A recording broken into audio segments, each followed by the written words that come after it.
Testing, testing, testing, testing. 1, 2, 3. 1, 2, 3. Let's see. Testing, testing. 1, 2, 3. 1, 2, 3. Are we live? Everything seems to be good. Okay. I'm not sure what took place before, but it seemed like the internet must have went down. That being said, we are back. Part 2. Let's get back to business. Everybody come on back into the classroom. Let's go.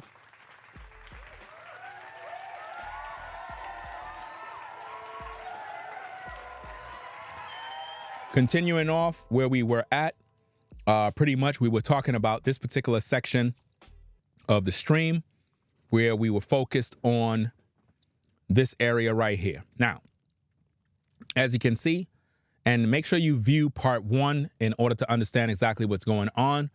Those of you that are on the RINGOTV Raw channel, understand that we are streaming simultaneously on the Reactions channel. So make sure you are in both locations, pretty much understanding what's going on. Let me see if I could do this real quick. Do a little maintenance on this channel here. Let me see. Okay, all of that seems to be good. All right.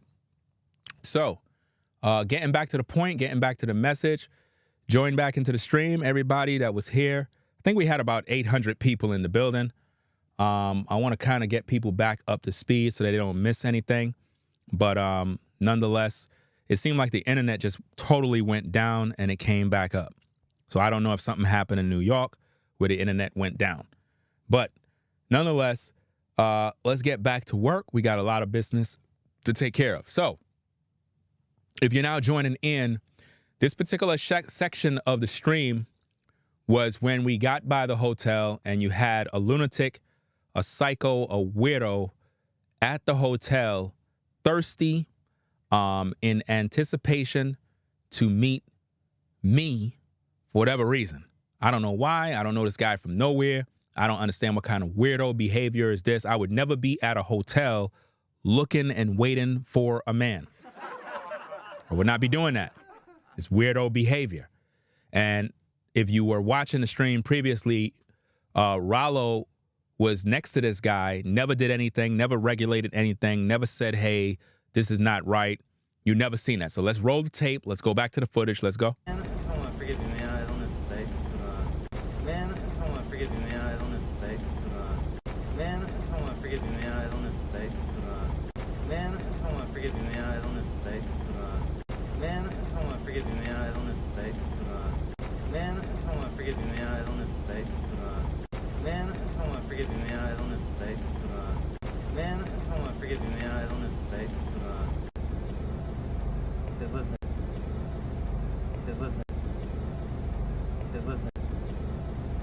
Just listen. Again, do you see Ralo doing what he needed to do at that point? Do you see Ralo regulating anything? Do you see Ralo checking this young man? Do you see Ralo saying, bro, why are you here? All the stuff you seen Ralo talk about in his videos, you don't see that happening. And this was done before all the drama took place. You see what I mean? At no point did Ralo, I guess, begin to be alert about why this guy is here. He knew why he's there because he already had the text messages. So he already knew. But you don't see him doing anything about it. So it speaks volumes not only to me, but to also Nubreed. We're both literally like, wait a minute, what's going on here? Because he never informed us about this. He never gave me no warning. He said that he did. At no point that night did Ralo say, hey, guys, be on the lookout because this Tate guy, he's out of control. He might end up pulling up. He might end up doing this and that. So I want you to be alert. I'm going to take care of everything. So, hey, when we pull up at the hotel, you know what I mean? Y'all stay in the car. If I see him, I'll deal with the issue, and then y'all could go into y'all hotel. That way, it's not a forced meet and greet, because I don't want that to happen on my watch. It never happened like that. Ralo was on his phone the whole time, guys. The video, the clips do not lie. And think about that. That's Ralo's people. I don't know that dude. I don't want to know that dude. I did not come to North Carolina to do a meet and greet. I did not come there to do that. And if you're on the Ringo TV Raw channel, we're simultaneously streaming on 2 platforms. So be sure to be on the Ringo TV Reactions channel so you can see what I'm talking about. I'm not going to repeat myself again regarding this issue. Those of you who are on the platform, figure it out. You know what I mean? We do this all the time. You see my username inside of the title. Use your brain. Use your brain and click on those links that are in the title, and you'll be able to go to the other channel, right?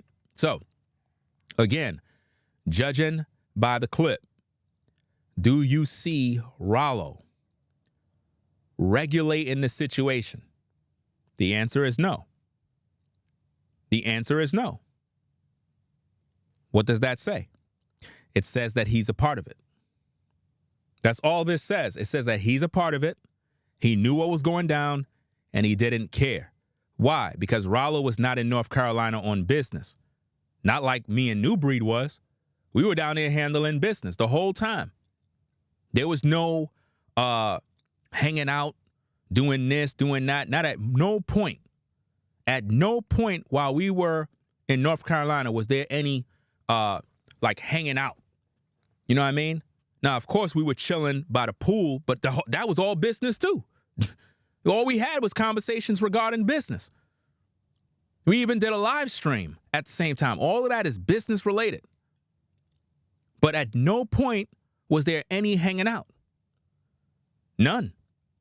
So what was Ralo's purpose of being in North Carolina? To sabotage what the brothers got going, man. That's the only way I can see this.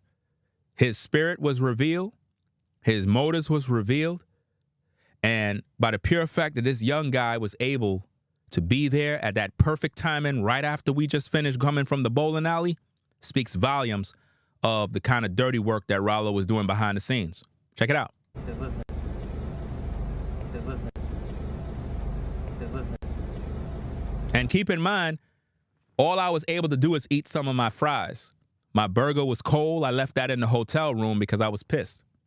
So I never got to eat any food. I never got to do anything. You know what I mean? Again, look at Ralo's posture. Ralo is not, I repeat, not alarmed, not concerned. That is exactly how his posture was the entire time dude was there. You understand? Because I don't know if y'all can peep it, but I'm actually looking at Ralo. I don't know if y'all can peep that, fam. I'm actually looking at Ralo to see how he moving, because I'm putting the puzzle together as I go. Because I already know something bad is about to happen. Something bad is about to happen. And I don't see Ralo moving. I don't see him doing anything.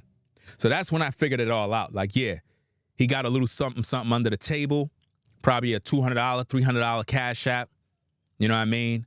Dude was thirsty, out of pocket, pulling up at a hotel after 12 a.m. What kind of sick person does that, bro? Imagine you come into the hotel with your wife, bro, and there's a lunatic at the hotel, thirsty because he want to see you.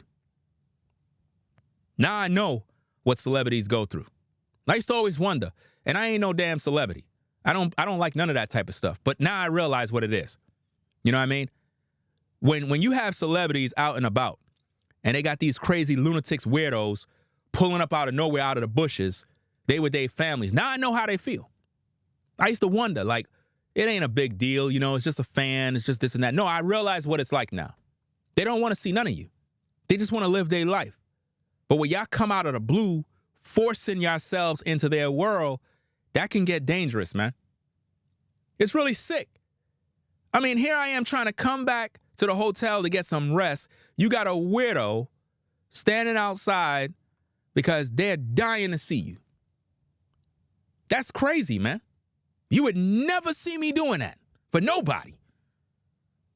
Rather than this young man go home and pray, read his Bible, he decide he want to come outside to see me. Not nothing else. I was on his menu. Let's go. Just listen. But I will say this too. It's a journey, bro. Now again, all of these little clips is my wife not knowing what she's doing with the cell phone. She thinks she's taking pictures. But she's not really doing that. She's recording little video clips by mistake. But these little video clips is enough to give you some receipts on what was going on. One of these video clips, you're going to hear me yelling, basically telling dude, bro, you don't know me. You don't know me. Because I was literally getting ready to flip out on this dude. Like, seriously. We all have. But I will say this too. It's a journey for all of us. We all have. It's a journey for all of us. What kind of madness this dude is talking? Like I said, if you were there, because Nubreed was there, he overheard this. If you would have listened to the things that this crazy guy was saying, it was bizarre. He was saying a bunch of nothing. He wasn't even making sense. His sentences was all over the place. He didn't even know what he was talking about. It was a crazy situation to be in. Any of you brothers that would have been there and standing next to this dude would have swung on him instantly. Eventually, it would have got to that point. Because at this point, it's like, bro, what are you here for? Like, what are you there for? You're crazy, bro. But I will say this too. It's a journey for all of us. We all have. Bro, you don't even know me, bro. Bro, you don't even know me, bro. Bro, you don't even know me, bro. This is like one of them Eminem movies. Right. That's the. Nah, This dude's crazy. That's no good right there. That dude have, and that's Ralo. That's Ralo. Yeah. So how he know we here? He got here. So hey, Ralo, he got to go with his boy. I'm sorry. Do you see Ralo checking him at all? No. Ralo back there playing games. This is what I mean, people. See, what I'm showing you is real receipts. Now, at some point in that interaction, dude was pulling out cell phones about, I got you on tape, I got this and I got that. I'm saying, oh, so that's what was your purpose. Your purpose is to come out there so you can get Second Amendment and then you get it on tape and I go to prison. That's basically what you were doing. And Ralo lined up the whole situation, y'all. Are y'all seeing that? Let's go. Yeah. Hey, Ralo. And I'm like, picture. Nah, that dude crazy. That's some out of control. My wife had to kept telling me, no. Because he was going to get hands put on him. Real quick. And she already know me. We trying to go into the hotel to take care of business. You got this crazy dude outside talking reckless. And again, I wasn't able to get all of that on tape. Dude said he was recording the whole time. Let him publish his video so we can dissect that video too. Old dude talking about. But how he know we here? That's some weirdo stuff right there, man. This is like one of them Eminem movies. Right. That's the. Notice the background. You see Ralo there. Is Ralo checking anybody? No, that's Ralo's man. That's Ralo's partner. Are y'all not seeing this? Remember the text messages? Dude has a car. He drives Ralo around, y'all. Put the puzzle together. Do Ralo look like he's flipping out? No, you heard me flipping. Because it's like a demon was in that dude coming at me. Why? Because I was taking care of major business, guys. We're talking about purchasing an entire automobile in one day. We're talking about settling situation with some property in one day. We're talking about doing various other business in one day. You know how much business I accomplished in one day, bro? In one day, I accomplished so much business that it take for other brothers to accomplish in a damn year or two. I did it in one day. So, of course, the devil is upset. Of course. So he bring this demon to come over there to disrupt situations. And that's messing up business between me and Nubreed. Because while that's happening, even though that's Ralo's man in them, that's not something Nubreed wanted to see. Not when I'm in North Carolina on business. That's the last thing. So it looks bad. But do you see Ralo doing anything about that situation? No, because that's his meal ticket over there. Dude, crazy. That's no good right there. That dude have, and that's Ralo. Yeah. So how he know we here? He got here, so hey, Ralo, he got to go with his boy. I'm sorry. Yeah. Hey, Ralo. And I'm like, picture. All Ralo doing is putting his hand out like this, like if he's holding him back. That dude wasn't doing nothing to me. That dude is a joke at the end of the day. That was a whole skit they set up, and what they really wanted to do is they wanted to get me on camera doing something to this cat so I could get locked up. Now they got a video. That's what they wanted. And Ralo was with it. Ain't that something? And yet, when they on social media, he got all these people in his videos siding with him with this confusion. All you guys that was on Ralo's platform talking about, yeah, you know, Nubreed and Ringo, yeah, I don't know, man, they not right. You don't see the receipts? Or are you slow? And don't even come to me with no apologies, because I don't want to hear nothing from none of y'all. Because y'all slow. Y'all not paying attention. That's why we have to bring out some tapes. Because the tapes don't lie. Do you understand me? Dude is a straight lunatic. And that's Ralo's people. That's Ralo's people. So all you cats on social media running with y'all dumb videos, talking crap, go do something with these video clips. Let's see how you work with that.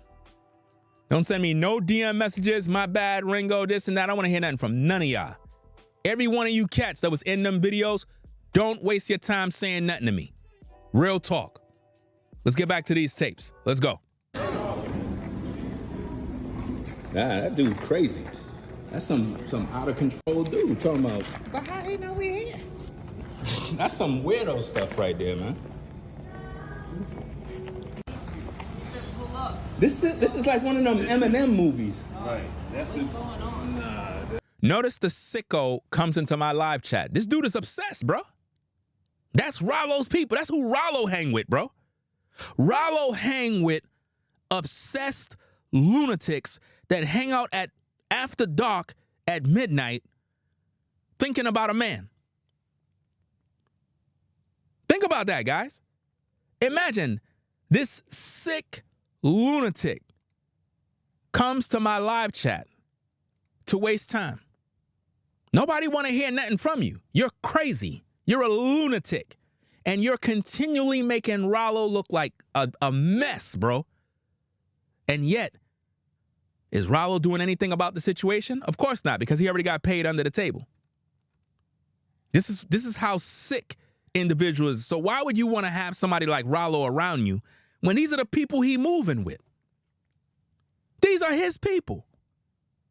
These are the kind of people Ralo move with. I can't be moving with no lunatic weirdo like that, bro. A dude standing outside of a hotel room, out of a hotel after 12 a.m. looking for a man. He don't got nothing better to do. And I'm with my wife?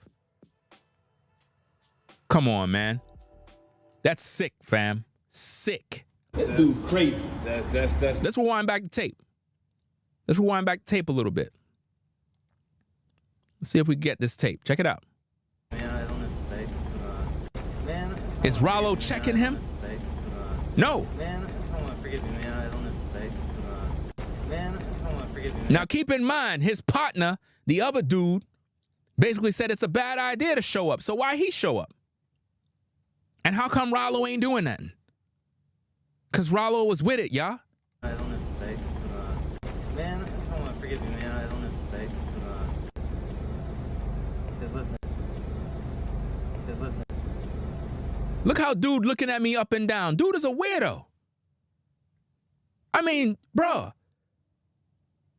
After 12 a.m. in the morning, you there watching a man, looking at a man up and down with your hands in your pocket, nervous. And we're going to get to the receipts with the text messages and the DMs. We're going to get to all of that stuff. And shout out to everybody that support the show. Right now, we working. I can't read nothing right now. Just salute to everybody. Let's go. Just listen. Just listen. Look at Ralo, bro. Look at Ralo's posture. The dude is on his phone.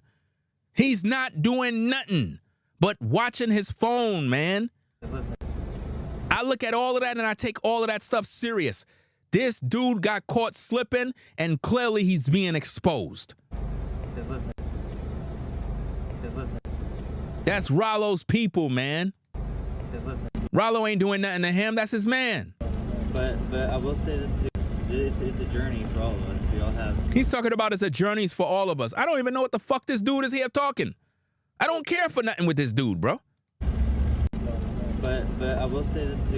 It's a journey for all of us. We all have. But I will say this too. It's a journey for all of us. We all have. Bro, you don't even know me, bro. Bro, you don't even know me, bro. Bro, you don't even know me, bro.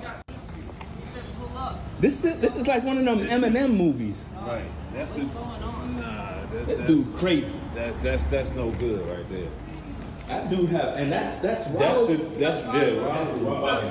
So how he know we here? Notice my wife said, how do he know we here? Now, Ralo said in his video that he told us. Ain't that a lie?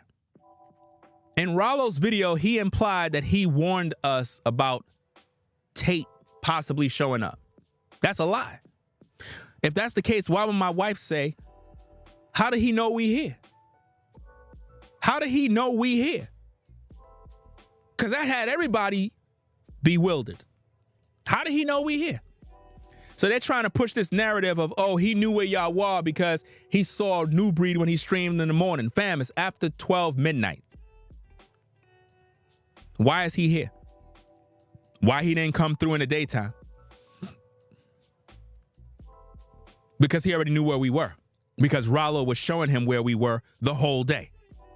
He showed when we was at the dealership. He showed when we was at the bowling alley. He showed when we were shopping at Macy's. He showed every damn thing.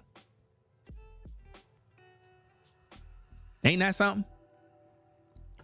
Let's get back to the tapes. He got here, so hey Ralo, he got to go with Ralo ain't doing nothing to that dude, man. Yeah. Hey Ralo. And I'm like, picture. Ralo ain't doing nothing to that dude. That dude was not even trying to come near me. That was some old skit type thing. That's what he was doing. My wife was telling me to come back inside. You understand?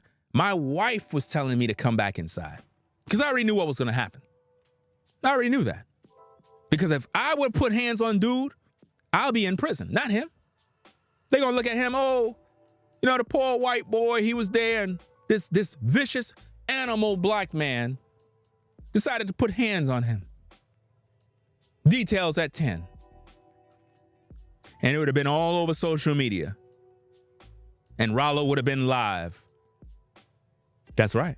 Matter of fact, while I'm getting locked up, Ralo would have went live and would have been like, yo, I don't know what's going on. You know what I'm saying? Ringo did this. One thing led to another. That's what y'all would have been seeing. That's what y'all would have been seeing, fam. These are the things that I'm trying to show you. Now, keep in mind, fam, the weirdo, the lunatic, keep coming into my live chat. You gonna tell me that's not mental sickness? You gonna tell me that's not a demon, a spirit from the outer world? What kind of sick individual sit around following another man around because I'm addressing the issue? Think about that. They have a platform. They could go to their platform and they can run their mouth. Nobody paying them no mind because they're a lunatic.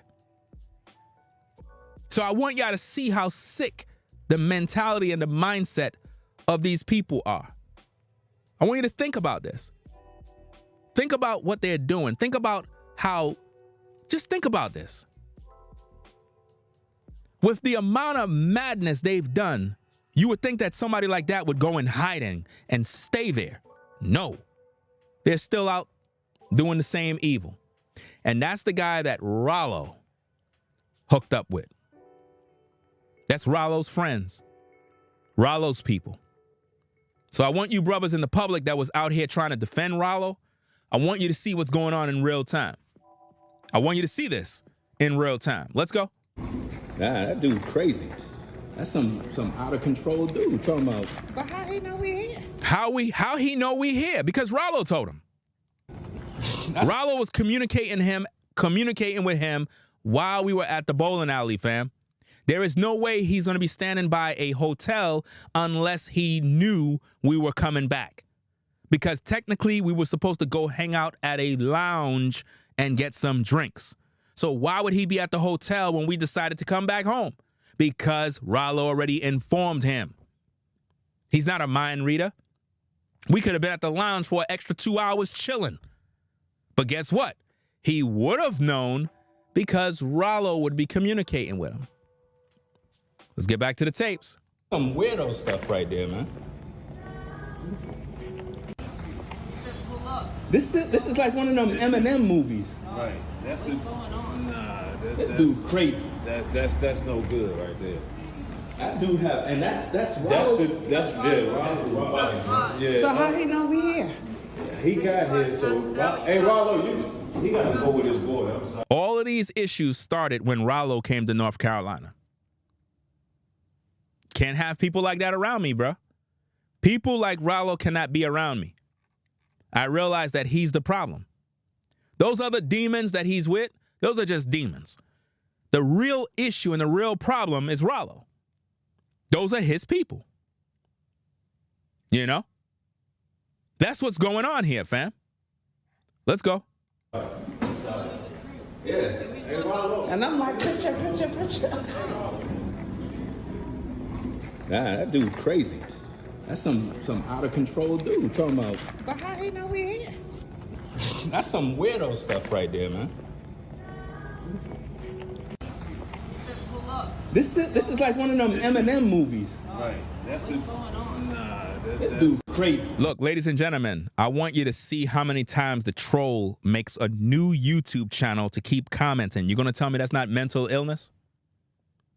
Grown men don't do that, guys. Grown men don't keep making new YouTube channels to comment. And these are the same crazy people that claim they following God.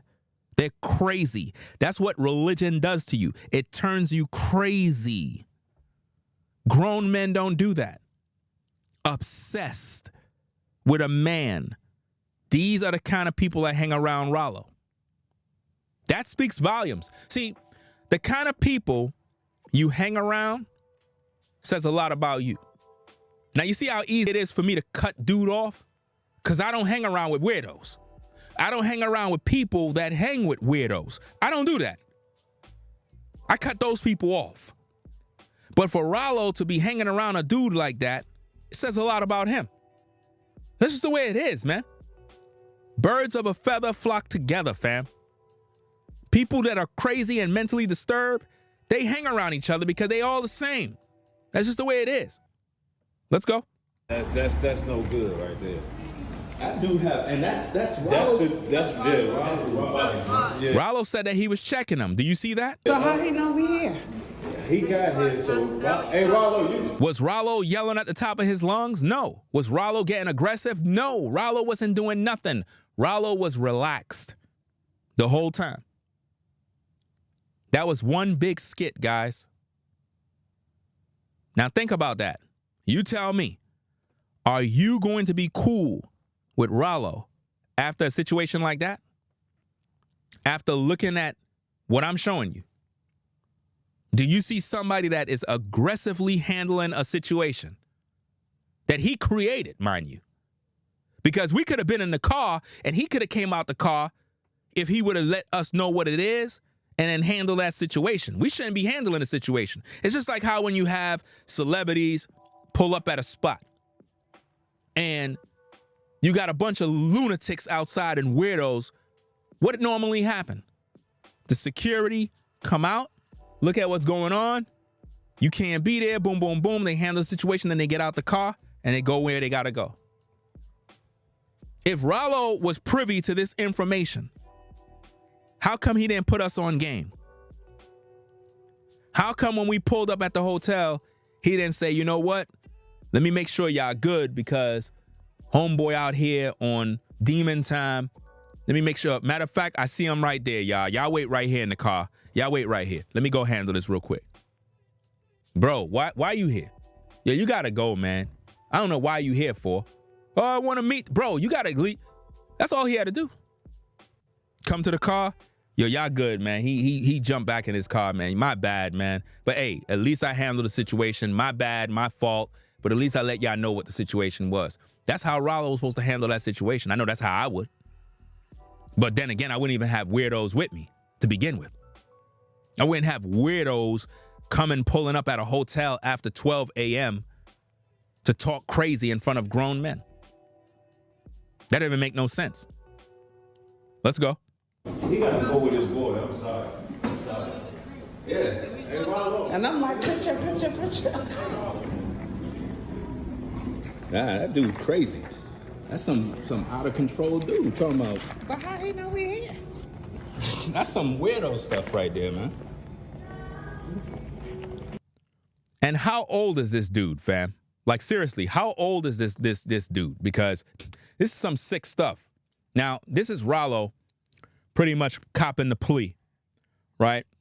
Ralo copping the plea. He comes in sending DM messages. Notice the time frame. Sunday, 12:55 a.m. Notice that, y'all. 12:55 a.m. Ralo sends a message. I did not tell him we was at that location. I don't know how he figured we was at that location. I'm so pissed here in my location. And I guess he gave me his info of where he's staying. He said, I will be up 6 a.m.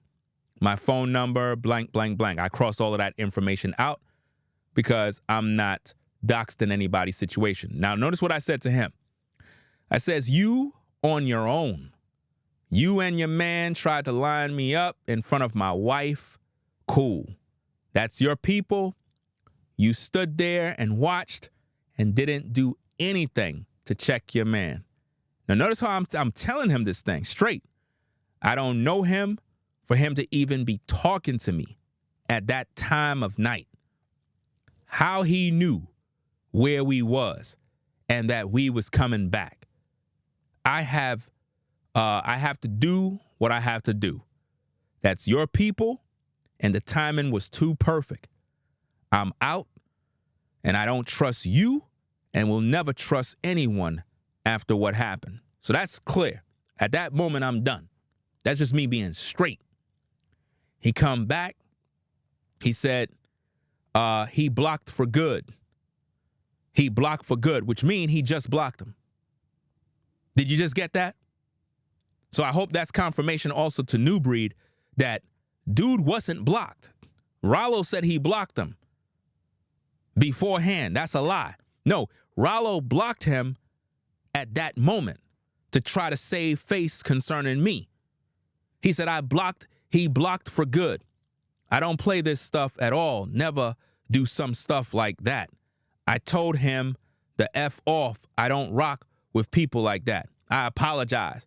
I didn't set this up. Lord, my witness, I can show you screenshots, man. And the screenshots that he showed made it even worse. Because the screenshots he showed only proved that he was involved. Because he knew beforehand what was coming down the pipeline. And he never warned us, brothers. Never told us a thing. You know what I mean? Let's continue with the tape. See what else we got. Now check this out. The weirdo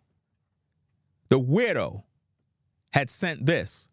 Now keep in mind, and Nubreed can vouch for me in this point, when the dude was at the location at the hotel, he said, Ringo, you left my messages on unread. Now, if I would have seen those messages, because I don't check my phone if I'm out on business, I'm not on Instagram. I'm not on Instagram watching nothing, and I get hundreds of messages, so I don't check any messages. You know what I mean?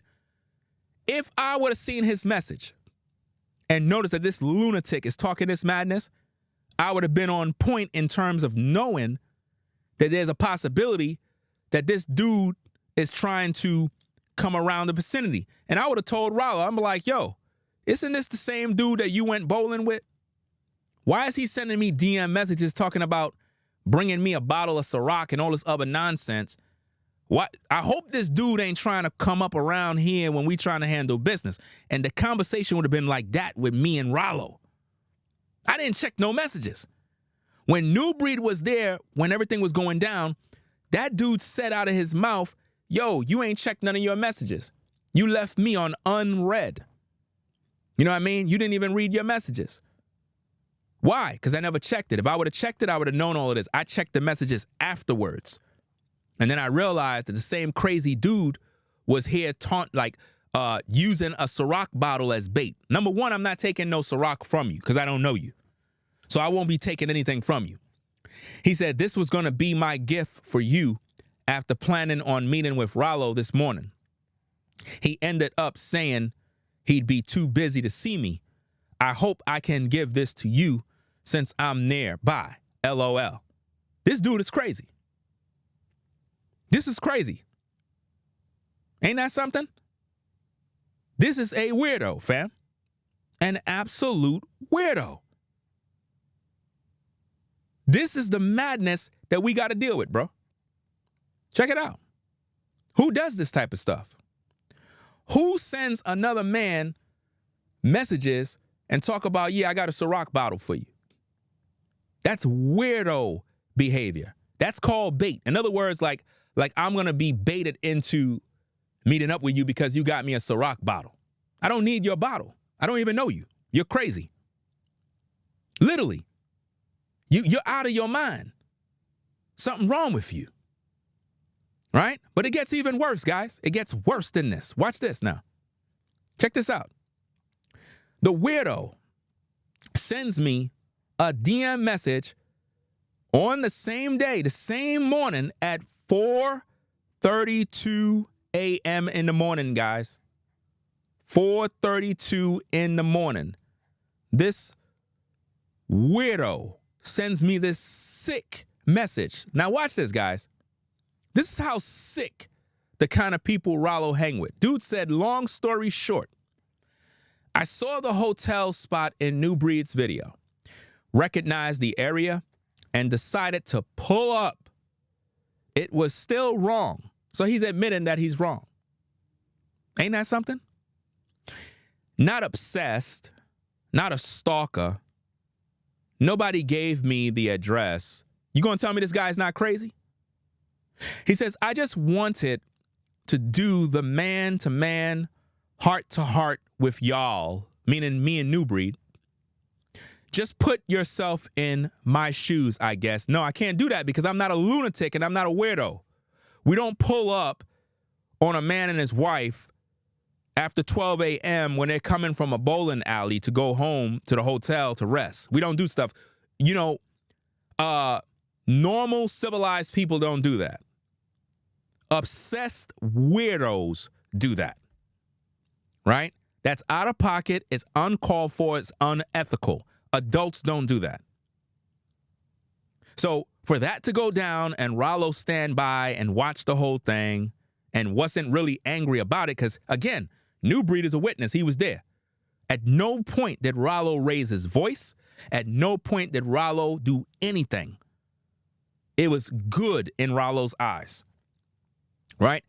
Now check this out. Watch this. I just wanted to do the man-to-man, heart-to-heart with y'all. Just put yourself in my shoes, I guess. Intent equal fuel, a Holy Spirit light discussion. And congratulate everybody. I don't know this dude. I don't give a fuck about anything he have to say. I don't know why this dude is interested in talking to me. He's crazy. Self-reflection equal, I knew it wasn't proper to set myself there, but it was the only way I could ever see y'all in one place. So my ego got the best of me. Are y'all hearing this? Are y'all hearing how this person, this individual, is confessing, telling on themselves, not only embarrassing themselves, but exposing Ralo at the same time, because this is his buddy, right? Then he goes on and he says, issue. No, notice his issue. Notice his people. Check this out. His issue.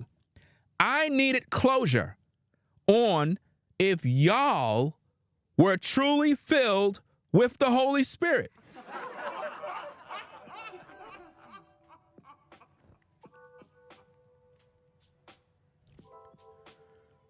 Are y'all seeing this? Are y'all seeing this?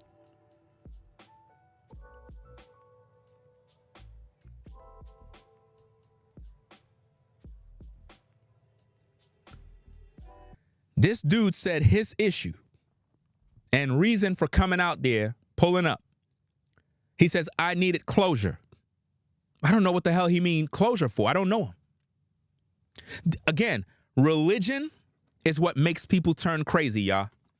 Religion. I'm convinced. People that are religious are crazy, bro. They're crazy. Issue. I needed closure on if y'all were truly filled with the Holy Spirit. Love. Because I felt for a while like y'all sometimes could be cold or overly aggressive.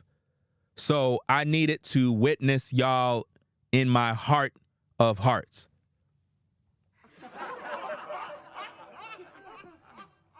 Ralo, do you see what you did? This dude severed your connection with the brothers forever. Was it worth it? I want to know, was it worth it? Because this is crazy. And I'm pretty sure Ralo probably like, dang, that's what he sent you? Yeah, that represents you. That's your buddy. That's your people. So he pulled up because he wanted to see if me and Nubreed had the Holy Spirit. Isn't that crazy? Come on, man. But that's immature on my part. This is what happens when you hang with these young brothers, these young guys. And this is who Ralo hangs with. Immature young men. I just felt like it's already impossible to reach out to you or Nubreed as well. So this was like my attempt for seeking closure within everybody at the same time. Nobody gives a fuck about what you want, man. Like, you're crazy. Listen, people, don't ever do that. Don't ever do what this dude is doing. He's sick, bro. All you guys that claim you friends with this cat, y'all need to check him into a place to get him checked out. Seriously. Because if you hanging out with a dude that is doing this, you most likely just like him. I could never be hanging out with a dude like this, bro. Like, seriously. A dude that is literally saying, I'm going to go pull up at a hotel after 12 a.m. because I want to see if two grown men have the Holy Spirit. And you hanging with him? Crazy. Right? He says, yeah, bro, I was being disrespectful by inviting myself. Forgive me. Did this dude just say to forgive him? Bro, I don't give a fuck about you, bro. Like, seriously. I don't care who you are. You're crazy, man. You pulling up on the wrong people, bro. But this is Ralo's friend. Not only Ralo's friend, the other dude with the hood. I'm talking to you, bro. That's the dude you hanging with? A weirdo that is out here doing this type of mischief? And you ain't pull your man to the side and say, hold on, wait a minute now. You mean to tell me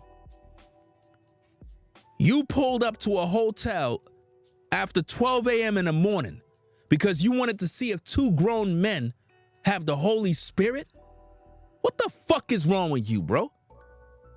You know what? Yo, we ain't friends no more, bro. Something wrong with you.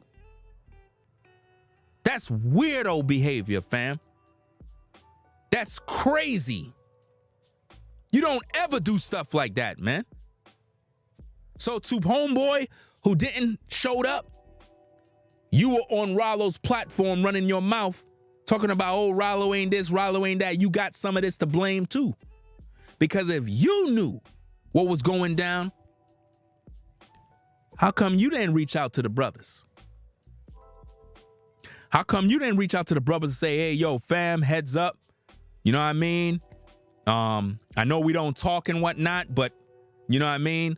I just want to give you guys the heads up. I was supposed to reach out and work with Ralo. And I had conversations with Tate, and you know what I mean? He was like, yo, what if we were to pull up unexpected? I just want to let you guys know that up front because, you know, I don't know you brothers. I would have liked to meet y'all, whatever the case is, but I know it's not a good idea. But I just want to inform you that there may be a possibility he might show up unexpected. Not me. I'm not going to do it, but he might do it. How come you ain't do that? See, this is what I mean, fam. You can't trust none of these cats because they all with it, bruh. So while dude yipping and yapping on Ralo's broadcast about, oh, y'all blaming Ralo, I don't see Ralo, you at fault too. Because you knew. And you ain't say nothing to the brothers. You stood back and watched. See, so you weren't there, but you were a part of it. Do you see how everybody getting exposed? Are you not seeing that? Even that dude being exposed. Because he knew. He didn't tell Nubreed. How come he ain't reach out to Nubreed, DM you Nubreed and be like, yo, fam, I'm just gonna give you the heads up. I don't know, man, but Tate might try to show up at the hotel or might show up somewhere, probably at the bowling alley. We had that conversation. I don't know. He looked like he said he was joking around saying, what if we pull up unexpected? How would that look? And I told him, nah, it's not a good idea. So I just want to let you guys know because I don't want no problems. I don't want nobody looking at me sideways or looking at Ralo. We had the conversation, but I'm just giving you guys a heads up because I don't know if Ralo told you. How come he ain't do that? All of them brothers are agents, bro. Ralo, the Samuel dude, the Tate dude, all of them are agents, fam. All of them. And this is how you know the fruit. This is why it's so easy for me to pretty much judge the character of a man because the tree is known by its fruit. If this Samuel cat was a man of the Most High and had fruit, a man of truth, he would have been reach out to the brothers to give them that heads up. He didn't do nothing. So while he talking on the camera like, well, I'm innocent, I wasn't there, I didn't do nothing, fam, you guilty too by association. You guilty.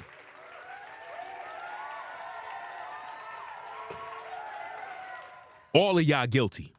Because nobody informed me or Nubreed what was going down. Y'all kept all of that to yourselves. And he thought by him not pulling up with Tate that he's in the clear. No, you guilty too, bro. Guilty by association. You never reached out to the brothers. You never warned us. That would have been a good look. Oh, word. Yo, Nubreed, guess what? What up? Yo, some cat named Samuel something. Yo, he reached out to me. He said, yo, be warned, you know, this dude might come pull up, blah, blah, blah, blah. And we would have confronted Ralo about that right away. We would have confronted him about that. I would have been like, yo, how come this dude is telling me this and you know about this dude? Oh, yeah. Then he would have been copping the plea. So you guilty too, fam. So while you in the video talking with Ralo, acting like everything is sweet, you knew. And you didn't tell nobody. So what's up with that? How come you didn't tell the brothers? Do you see how easy it is to be exposed? You guilty too, fam. There's no way around that. All of y'all are the same, fam. Can't be trusted. So we have a dude who's sending me these messages, copping pleas at 4 a.m. in the morning, bro. This is what I got to deal with. And I don't even know this cat. I don't know him from nowhere, fam. For him to be even interested. Like, what kind of weirdo want to know if another man have a Holy Spirit, bro? Out of all the people on the earth, you're concerned with me. That's weirdo behavior. That's sick. You need to go check into a medical facility and you need to ask them, why are you obsessed with this man?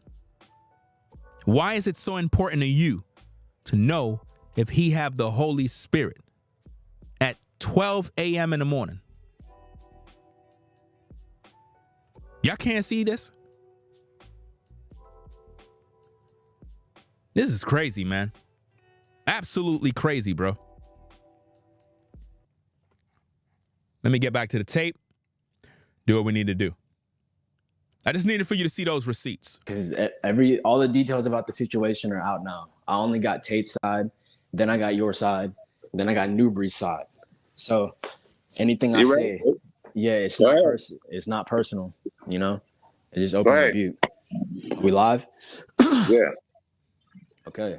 So like I said, I'm showing my hoodie because it's the same hoodie that I was wearing in the pictures that I took with Tate. It was supposed to be Friday night. You had said that you were going to be landing. So we were pretty much getting ready to do a live stream with you because I had an interview ready for you. I have my messages that I have for proof to show that I was really there to hang out with you. Like, that was my plan, for me and Tate to go see you. And I'm already understanding that Tate has already saw you, so he was probably more so excited to see Nubreed and Ringo and everybody. But me finding out, I was unaware that they really weren't rocking with Tate just because of the live stream that Nubreed just did. Now, let me address something here. He said that he found out that we weren't rocking with Tate because of a live stream that Nubreed did. First of all, y'all need to understand the facts. I don't even know this cat. I don't even know him not to be rocking with him. I don't even know him. Don't even know him. Now, whatever he did somewhere else using the N-word, I don't give a fuck about none of that type of stuff. That has nothing to do with what happened. I'm trying to focus on what happened over the weekend. Y'all busy talking about other stuff. I don't care about none of that. I'm concerned with what happened over the weekend. Do you understand me? I don't know this dude. I don't know him for him to even be around me.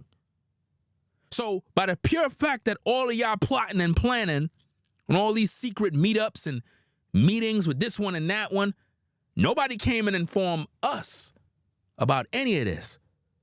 So this dude up on Ralo's show basically trying to protect Ralo's image. Ralo's image is destroyed forever on social media, fam. There's no recovery after this. You know, I didn't know that until then. So my idea is that if we catch him, we catch him, but it's really just Ralo that I'm there to have an interview with. The video and then go home. Did I not tell you it was not a good idea for y'all to link up? I'm linking up with them and don't show up. I told you. So you see how Ralo was busy having conversations with these young men? Are y'all not seeing that? So Ralo was already an agent. Ralo was already in communication with these guys regarding me and Nubreed. We there on business. I don't give a fuck about these dudes. I'm just keeping it a buck. I don't know them. I don't want to know them. I'm not there for these dudes, bro. I'm there handling my business. Listen, all you young cats in these streets, I don't give a fuck about y'all. Y'all don't know me. I'm not friends with y'all, bro. So I don't even know why y'all even talking about me. Go get a life, fam. Do your own thing. Stop worrying about another man like that. Do you understand? Y'all want to have these little interviews with Ralo? That's you and Ralo business. Don't talk about me. I don't know none of y'all. Don't even think about me. Do you understand that? Let's get back to the tape. Right? I'm telling everything in chronological order, okay? This is how it started, okay? And see, this is what's crazy about this. Ralo's a grown-ass man. And he over here having these interviews with these young cats when we about grown man business. And he out here talking with these young dudes like everything is sweet. These young cats is not even near my level, bro. They not even thinking about the things I'm thinking about. They on this new age, Gen Z mindset. I'm not with that frequency. Ralo supposed to be up here thinking about major moves. He's out here like he in elementary school talking to these young cats. Let them figure life out on their own, bro. You a grown-ass man, fam. You out here hanging with these young brothers. Let them roll the way they roll. We talking about grown man business. You out here with these young cats. You know what I mean? Discussing about me and Nubreed. That's crazy, fam. My idea is that we're seeing Ralo for the interview that I had planned because I wrote one. I couldn't make it the first time he came out. That's why Millennium is the only one you're seeing. And like, you know, everything, dude. That's really how it just happened. Like, it's just supposed to be a meet with Ralo, but it didn't work out. So me and Tate ended up hanging out for the rest of the night because it was 10 minutes after we left the parking lot where we took that picture. That's whenever Ralo called us on the phone after the text. Because the only text I'm aware that they sent were those in the morning that he's landing and what are we doing? He said we might see them. Later, he said it's busy. That's what I was told as well, especially on the phone call. It was like, I think 11 or 12 at night for Friday, bro. Ralo told us that we can't pull up anymore because y'all are busy. That's all I was told too. So we returned around and Tate was joking. He was like, what if we pulled up anyway? Wouldn't that be funny? I was like, I don't think that would be a good idea. Notice what he said. Hey, wouldn't it be funny if we pull up? He says, oh, that wouldn't be a good idea. So let me get this straight. You know it wasn't going to be a good idea. But your mans didn't know it was going to be a good idea? So you didn't think it would be a good idea to reach out to brother Nubreed and tell him, hey, let me give you the heads up on X, Y, and Z. You know what? Let me reach out to Ringo. Let me see. Let me shoot him a DM. Hey, yo, you know what I'm saying? Hey, I don't know you. You know what I'm saying? It is what it is. But, you know what I'm saying? One of my peoples, he kind of bugging. I don't know. You know what I mean? A little wet behind the ears. I don't know if Ralo told you. But, hey, there's a possibility he might end up pulling up. X, Y, and Z. I don't want it to be no problems. I'm a little concerned. Did you do that? No, you did not. It says a lot about your character. And see, this is why when you look at Ralo and you see the kind of people he hang with, it just goes to show where his mentality is. He's not really a man of character. He's not. He's making bad decisions. By the company he hang around with, it says everything I need to know. Let's go. Because it's like we're not invited, you know? They clearly said that they're busy, and that's what we were told on the other end. We didn't, or at least I wasn't aware of the problems that they had with Tate. So I didn't really think it was a big deal for that to just be happening, you know? I just thought that was that. And that's whenever the event occurred. Somebody said something about somebody looking at me as some sort of role model. Look to your fucking father as a role model. Don't look to me as no fucking role model to you. I'm just keeping it a buck. See, this is the problem. A lot of you cats on social media, you idolize people. Let this be a learning lesson. Don't idolize me, man. You don't know me. What the fuck you doing? You don't got a daddy? Why don't you idolize the Most High and stop idolizing men? Real talk. Oh, you're my role model. Dude, you better go find your father. Seriously. This is what happens when you're religious and you watch people on social media. You think you and them got some sort of relationship. It's just like a dude seeing a woman on Instagram, and because he sent her a DM message, he think her and him have a relationship. Because she said hi. Or because she hearted your comment. Wow, she hearted my comment. She must like me. No, you're sick, bro. Something wrong with you. She don't like you. She's playing games with you. And that's how a lot of you young cats are, man. And it's sad that Ralo's in his 40s, and yet these are the kind of cats he hanging out with, man. These guys not even supposed to be hanging around you, bro. I'm just keeping it a buck. They're not even supposed to hang. And people were saying that in the chats. People was like, yo, Ralo, why are you even hanging out with these dudes, bro? What are you doing?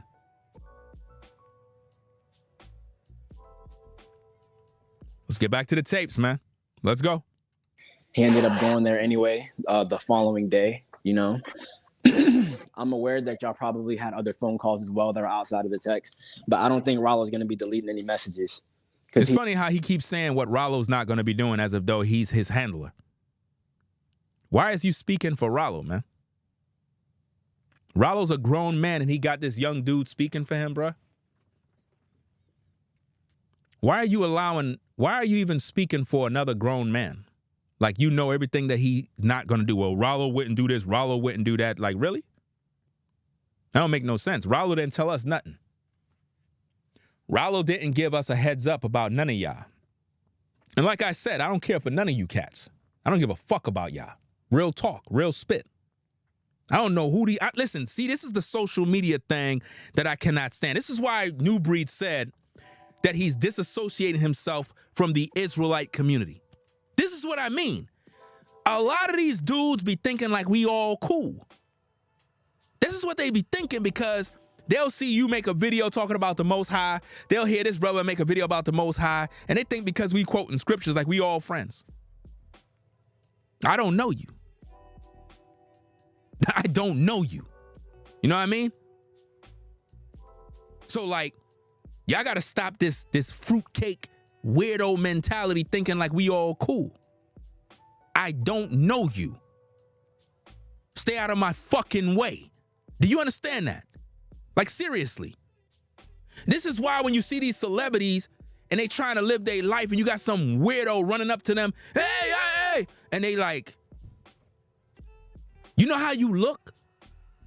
You look crazy. Because in their mind, they're like, you don't got nothing better to do? You running after me? What are you worshiping me for? I thought you followed the Most High. Shouldn't you be chasing him down? Shouldn't you be pulling up at the feet of the Most High? You pulling up to follow me? Let's get back to the tapes. Didn't have anything to do with it. He didn't know he was coming. Literally what Tate had told me the following day after he had did that, so this is Sunday now, he calls me. He told me what he did because I didn't believe it. I was like, are you joking? Like, he said Ringo tried to fight him, which is probably why he tried to record, because he felt threatened. He said in his intention. That's not the case. That's not the case. I know. This is what he's saying. I'm giving what he told me on the phone. This is exactly what Tate is saying. I don't even know why this young cat is in the chat talking about y'all don't know me. Y'all talking crazy. Let me just get you up on out of here, man. I don't got no time for none of this nonsense. Do y'all see what's going on here? Y'all talking crazy. You, fam. See, this is what happened when you hang out with these young cats, bro. This dude is on Ralo's page talking about other men. Talking about what we're doing. And because I'm addressing the issue, he's talking about, oh, you know, y'all don't even know me. I don't know you, and I don't really care. You're talking about an issue when you weren't even there. So by you doing that, you're being addressed. You're no different than Ralo or your so-called friend, because you knew the situation and you didn't do nothing about it. You didn't warn nobody. So you're just as guilty. It's no different than if somebody, you overheard that somebody's putting a hit out on somebody. Somebody was putting a hit out on one of the brothers. You overheard it. You knew what was going down. You never warned them. You guilty. And that's something you don't want to deal with. You don't want to deal with the fact that you are guilty, just like them. You never warned none of us. So hold this L. Let's go.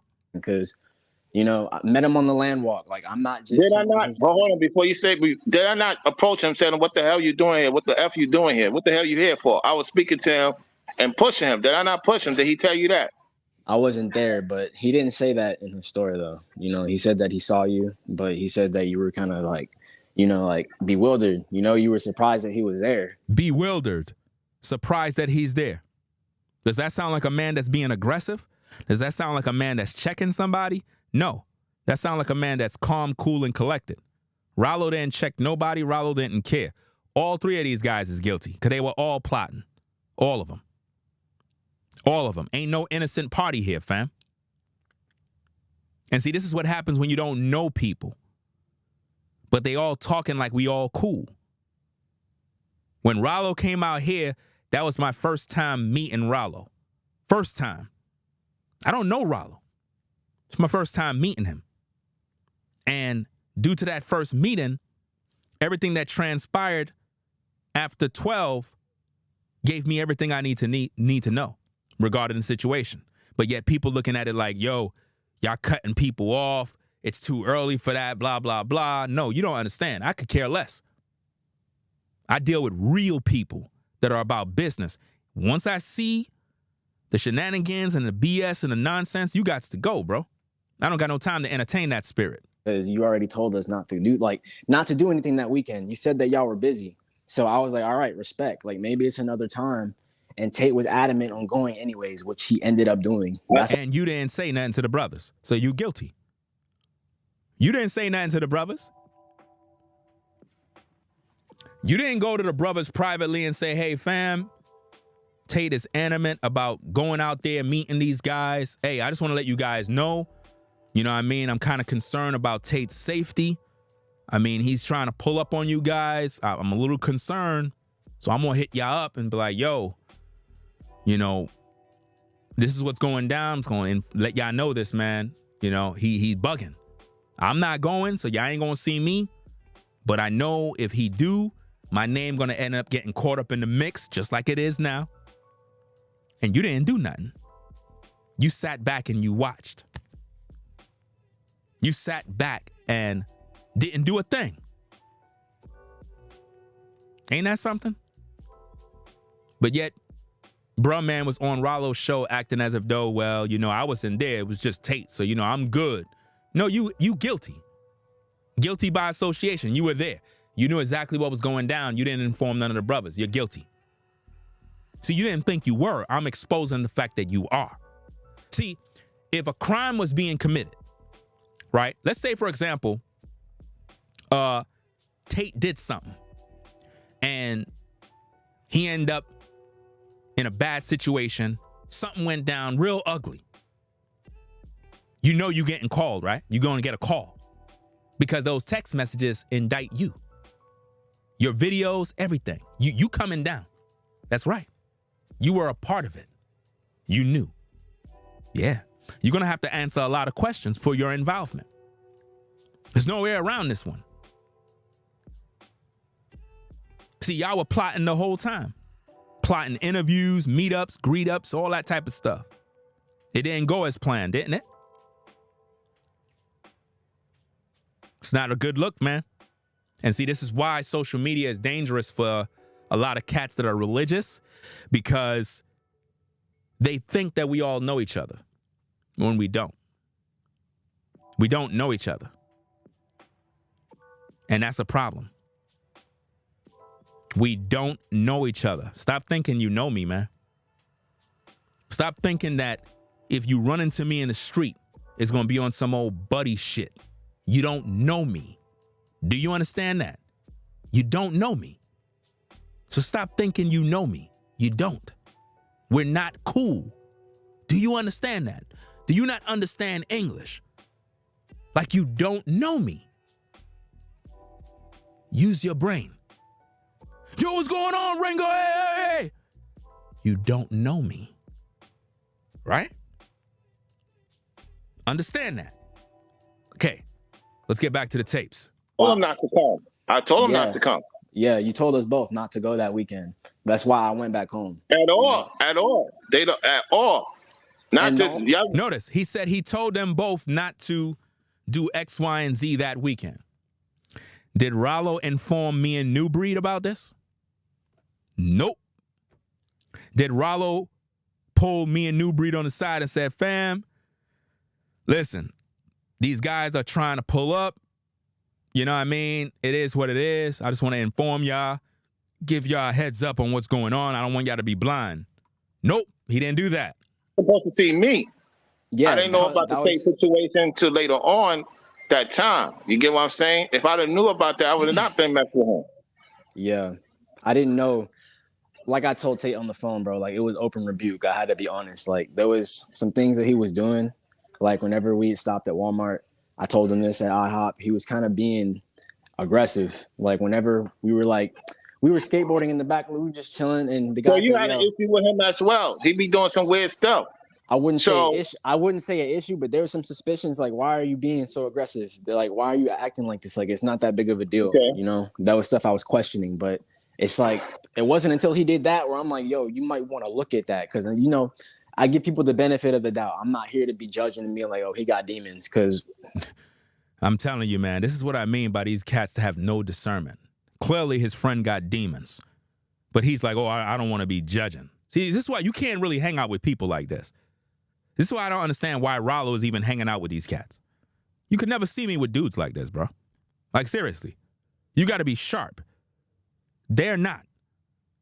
They clearly hang out with people that got spirits on them and they're afraid to judge. Clearly, his friend got demons. Who shows up at a hotel after 12 talking about, I'm coming there because I want to know if Nubreed and Ringo have the Holy Spirit? And you still friends with them? You crazy too. No, who am I?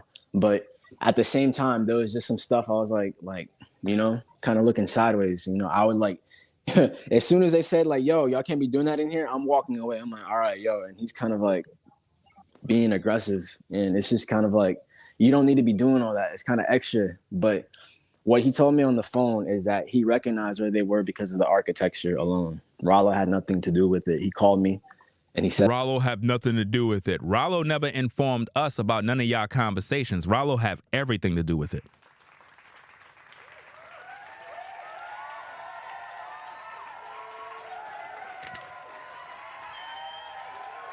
that. From when, listen, from when Ralo was at the bowling alley, Ralo already knew what it was. He never informed us about anything. Nothing. So Ralo was fully aware. Y'all focusing on this hotel thing. That's BS. I don't want to hear nothing about that. That's what y'all trying to use. Oh, well, when they saw Nubreed go live, he knew where it was. Fam, we've been there already. We've been there already. If that's the case, how come he didn't come there in the daytime? Why at night after 12? Because he already knew where we were. See, this is where everybody's slow. Nubreed was not streaming live after midnight. So if he recognized where the hotel is, why he's at the hotel right after we come from the bowling alley?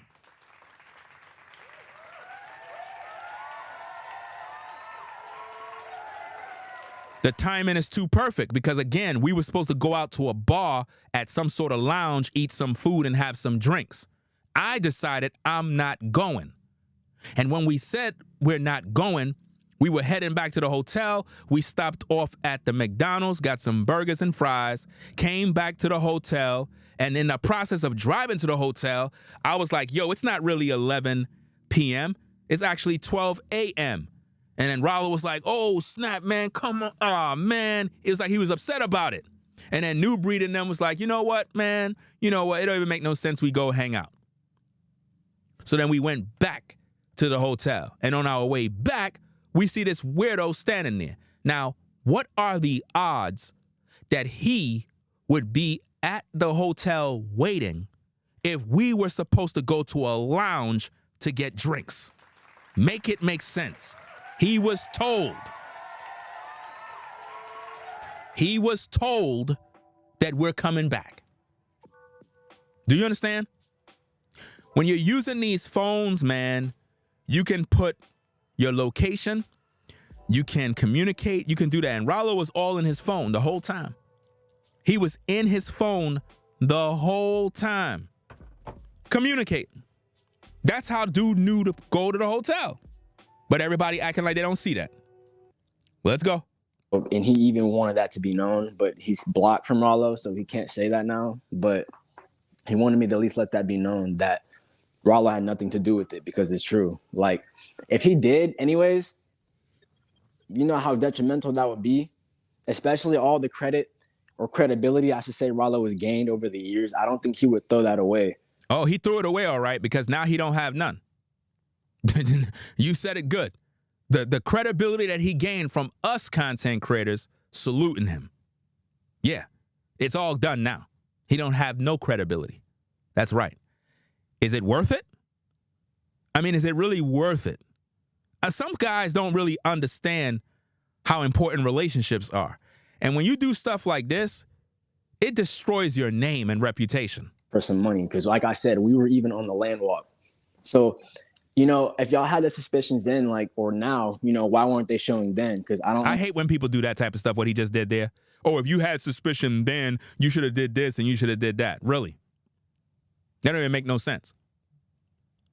That don't even make no sense, because what you have to understand is whatever y'all did at some land walk a year ago or whatever the case is, see, this is what happens when dudes don't know how to communicate. When y'all talking about a land walk and you're communicating via social media, You got to make sure that the audience is aware of the timestamps of when things occurred. So if you talk about land walks, you have to be like, for the audience and the viewers, the land walk I'm referring to is something that happened a year ago. Day of repentance, X, Y, and Z.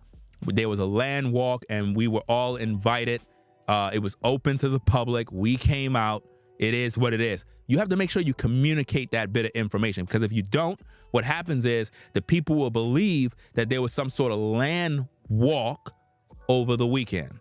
Learn how to communicate. Let's go. We think this has always been there with that guy. You know, we were both on the land walk together, and I think there's something that's going on with him. I told him, man, he has to look and really like think about that, you know, do the shadow work about that, because it's not really okay at all. I told him what had happened. I don't know if y'all know about this guy, Daylight. Something exactly similar to this situation happened. Just because of the fan knowing where they were by location, didn't even have to tell him. This dude went from Texas all the way to California to find someone. And the guy had, you know, pretty much had him at gunpoint. Had him at gunpoint. And yet you got these clowns pulling up on people they don't even know because they think that we're all friends because we quote scriptures. Crazy. Which is why it's natural for them to respond that way, for them to be like, yo, like, how did you find us? Like, who else can do exactly what you did and find our location if we ain't even disclose it? Shout out to Zone the Kid. That's what I was going to say, because he was the only one who probably read the comments. Whenever we were going to meet them, our intention in my mind was to see Ralo. Like I said, maybe not for Tate because he had already met Ralo, went bowling with him. It's crazy when people come into the live chat talking ish, but they're watching the ish that they claim is ish. I don't understand you crazy folks that keep following me around. Waste of damn time. So maybe he was really excited to meet Nubreed and them, but I had no idea they had previous gripes with him. See, he's talking about previous gripes with whoever. All this other nonsense, right? These are the type of things that I don't like, because what it does, it takes away from what actually happened. You know, the issue at hand is this weirdo coming to a hotel after 12. It's late at night. People are tired and they're pulling up because they want to find out if you have the Holy Spirit. If that doesn't say crazy, then you're crazy. No adult in their right mind does that. I don't see how could someone be friends with someone that do that and feel comfortable saying this is my friend. I don't understand that. And these are Ralo's friends. Ralo is probably twice their age, and these are his friends. Like I said, I have my suspicions, but who am I to judge? Like I said, man. He has his suspicions, but who is he to judge? This is what I mean. He already has suspicions, but he don't think it's in his place to judge. These are the kind of weirdos that Ralo hang with. Men that know and have suspicions, but don't feel it's their place to judge anybody, but they have suspicions. So you can know that a person is out of pocket, but you don't want to judge them. I'm telling you, man. You know, he seems like a cool dude overall, but like I told him after that incident, man, that's crazy, because I told him not to go. I literally told him not to do that after I went home. I told him not to go at all, and now he. So now he says that he told him not to do it. So you mean to tell me you told your mans and them not to do it, but he still did it, but you still cool with him? You still friends. Y'all gonna go skateboarding next week.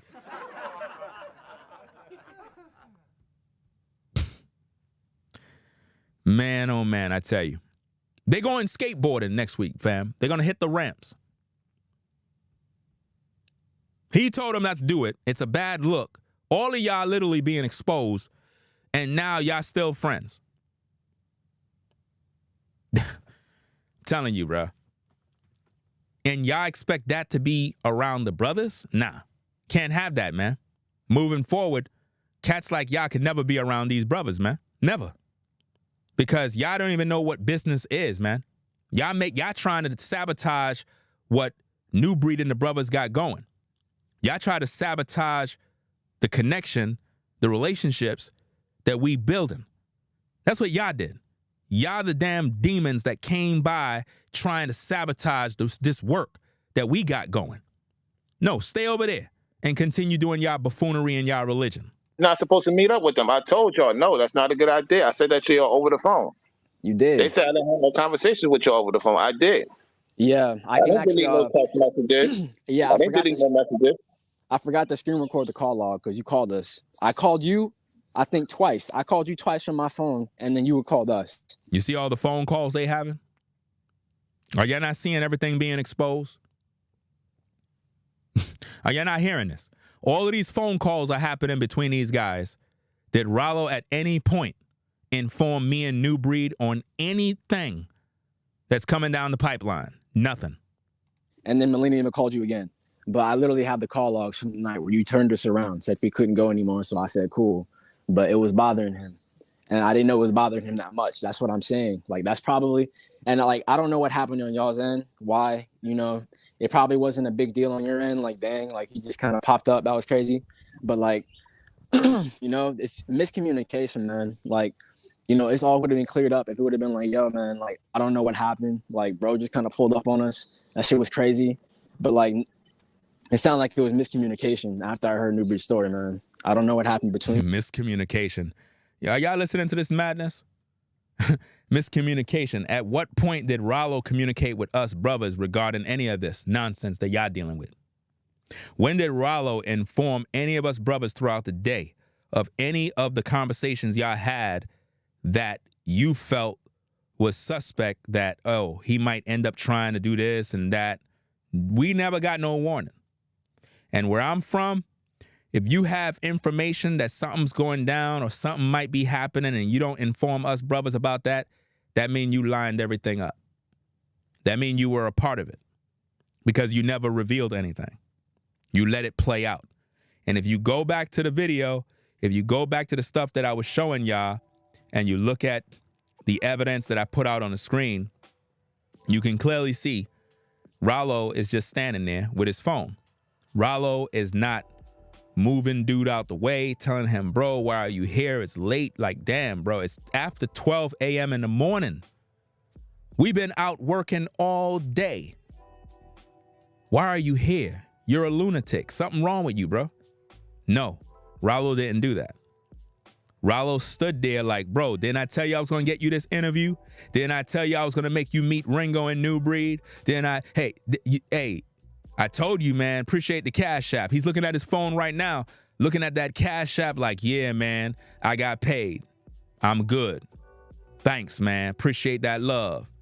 Told you I was going to help you to get close to Ringo and Nubreed. That's what I was going to, yeah, man, that Cash App looking good, bro. I know they're going to be upset, but damn, I got to get that money. You know what I'm saying? Because remember, dude drove over there, so you know he's going to drive Ralo back. How come they didn't go live so that they can record that? I know Ralo didn't walk back. Somebody had to give him a drop. So most likely, the young cat made Ralo jump in his car. So now think about that. If Ralo was beefing with this dude, how he got back home? Fam, they already made a deal, y'all. They already made a deal.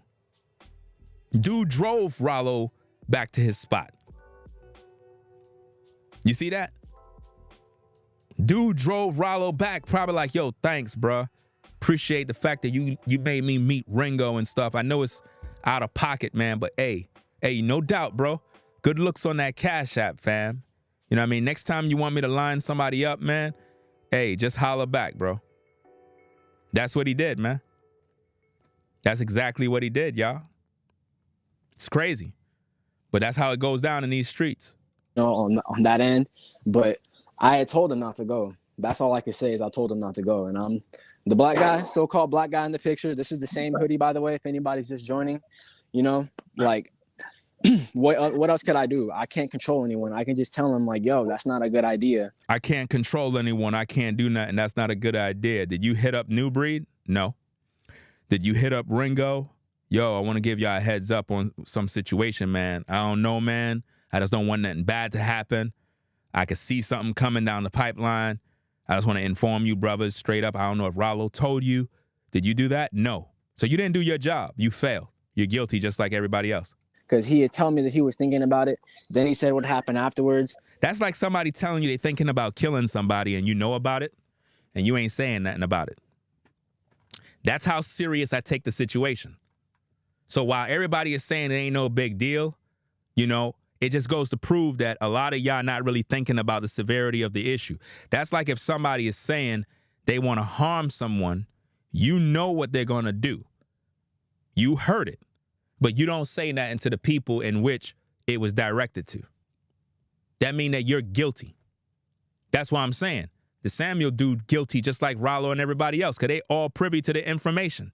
And I'm like, dude, you have to face the repercussions, though. Like, I don't think it's fair for Ralo to face the repercussions of that guy's decisions because Ralo had nothing to do with that. I literally have the call. Ralo and you have everything to do with it. All of y'all. See, this is what happens when you young, dumb, and slow. You're not even thinking about what you're saying because you're not intelligent to understand.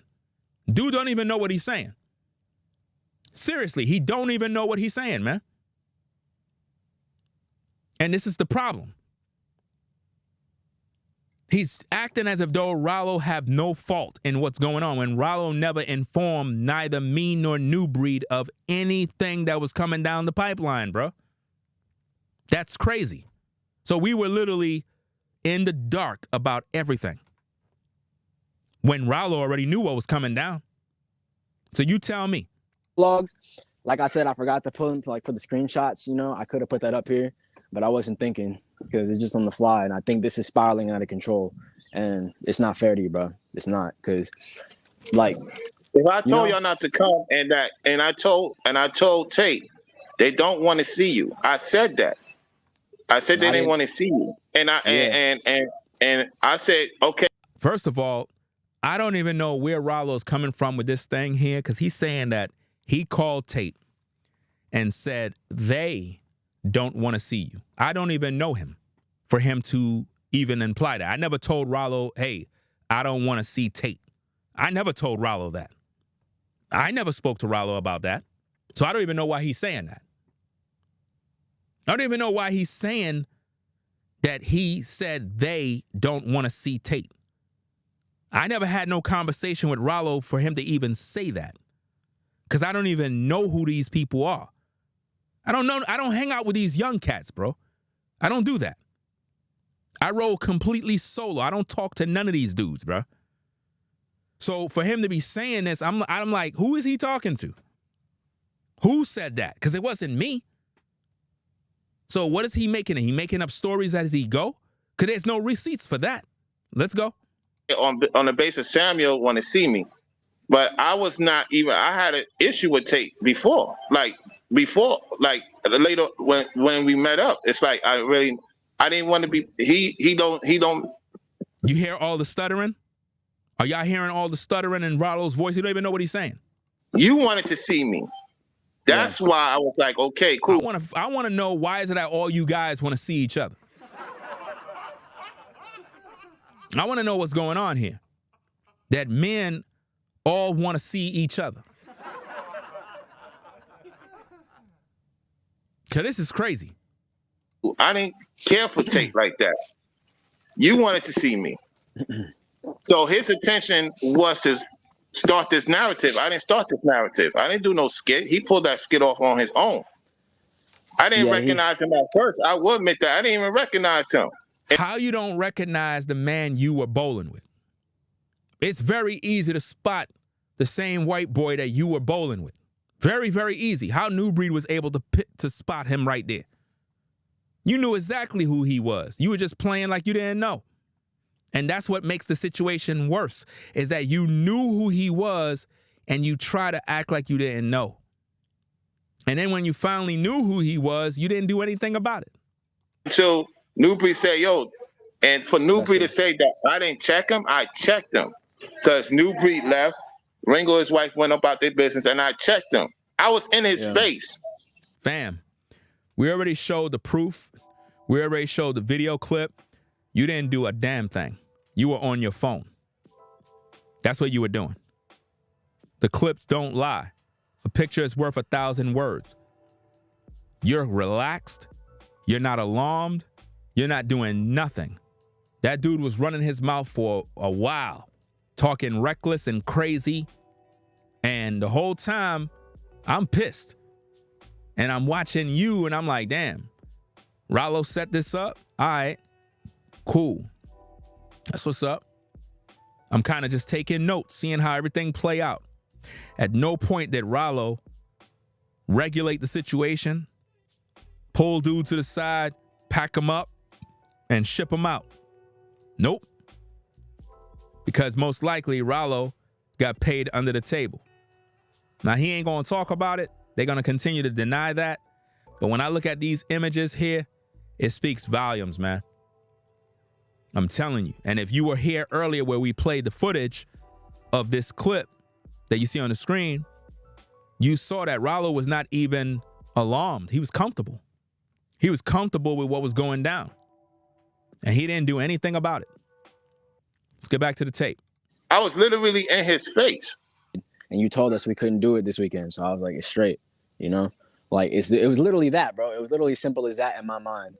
And I didn't know he would follow through with what he was just joking about, you know? Like, I give people the benefit of the doubt because it's like I told them it really wasn't a big deal. And like I said, like, I'm not even on that fanboy shit either, like, respectfully. I ain't mean to, you know, say all that. But, like, you know, whenever I met Nubreed on the land walk, I think the only time I spoke to him is whenever he got there. We were the first group to see him.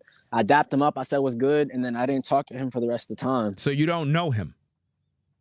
I mean, think about what he just said. He said that when he saw Nubreed at the land walk or whatever the case is, he dapped him up. And then that was it. He ain't speak to him again. But see, these young cats and just people in general on social media think because they see people or shook their hand that now they know them. Like we all cool. No, that don't mean anything. I shook a lot of people's hand. I shook celebrity hands. That doesn't mean I know them. Do you understand that? And it's something that especially these young cats got to get. Just because you went to a land walk doesn't mean you know people. Just because you go to a movie theater does not mean you know the employers that work there. That's your first time going there. You don't know nobody. Because I was just doing my own thing. I was enjoying the moment and stuff. But it's like, you know, that's how you know, like, I'm not lying. To the person on the RINGOTV Raw channel that says, y'all are all like a bunch of teenage girls, the proof of the pudding and the burden is on you. You being here watching and listening make you a hypocrite. Do you understand how that works? It's like going into a gay bar. You go inside the gay bar, you see men kissing men on a pole dancing. And then you stand up and you say, hey, all of y'all in this place is gay. Everybody's going to be looking at you like you must be too. You're in here. So if we're like a bunch of teenage girls, ha, ha, ha, then you must be one of our girlfriends for being here. It's amazing. Let's get back to the tapes. I'm not trying to pick sides here. I'm literally just being neutral. No, you're not being neutral. You already picked sides because you're defending Ralo. And at the same time, you expose yourself because you were privy to the information as well. And you ain't say nothing to nobody.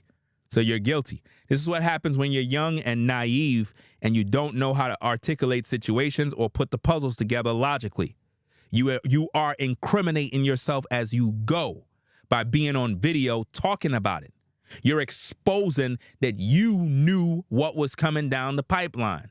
So you're no different than all these other cats. Because this is just what I'm observing. And what I was told after, dude, it was like, I still can't believe it's real. I'm not going to lie, you know, because after I told him the story, I thought that would be enough to be like, yeah, maybe I shouldn't follow through with that. But, you know, he has to face the repercussions of that. But I don't think it's fair for it to ricochet onto you. He don't think it's fair that the ricocheting is hitting on Ralo. Fam is hitting on all of y'all because all of y'all are guilty. And you owe it to your mans and them for coming out. He came out and exposed all of y'all because all of y'all were plotting and all of y'all knew what was going on. Because you didn't do anything. And everybody who's just jumping to conclusions. If I warned them, if I warned y'all not to come, and I'm busy with them because y'all saw the videos of them there. He knew the architect. He knew the location because he dashed there. He knows he's from North Carolina. He dashed there, which means he has a car and he's moving around. The same car that took Ralo away from the hotel after they did their dirt. So what was the conversation like in that car, Ralo? What was the conversation like? What was the conversation like when you and dude was in his car? Because he had to drive over there at the hotel. You needed to drop back to wherever you were. So what was your conversation like? Hey, thanks for that Cash App, bro.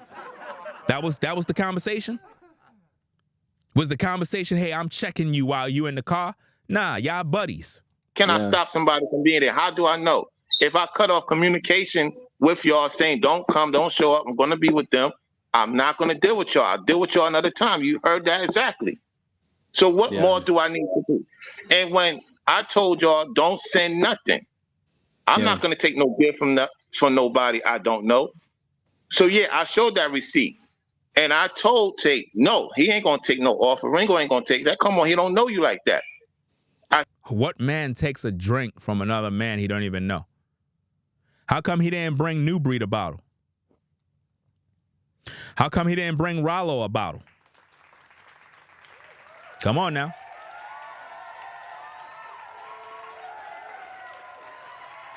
Why he bringing me a bottle for? I don't want no bottle. I could buy my own. This is what I mean, people. That's some obsessive, stalkerish. It just doesn't look good, fam. It don't look good in no regard, man. Say, I called, you spoke to you twice. I called Tate, and I like, no, F off, don't come. Yeah. He came, he saw when Nubreed did the video of the location of me getting out the car, and when Ringo did the location of us walking, he knew the architect, he knew the location because he dashed in Charlotte. That's not my fault. I know certain... He keep talking about this location and how dude recognized the hotel. Has nothing to do with none of that stuff, man. Y'all just keep running around in circles about some simple, petty nonsense. This dude, Ralo, was live streaming the whole day. The whole day. If this nut job live in North Carolina, he knows the area already. Do you understand? If you live in New York, you're supposed to know New York. If you move around the city, you're supposed to know things. Get what I mean? So it's not about, oh, he knew because he's seen Nubreed's live stream or he's seen Ringo this and that. Fam, I don't want to hear none of that. Ralo did not inform none of us about what was going on. Do you understand that? Ralo was live streaming the whole day. Ralo was streaming in the bowling alley. You gonna tell me that this dude wasn't at the bowling alley? You mean to tell me that Tate was standing by a hotel for more than 3 hours? That's what you want me to believe? You want me to believe that while we were at the bowling alley, where we're live at the bowling alley, that Tate was not at the bowling alley sitting in his car, watching from afar? You gonna tell me he wasn't there? He was. Trust me. Because it makes no sense that he would be by a hotel standing and waiting. Because like I said, we were planning to go to a lounge to get some food and some drinks. That would have been another hour or two hanging out. So you mean to tell me this dude would be by a hotel standing outside? No. He already knew what it was because Ralo was in communication with him. He already knew what time it was. Ralo was live streaming for almost 2 hours, people. 2 hours. If the dude is only an hour away, he had to be by that bowling alley long before we left. And when he realized that we were leaving and Ralo shut down the live stream, Ralo was on the text. Dude already done knew, okay, it's time for me to be out. You understand? We went to the McDonald's, we did what we had to do, and then come back to the hotel. He's standing outside. What are the odds of that perfect timing? And then when he get out, Ralo is not doing nothing. Instead, Ralo is calm and cool on his phone. Uninvited Guests. Y'all remember that movie? You remember the movie Uninvited Guests? Anytime somebody is uninvited, it always turns out bad, man. That's just the way it goes. Let's get back to the tapes. Locations dashing in Florida that other people will know I'm at. I had people told me behind the scenes, I know where you at in Florida. Is I supposed to be surprised? I don't know why I'm going to set somebody up for that in danger. That's crazy, man. Not to show up. And he knew, like, based on what you said, that they had an issue with him. So if he knew that, what makes you want to come on your own? I'm telling you not to come. And like I said, he knew the area because he dashed. He knew the area. I can't stop somebody from doing what they're going to do. If I told them not to come, it's not a good look. He said he can't stop nobody from doing what they're going to do. That's correct. You can't stop them, but you can inform the brothers on exactly what's going down. That you didn't do. So essentially, you didn't even stop nobody. You didn't even inform the brothers. He never gave none of us brothers a heads up of what was coming down the pipeline. None. Ralo never informed me of anything. Never informed, not me. I mean, you saw my wife in the video clip. She said, how did he know? We were here. So if Ralo informed us brothers what was going down, why would my wife say, how did he know we were here? Come on now. Because Ralo never told us nothing. And that's the problem. He never informed us of anything that was going on. That's wrong.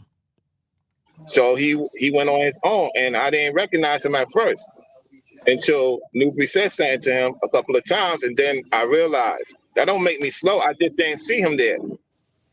That was not in my intentions to set somebody up. And then when I seen what was going on, how he was acting, I didn't like it, and I called him out on it.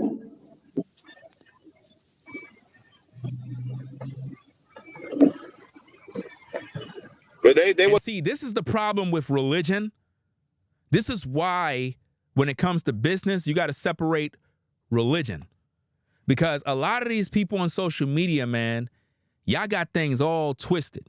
Y'all think because people quoting scriptures and talking about the Most High that we're just all like friends and we're all brothers and sisters and we're all this. No, we're not.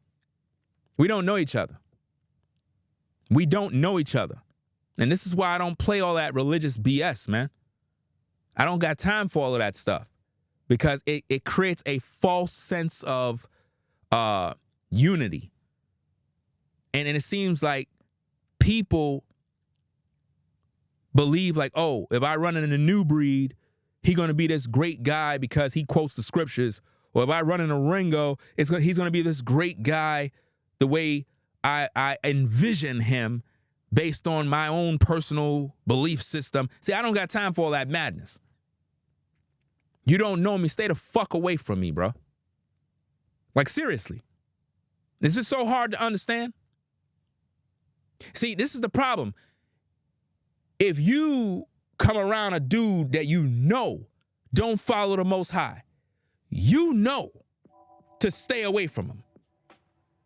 Ain't that something? You know to stay away.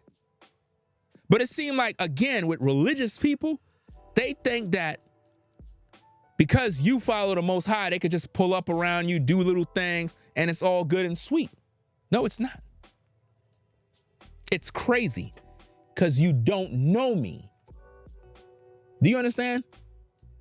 I'm telling you, man, a lot of y'all got a lot to learn. A lot. Talking about, you don't know what pull up is. The pull up they talking about is what talking about the other people. It has nothing to do with y'all.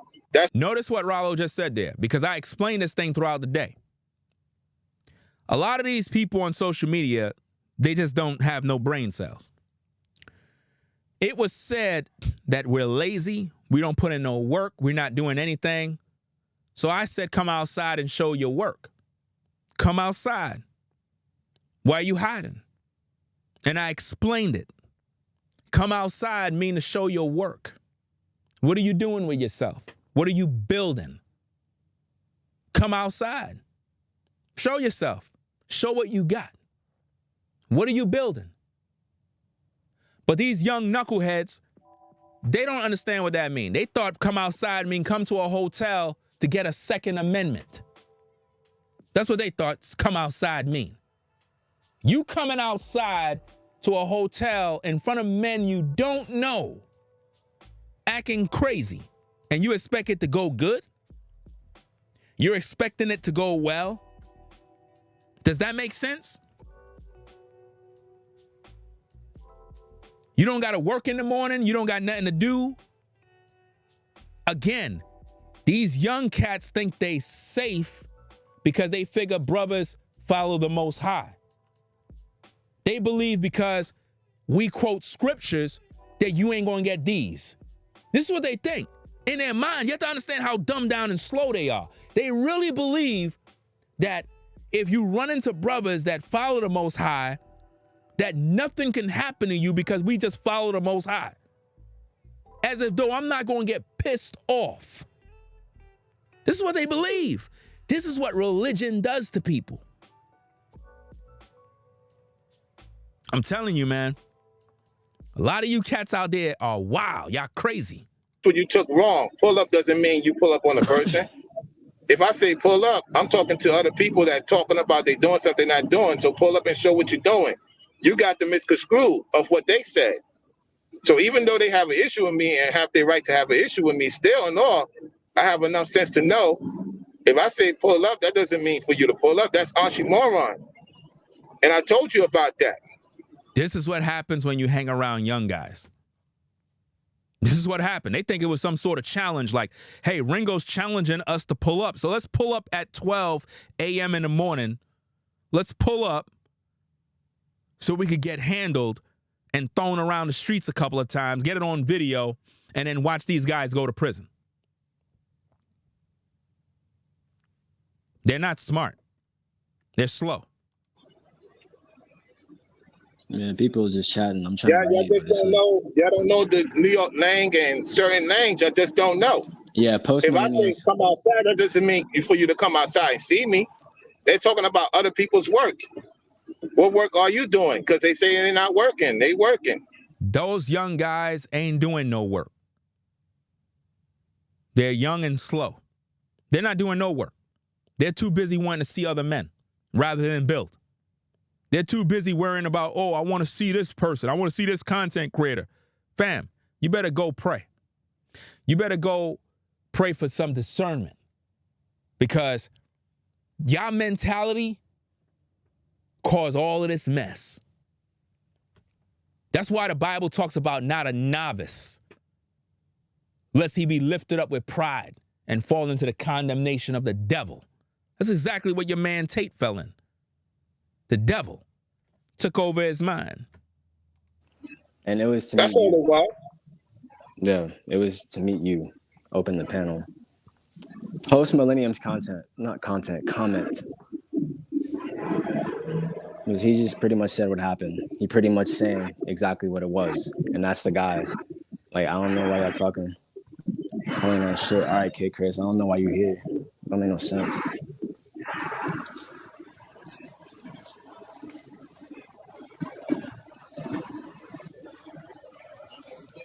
This lunatic is literally coming on my RINGOTV Raw channel continually, signing up under accounts. I mean, I'm telling you, bro. These cats are mentally disturbed. Mentally. I'm talking about mentally sick. Think about it. It's 2:44 a.m. in the morning. I'm doing a live stream.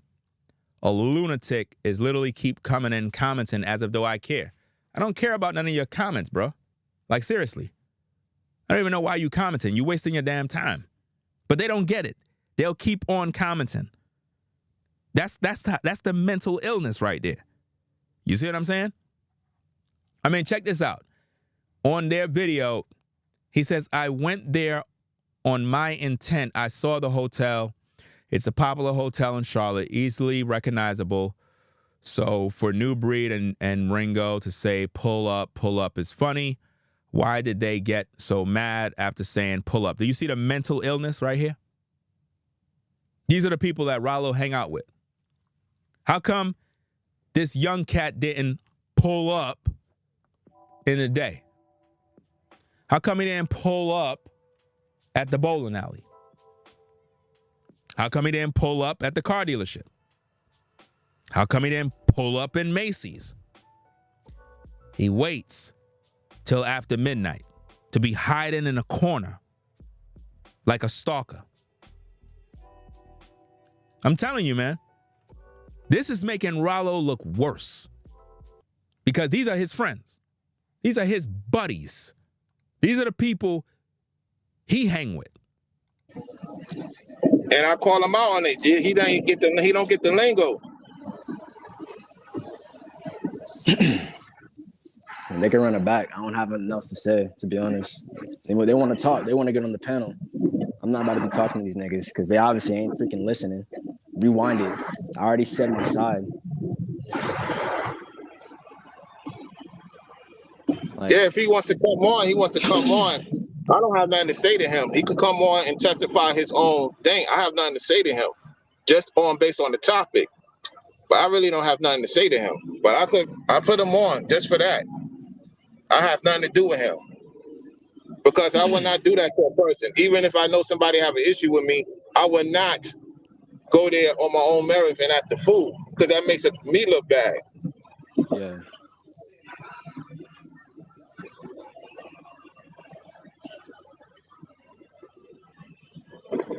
That's it. I already said my piece. They want to know what happened. Y'all need to run it back. Rewind the live stream. I'm not about to repeat what I already said. Thank you for having me on. If they want to listen, they'll listen. But if not, it is what it is, bro. You know, literally, Millennium already said the truth. He's the one with the red, black, yellow profile picture, you know. Yeah, y'all should just talk. That's what I was saying. There should have been better communication with y'all, man. Like, what after it happened, you should have been like, yo, I ain't know bro was pulling up type shit. And After it happened, it's already a wrap. I don't know what the hell is wrong with this young cat. He's not smart. After everything went down, there's nothing to talk about. Because all of the talk was supposed to happen before it happened. Ralo was supposed to be on point to understand how to move. He was moving sloppy. He didn't inform none of the brothers on anything that was going down. Nothing. He kept all of us in the dark. He knew the whole time that the young dude was out there on demon time. He knew it. He didn't say nothing. So we basically walked right into an ambush. Basically what happened. And like I said, it was supposed to turn out bad for that young brother. It was supposed to turn out real bad for him. Real bad. But see, I stand to lose a lot. I stand to lose a lot. He don't got shit. He ain't losing nothing. I would. That's why I had to be smart. Ralo wasn't smart. If Ralo was smart, he would have understood the assignment and would have been like, you know what? Hey, wait in the car, y'all. Hold on. I see that dude over there in the corner. Because he would have kept his eyes open. Obviously, his eyes was not open. And he was privy to the information. That just shows he's moving sloppy. So how could us brothers have somebody that is, you know, not competent? It's like, why would you have somebody around you that's moving like that? That's dangerous, bro. Can't have people like that around you. I would have been probably resolved Well, there. I did talk to them. I did communicate. Everybody's, if people are, I'm not watching what they're talking about, to be honest. I'm not watching it. And that's what Nubreed said. I did not go to, what happened was when he said he disassessed himself from me, I said, cool. I said, I'm going to show the receipts. It didn't take me long. I tried to show them the receipts behind the scenes, but they blocked me. So it is what it is. Nobody cares about receipts because you had 24 hours to figure that out. See, what Ralo is not telling you is that right after the incident happened, the morning, Ralo went live talking about topics that had nothing to do with nothing. At no point did he address the issue.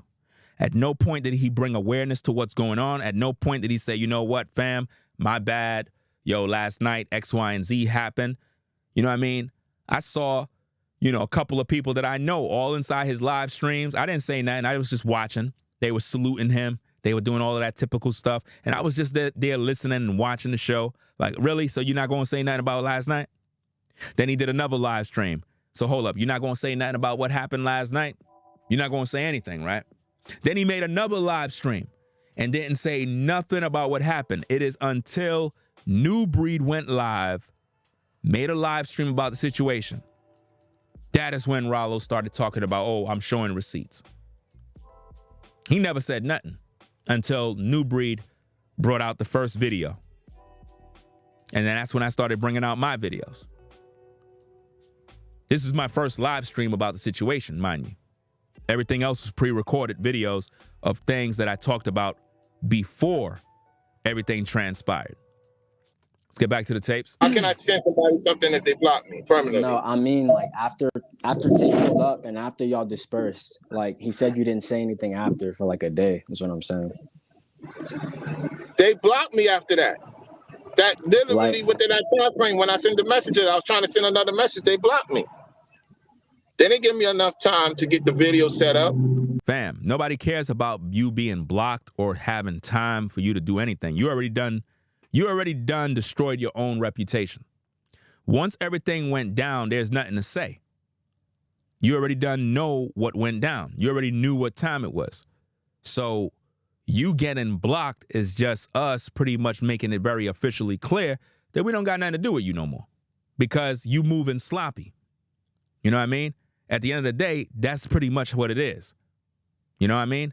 Because this situation, let me tell you something. With all the work that is being done, for this situation to be going down and you have a lot of cats that are like peeping their nose into the business, don't even know what's going on, right? They're making bad decisions too. So it's like you're just watching. I'm literally watching how people are moving. And it just goes to show a lot of people are not intelligent enough to understand and decipher what's happening here. They don't understand that.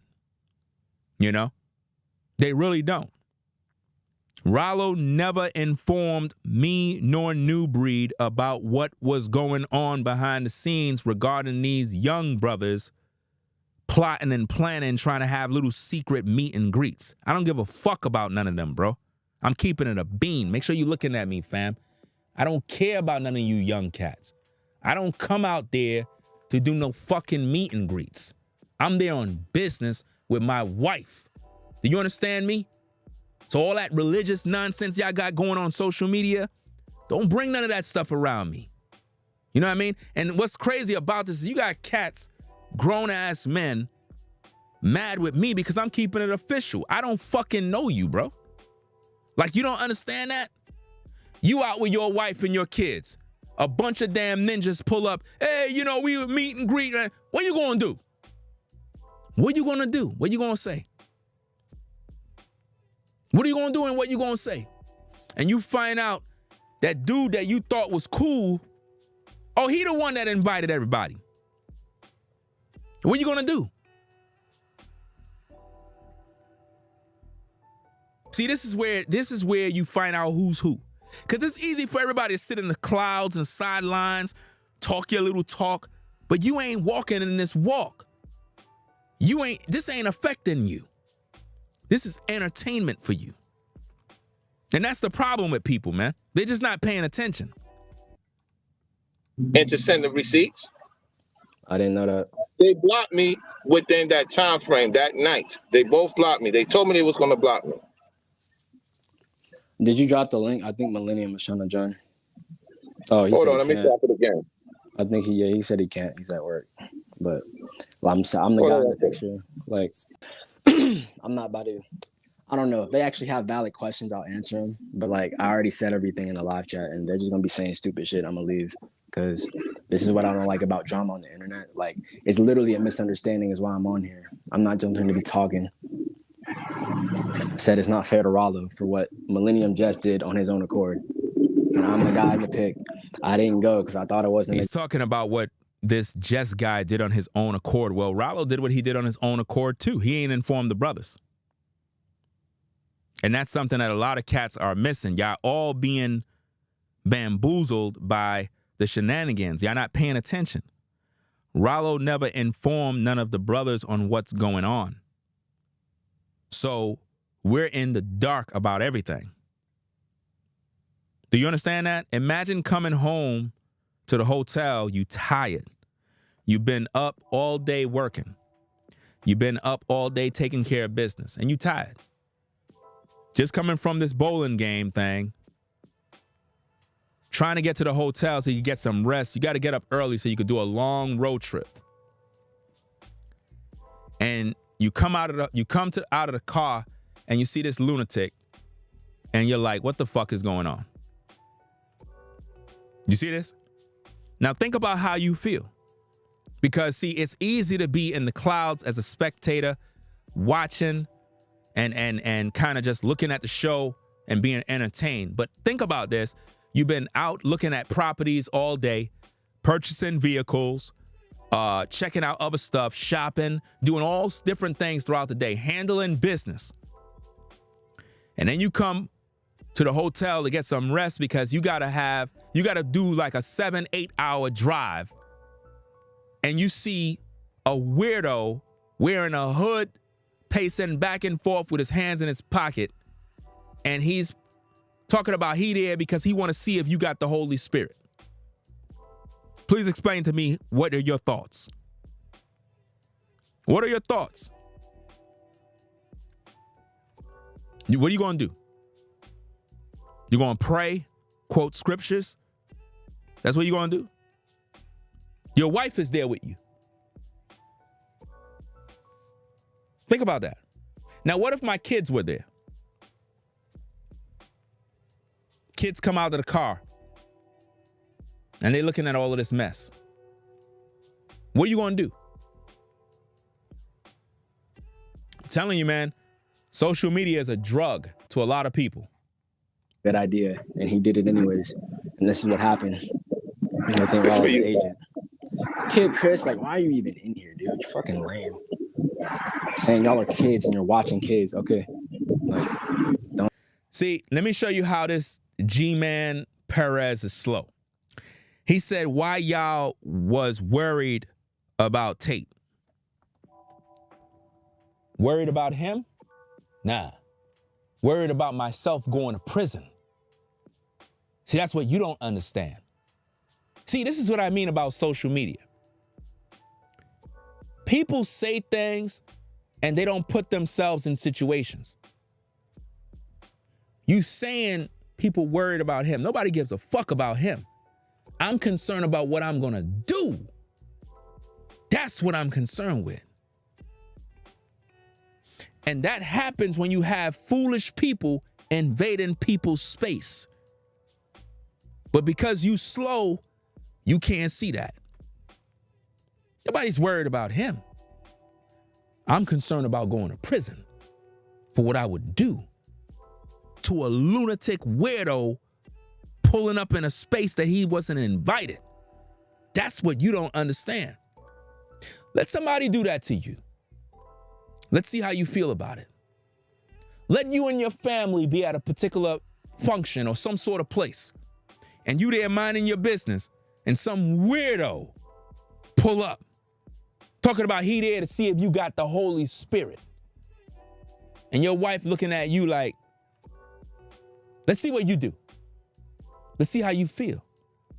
Again, social media now, it make it comfortable for all of y'all. But let you be there. Let you experience it. Let's see how you respond. Let's see how you respond. Let's go.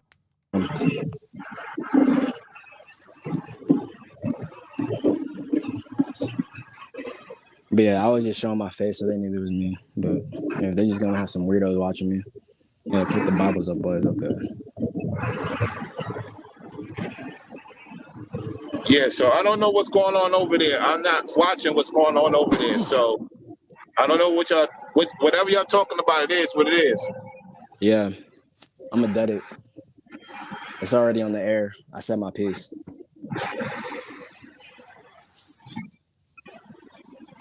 Yeah, but you don't come to somebody at nighttime. There's always another time. They don't, and that's what it is. So you know what's going on. So you had no reason to be there. That's a cop-out excuse. Nah. You don't come there. You don't pull up some late at night or whatever. Especially a man got a wife. Nah, man, I don't play that. I don't play that. They could judge me hard. Listen, they could. Imagine you at your house. You look out the window. You see that lunatic outside talking about he's there because he want to know if you have the Holy Spirit. He's in front of your house. What are you going to do? What are you going to do? You see some crazy weirdo from social media pull up at your house. He's outside pacing back and forth, talking because he says, hey, I see you by the window. I'm just here because I want to know if you got the Holy Spirit. What you going to do? That's my point.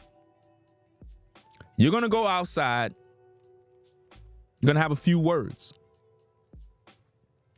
And if the lunatics stay there doing that buffoonery, they're going to have something else coming. See, y'all know that. So when you look at the circumstances and you look at me and you ask foolish questions like, well, you're worried about this and you're worried about that, it's like you're not thinking. This situation was designed to put a brother in prison. See, y'all don't know everything. There's certain things I'm not even going to talk about. There's certain things I'm not going to talk about, but this situation was supposed to put brothers in prison. That's what it's for. Because you have these weirdos that are outside creeping at night doing stupid stuff, man, putting themselves in danger. And pretty much the dude is most likely the type that would definitely call the cops. You see what I'm saying? Cameras are all over the hotel. You see what I'm saying? So that's why he did that. You got to understand what I'm saying. That's why he picked that spot. Not at the bowling alley, not in front of some place in the dark in the night. No. Not going to do that. It wouldn't work in his favor. But in a brightly lit area in front of a hotel, oh yeah, that's the perfect time to be a weirdo.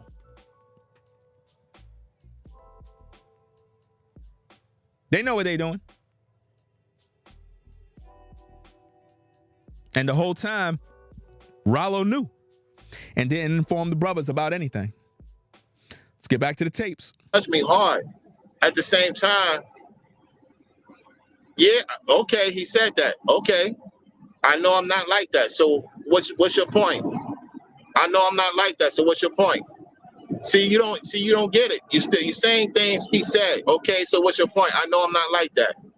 I don't need to go in on them.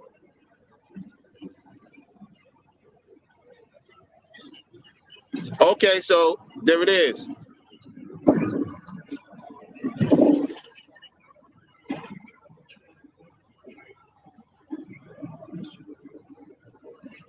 This is just dumb. I'm not gonna lie. Like I said my piece, man. I don't know. Like, bro, I'm just trying to see if y'all could, y'all should have talked after it happened. I guess they just, like I said, blocked you right after it happened, literally. But I don't know. I wasn't there, bro. But yeah, you weren't there, so you shouldn't be talking. You should hold your tongue. You were not there, so you don't understand. Just like all these people on social media running their mouth talking, you got everybody making videos, talking crap. They don't even know what they're talking about. They weren't there. You know what I mean? Half of these internet Pharisees, YouTube Pharisees talking ish, they're just my enemies. They don't got nothing else to say. There's always something negative. They were not there. So they're saying a bunch of nonsense about, oh, Ralo wouldn't hurt a fly, and Ralo wouldn't this, and Ralo wouldn't do that. Y'all don't even understand the magnitude of the problem, man. You don't even know who you're dealing with, bro. And that's the problem. You don't even know what was going to happen that night, bro. And that's the part that people need to get, man. It's like, man, sometimes people put people in a position in life, man, that could send them away, bro. For the stupidity of their decisions. It can send brothers away, man. Because not telling other brothers what's going down, and you have these little surprise, ambush, forced meet and greet type situations, can put a brother in a bad situation, man. It really can.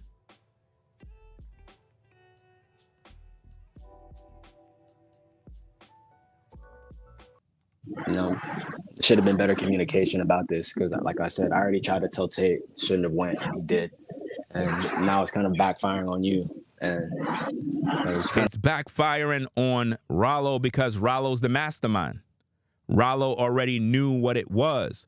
Ralo's responsibility was to inform me and Nubreed on what was taking place behind the scenes so that we're prepared, and not only prepared, but Ralo would have to take the initiative to be like, look, we traveling, we moving. I got to make sure that y'all good. You know what? When we get back at the hotel, I want to make sure that, everything is safe, that nobody's around, no secret stuff, no cameras around, all this other nonsense.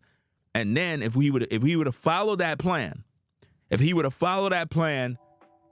saw the dude in the corner. How come Nubreed seen him, but Ralo didn't? Because Ralo's not keeping his eyes open. Nubreed kept his eyes open. Ralo wasn't. Ralo was walking blind. Nubreed noticed the dude like 3 or 4 times, and he said it. Is this Tate? He looks like Tate. Ralo wasn't even looking. Ralo was just in the car chilling, then he got out. And when he got out, he never said nothing. At that moment, Ralo was supposed to go to that dude, escort him out of the way, and we just be on our way. I don't got nothing to say to this cat. I don't know him. Nobody should be communicating with him. We don't know him. We're not there for him. I didn't come to North Carolina to meet some Caucasian kid and pretty much communicate with him. I don't got no damn time for that. That's not making me no money. That's not helping me build anything. I don't give a fuck about this dude, bro. I don't need his bottles. I don't need no Ciroc from him. I don't know him, don't want to know him. You got to be crazy to be forcing your way into interacting with men that you don't know them. You understand? So for this Samuel cat to have a friend like that, and that's how y'all move, fam, y'all some sickos, bro. Y'all sick. I wouldn't even identify dude as my friend, knowing that that's the time he's on. Y'all just taking L's all day. Like, seriously. Bringing this vibe on light, Like, I ain't feel it on the land walk. Whenever me and him met Breed, I don't think there was any of this in the air. It's just what you do, bro. Like, if you let your intrusive thoughts win, it could be evil. And they're not even evil because he didn't go if there were no bad intentions. But, like, look what happened. He didn't have no bad intentions, but this still happened. So it's like, See, he said he didn't have no bad intentions. You have to understand perception when men that don't know you see you pulling up. You could say you don't have no bad intentions, but in our mind, you a threat. So we're on edge.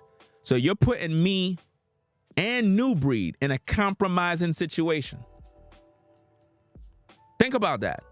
You're saying that he don't pose no threat. We don't know him. We don't know what's going on in his mind. All we know is that we ready. Do you understand that? So the situation could have got real ugly, real bad. But nobody seems to be noticing that. That's the part that is very, very sick about this whole thing is that, and again, it goes back to the fact that people think that because we quote scriptures, that nothing could go wrong. This is where you're wrong. People out doing business, some lunatic is there that we don't know, pacing back. You see, if all of that would have been caught on tape, y'all would have been like, yo, this is sick. Dude was literally with the hood on, pacing back and forth. Crazy. Who does that?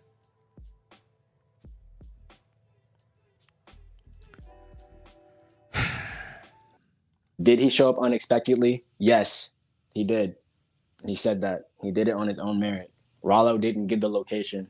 Millennium just told me on the phone the day after it happened, because he tried to call me after it happened, which was like 1 a.m. I was asleep. He called me again the next day and said that he pulled up on them because he could recognize by the architecture where they were. So he was waiting. Once he saw them, he approached them. That's what happened. Ralo wasn't aware, so he was probably surprised, like, this nigga really got out here. Like, this dude really came out here. Like, I don't know what else to say. Another foolish person comment on the Ringo TV Raw channel. The person says, you guys love drama. See, the problem is not that we love drama. The problem is that you love drama because you're watching me. Have it ever dawned on you that you're watching me? Now think about this. You're on my channel. You're in the comments. In order for you to say, bro, you guys love drama, you had to be listening long enough to come to that conclusion, which means you love drama.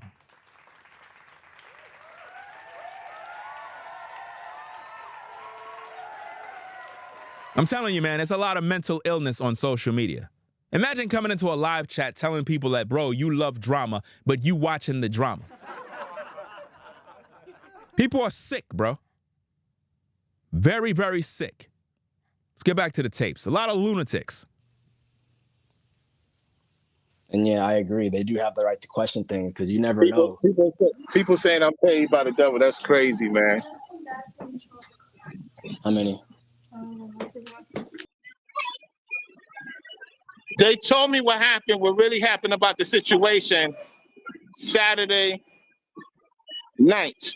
What you did in D.C. What you did in D.C. They told me that, yes. And that's when I blocked you. I blocked you. What you did in D.C. You was out of pocket. And when they told me what happened, what really happened, that's when I blocked you. So you pull up if you did something wrong and they don't want you around. Okay, me meeting up with you, they let me know. They didn't tell me the reason.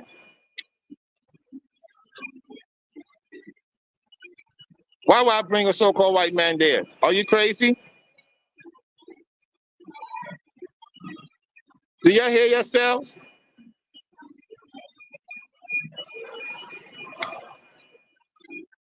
Y'all can believe whatever you want. But I know the truth of the matter is I did not set them up. And everything will run its course. I'm very observant. You're not observant. And you did set everything up because you did not warn the brothers. So no matter how you package this situation, you set up this whole thing because you never informed us on what was coming down the pipeline. You never did notice that. You're even in your own videos talking about how when you were at the bowling alley, you kept looking around your surroundings to make sure everything is right. Why would you be doing that? Because you already knew what was going on. In your mind, maybe dude might want to pull up at the bowling alley. That's why you said that in your videos. Right? Let's get back to the tapes. At the same time, they could say whatever they want because I know that's not me. Yeah, if it's not exactly what I said, then it's a lie because he told me what happened over the phone. So if he puts anything extra in there, I'm going to check him on that because I'm not here to be picking sides.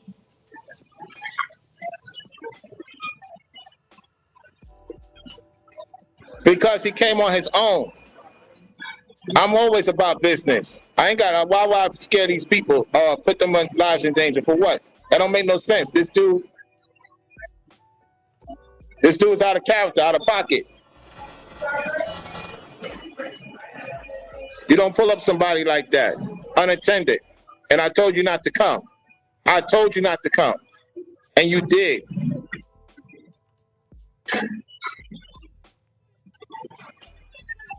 You don't want to admit your own guilt. You're being selfish and sound offish, man. And I told you that in person, and I'm saying it online. Did you send him the link? Hold on. Click the link that. I don't know if you could join through there, but you pretty much had the account, man. So just go in through there.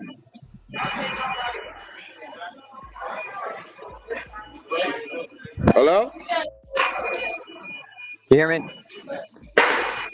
Yeah, you was out of pocket. I told you that in person. And on the phone not to come and pull up and show up.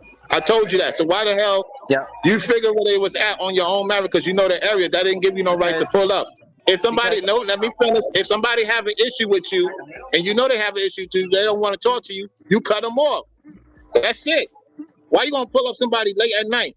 That make me look bad. You don't give a fuck. You came there to start some shit. No, that's not why I've witnessed this, but I'm not gonna get on the same spirit as everyone, because just like Ringo, he's acting just like Pastor Dow, the very enemy he's become. He's long enough to see the hero, long enough to become the villain. That's pretty much how I see Ringo. Are you not listening to what I just said? You know why? Let me finish. If somebody doesn't want to talk to you, why are you going to pull up on somebody? That doesn't give you a right to pull up somebody. All right, can I talk? Would you like somebody to pull up at your house unattended? Answer that question. That's not a house. In fact, answer the question. It could be hotel, house, whatever. Do you want somebody to pull up unattended? Yes or no? I understand. I'm wrong for just showing myself, but I wasn't there to worship. I wasn't there to It's not about worship. It's not about worship. Brother, you're showing yourself just like the other. It's not about worship. You have pride, bro. You're not letting me speak. Notice he said that Ralo is prideful. He's not letting him speak. Are you seeing how mentally sick this person is? How in their mind, everything is based on religion. See, people like that I cannot hang around because there's something wrong with them. You know what I mean? Just stay away from me, fam. I don't got time for all that mental nonsense, religion, craziness. I don't got time for all of that stuff, man. Like, seriously. You got a lot of people that are mental cases, bro. Just like that. Not letting me speak. Same thing, man. Now, in his mind, you got to understand, he just said the same thing, man. In his mind, he figured, okay, Ralo's doing the same thing that Ringo and Nubreed did. In other words, we don't listen to him. Dude, get a fucking life. I don't know you. Why in the world are you so interested in me talking to you? You're obsessed. Something wrong with you. You need help. You need to go get medical treatment. You need to go see a therapist. You need to get evaluated, find out what's going on upstairs. Something is just not right. That a man is going to go to a hotel after 12 a.m. in the morning and stand there waiting for other men that he don't know, and you really think it's going to go well. Like, you really think everything is going to go well for you under those circumstances. Something wrong with you. Can I speak? Give him 5 minutes, Ralo. I'm a timer. Who's this? I went there. Okay, listen, I went there because. Yo. Who is this? Am I not gonna get to speak? Can I speak my piece Brother before TJ, I join in type shit? Let him speak. I can speak my piece before y'all boys continue what y'all about to say. I'm about to say what I gotta say. Okay. So I was there. I found the hotel. It's a popular hotel in Charlotte. You can look at the top of the building. Jeremiah Merritt. It's right down to Jeremiah Merritt. But I figured that Ringo and Nubreed and you together, I can bring my confusion between y'all's doctrine, but I don't want to come there with like. This nutcase just said that he came there to talk about doctrine. He came there to talk about doctrine, y'all. If that doesn't tell you something's wrong upstairs with dude, man, I don't know, man. I don't know who go to a motel thinking that it's okay to talk about doctrine with men he don't even know, as if though I give a fuck about what he believes. I don't care. This man is sick, bro. And see, this is why it's a dangerous situation, because see, here's the thing that y'all not getting. I'm gonna try to make it plain for y'all, right? Now check this out.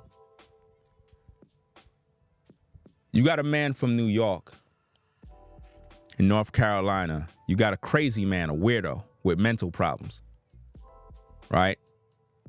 You got Nubreed.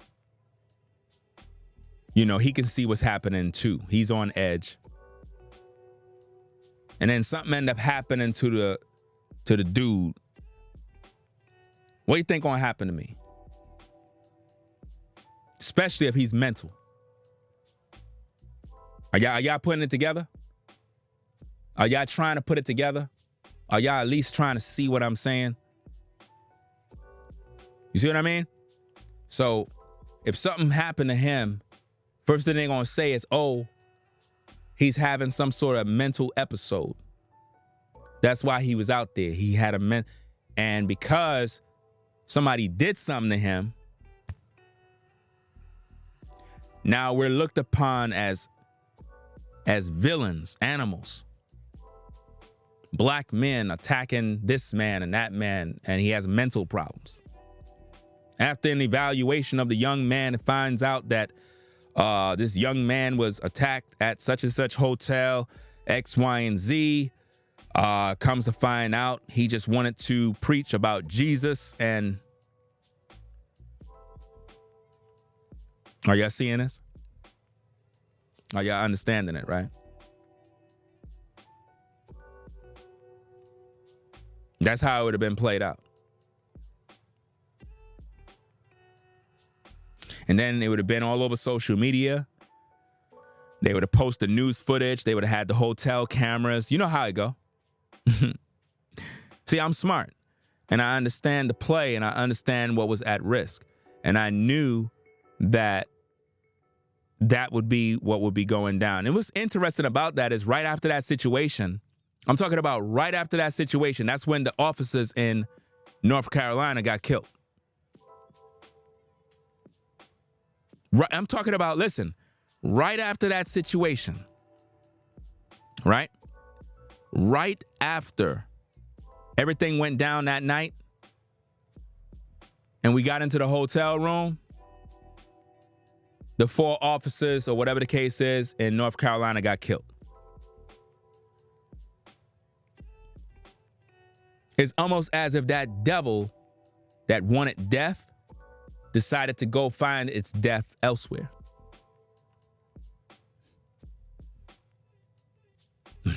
I'm telling you, man, you got to know what's going on, man. That night, blood was required. And that demon that was in search of it went and found it in them 4 offices. I'm talking about once we settled and did what we got to do, all of a sudden now, you got this situation.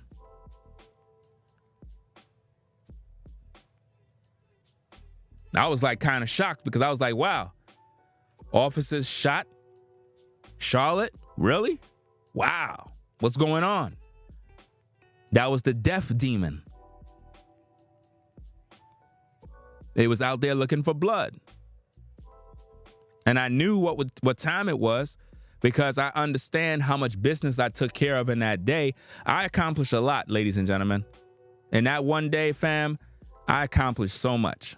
I'm really proud of myself. I'm really proud of all the accomplishments I was able to do on that one day. It's a game changer. So I already knew the devil was upset.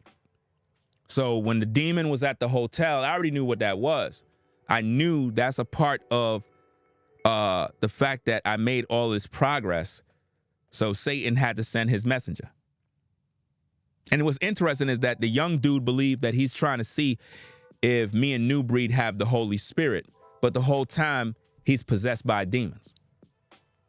This is why you can't really associate yourself with religious people because they're crazy. That's just the way it is, man. Something wrong with them mentally. Raw spirit, because I have a lot of appreciation for all y'all. I really do. So I showed gratitude when I got there, and I come in a spirit of humility because I have a question. Notice he said he shows gratitude. He came there in the spirit of humility and all this other baloney. Nobody cares. You're sick.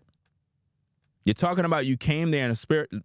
Listen, all you guys that claim you're friends with this dude need to put him in a facility to be evaluated. Because the way he's moving is dangerous.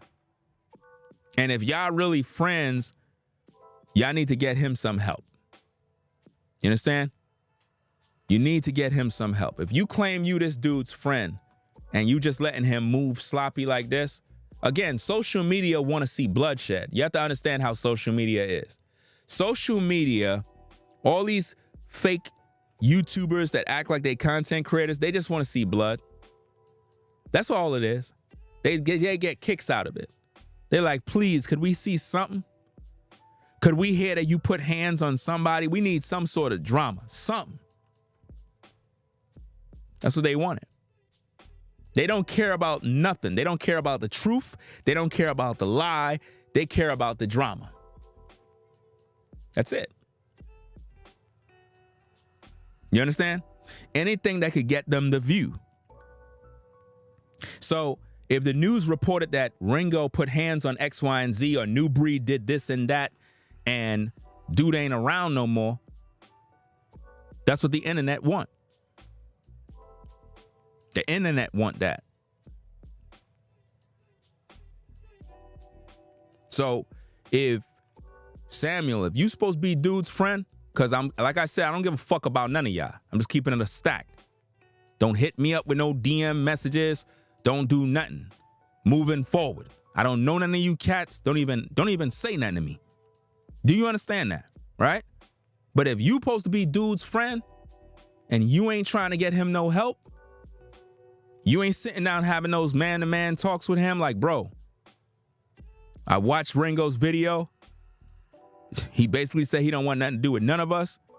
It is his prerogative. But bro, he made a good point on the fact that if I'm supposed to be your friend and I'm not trying to get you no help, like you need help, bro. You need help because this situation could have been really bad. And I'm listening and I'm trying to understand where Ringo's coming from. And based on what he's saying, fam, the way he moving, the way he's thinking, bro, it was going to be bad for him. And I would have been in prison, right? And I wouldn't be with my wife and my daughters won't see me no more because of Ralo and his bullshit. Same thing could have happened to Nubreed. He could have did something. It would have put him in prison because of Ralo's negligence in putting brothers on game with what's going down. Y'all keep thinking all this stuff is just like internet entertainment. What went down was in the real world. Let it happen to you. Just let all of this type of stuff happen to you on your time. And let me see how you respond to it. Maybe you're better at responding to this type of stuff. Let's see how you handle it. You with your wife, you come home to the hotel and a weirdo is over there acting crazy. Let's see how you do. I guarantee you it's going to be a different outcome. Guaranteed. You ain't going to be up here talking all this stuff about y'all brothers need to work it out and y'all brothers need to put y'all differences aside and forgive one another. Man, fuck that, bro. You don't even know what's going on. You don't even know what was about to go down. You don't even know. It was like seconds away. You don't even know. But you online talking like y'all understand what's going on. I'm telling you, man. A 23-year-old young man who's confused about what I'm listening to. And I figured, hey, if I can be man-to-man about it, it's not like Nubreed or Ringo will listen to me in my DMs. They don't open their messages. They don't open. So they that's don't what. So communicate with what? other people. So what? If they don't respond to you, then you just let them be. But What's wrong with you? That's the thing. You brought confusion on me from a lot of miscommunication that makes me feel like No, it's no miscommunication. I Yes. told you over the phone, No. don't show up. Samuel just said it. See, he's over talking again. He's messing up again. Let him cook. He's messing up You're not again. gonna be Give able to it- let him talk. He has Notice how the weirdo said that we didn't read his messages and X, Y, and Z. Are y'all seeing the obsessive behavior, man? Like he think that we're supposed to like we revolve around his world. In other words, if he sent a DM message, we're supposed to respond. I could never be giving somebody that level of attention like that, bro. That's sick. It's sick behavior, man. And if this dude don't get any help, he's going to get himself in trouble because he's going to find himself in a situation where he's going to be at a place he don't belong. I'm serious. This is very, very serious, man. Imagine somebody like that standing in front of your door by your house. You look out the window, you see this lunatic outside your house. and you got your family in the house, and this dude is outside your house. After all this drama, and he's outside your house.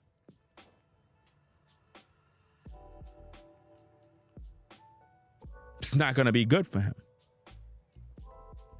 And that's the problem. This is why you got to know the laws of the land and think very long and hard before you make a move, man. Because like I said, these young cats, man, they out here doing dumb stuff, playing with grown men that are family men. And they think because we quote scripture that everything is sweet. Somebody needed to tell them something real, man.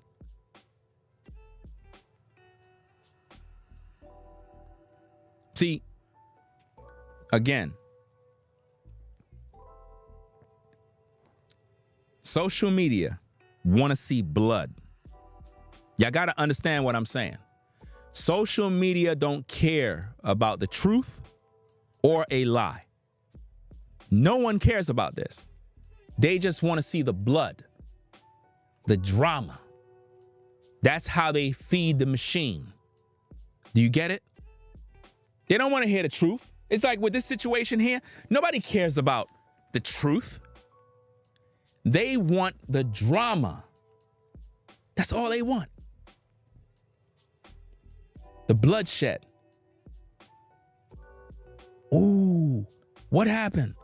Yeah, I don't know, man. Yo, so-and-so, man, I can't believe what Ringo did, man. Yo, he in trouble, bro. What do you do? Man, it's bad, man. It's really, that's what they want. They get kicks out of that stuff. That's what they want, bro. I'm telling you. Y'all think that people want to hear the truth?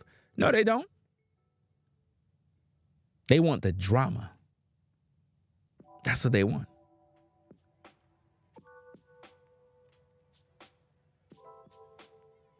They want to hear something bad happen.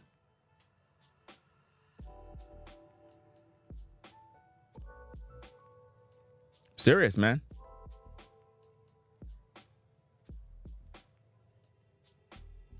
They don't want to see you win. They want to see you lose. All the work that me and Nubreed did during our stay in North Carolina, we accomplished a lot of work, man. A lot of work. What do you think the devil is doing all of this stuff for? To undo all the progress. That's why Ralo was sent to come back to North Carolina. We thought it was going to be something cool and monumental, but it didn't turn out that way. He was sent back to North Carolina to be exposed. Do you see that? He was sent back to North Carolina to be exposed.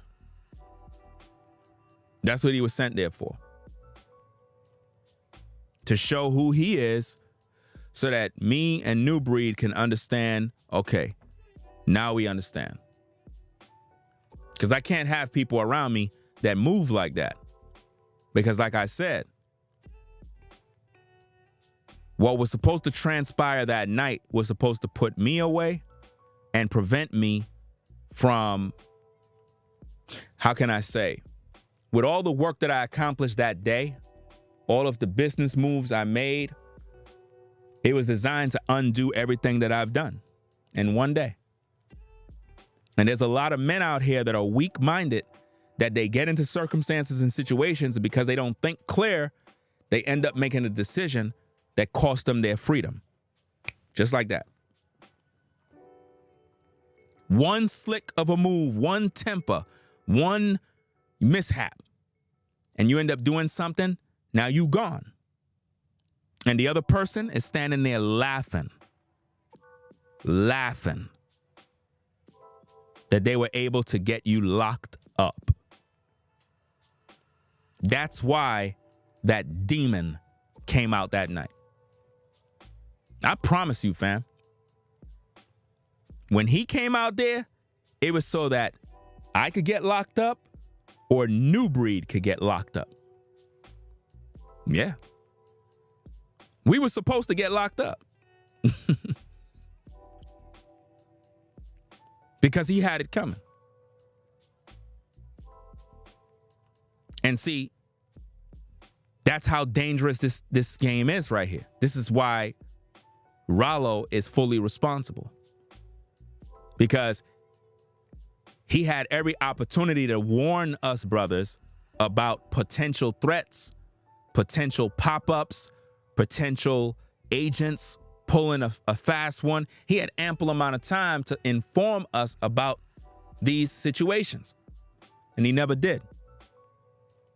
So he put us in a bad situation where we didn't know what was coming down the pipeline. Now, if we were informed that, oh yeah, Tate is doing this, some other young brothers are doing that, we would have been already prepared mentally. We would understand how to move, what to prepare for, what to do, and so forth. Do you understand me? But when everything just transpired the way it is,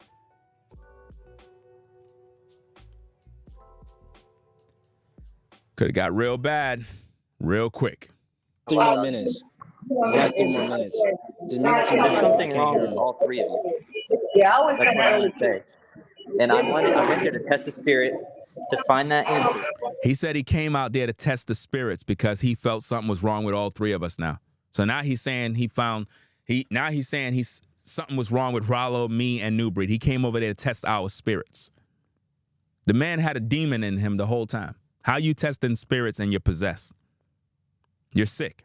Y'all have revealed all three of you do not submit to Christ. You're favorites of me and the law. You've revealed yourself to me. The situation in DC, you judged me. You didn't come to me in person.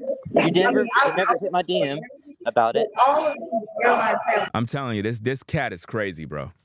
He's talking about somebody didn't come to him privately about the situation in DC and how he's judging everybody's spirit and all this. Bro, this is what religion does, man. This is what religion does, man. Religion literally make you crazy. I'm glad I'm not like this, bro. Where religion got me talking crazy on social media, looking bugged out, man. And these people really think that the Most High is with them. The Most High is not with that type of madness, man. That's crazy. Man.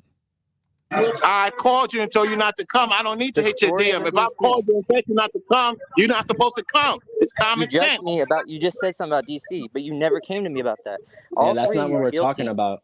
That's not what we're talking about. He's talking. We're not talking about that. Tate, yeah, you're bringing up something irrelevant. That's it. He gotta go. He gotta go. I meant to He ask a gotta question, go. all three, with humility though. But that was irrelevant. I appreciate all of them, but they cut me off. They yelled at me.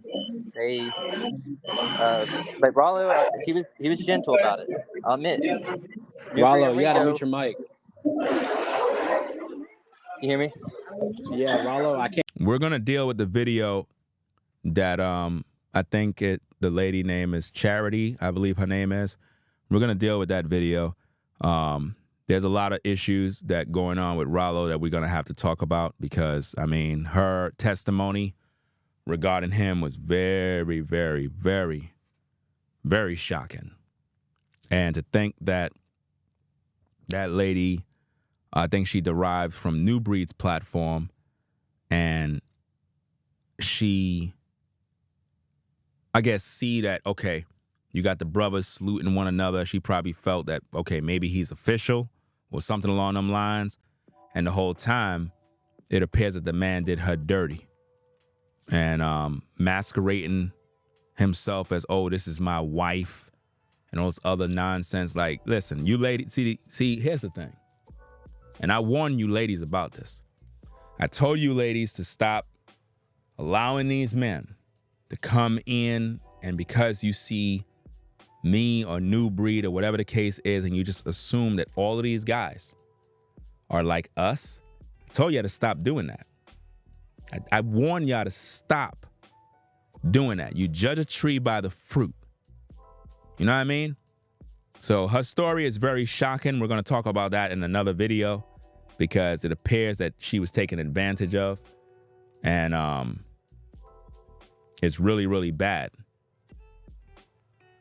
It's very bad that he allegedly did some dirty things to this woman. And ain't no telling how many other women been dealt this same card. And if that's the way he treat the sisters, then come on, man. That's a bad look. And this is why I keep telling you, ladies, y'all got to stop hooking up with these guys because you see them around other brothers assuming that they're quality men. A lot of these motherfuckers are damn devils. And they pose and they act like they're official. This is why I tell you, ladies, judge the tree by the fruit. You understand me? Judge the tree by the fruit. When you look at my videos when I'm out and about in North Carolina, you see me with my wife. You see me with her. You see me interacting. You see me being real. Not no fake stuff online talking about how many wives is over here and all this other fruity stuff and all this nonsense. I don't do none of that fake stuff. I don't go online saying this woman is my wife and she's not. You get what I'm saying? Any man trying to force a woman to get intimate with her, fam, that's not cool. That's called grape. You understand what I mean? So hearing her story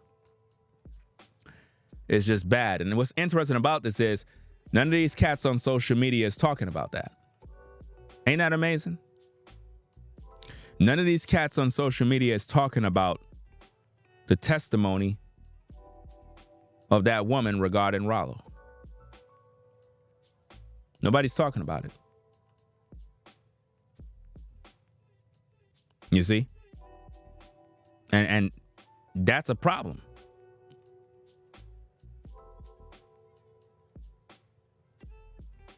You know? But we're going to deal with that another time. Let's get back to the tapes. Let's go. Can't hear him. You got to mute your mic. It's loud, man. Yes, Ralo, I know you handled the situation well, okay? Ringo Nubreed, I was trying to communicate with all three of you at the same time. Notice what he just said. He said that Ralo handled the situation well. Does that mean that Ralo regulated the situation? Does that mean that Ralo aggressively checked them? Of course not. Because he just said that Ralo handled the situation well. Did Ralo really check him? No. Ralo didn't do anything.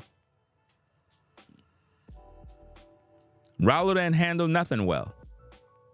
Because Ralo never told me and Nubreed about what was coming down the pipeline regarding a weirdo plotting and planning on popping up out of the blue. That's why I showed up. And I even laid it out. I said, I came here. They didn't listen. I have the video of me talking. I don't even want to release it because it's like me getting involved and all that. But I literally told... He said he has video. Okay, release your video. So we can further prove how crazy you are. Because I will be one of the first to review your crazy video. Just so that the public can see how much of a lunatic you really are. Because he had lifted up the camera and he was like, hey, see, I got you now, which proved that was his whole point. He wanted somebody to put hands on him. He wanted somebody to do something to him so bad, y'all. And I am almost betting that he had an accomplice with him somewhere that was filming. Somebody else was there. Because if you look at, if you were there and you seen how everything was playing out, somebody else had to be there. There had to be somebody else out there that's recording, y'all. Because the way the thing was going down, it was designed for somebody to do something to him. That's what he wanted. You understand? He wanted somebody to do something to him. Because he took out his phone. He was like, I got you now. You talk all that stuff about Pastor Dial. I got you now. Yeah. See? Come on. I got you. Hey, put your video out. I would love to review your video. I would love to break down your video and show the world how sick you really are. so that we can further expose Ralo even more. That's right. Since you got a video, right? Let's get back to the tapes. Everyone that I found it through Nubreed's video. I said while I was trying to lay the disclaimer out, but I was being judged immediately. And He was being judged. Do you hear the craziness here? Nubreed already looks down on me. He admitted in a stream, because there's a story of DC where I was talking to, he went to on Elijah with my friend, and I said a racial slur inside a joke. He said a racial slur inside of a joke. This happened over a year ago. Let's go. Like, he was like, you could be the white man that gets all the brothers connected. And I was like, yeah, man, that would be lit. And then I said, and then I can be like, yeah, these are my N-words, right? And then he got mad about that. And I was wrong for that, but they've judged me on that. He said he was wrong for that, but they judged me on that. Are y'all seeing the problem? He said he's wrong, but then he said, but they judged me on that, as if though they're not supposed to. So it's okay for you to use slurs, but if somebody check you on it, they're judging you. I mean, he's literally acting like it wasn't supposed to happen. I'm telling you, man. And I'm already look weird because I'm this white guy who's around all these Hebrews with Hebrew names, and I don't even put the allegation of racism on here. I don't believe anyone's racist for me, but there's probably dudes that look down on me like Gentile and all this and that. You can tell that dude is extremely insecure, a loner, an incel. He got a lot of problems. And these are Ralo's people. These are Ralo's people, fam. Like I said, man, you won't catch me hanging around anybody like this. This is sick.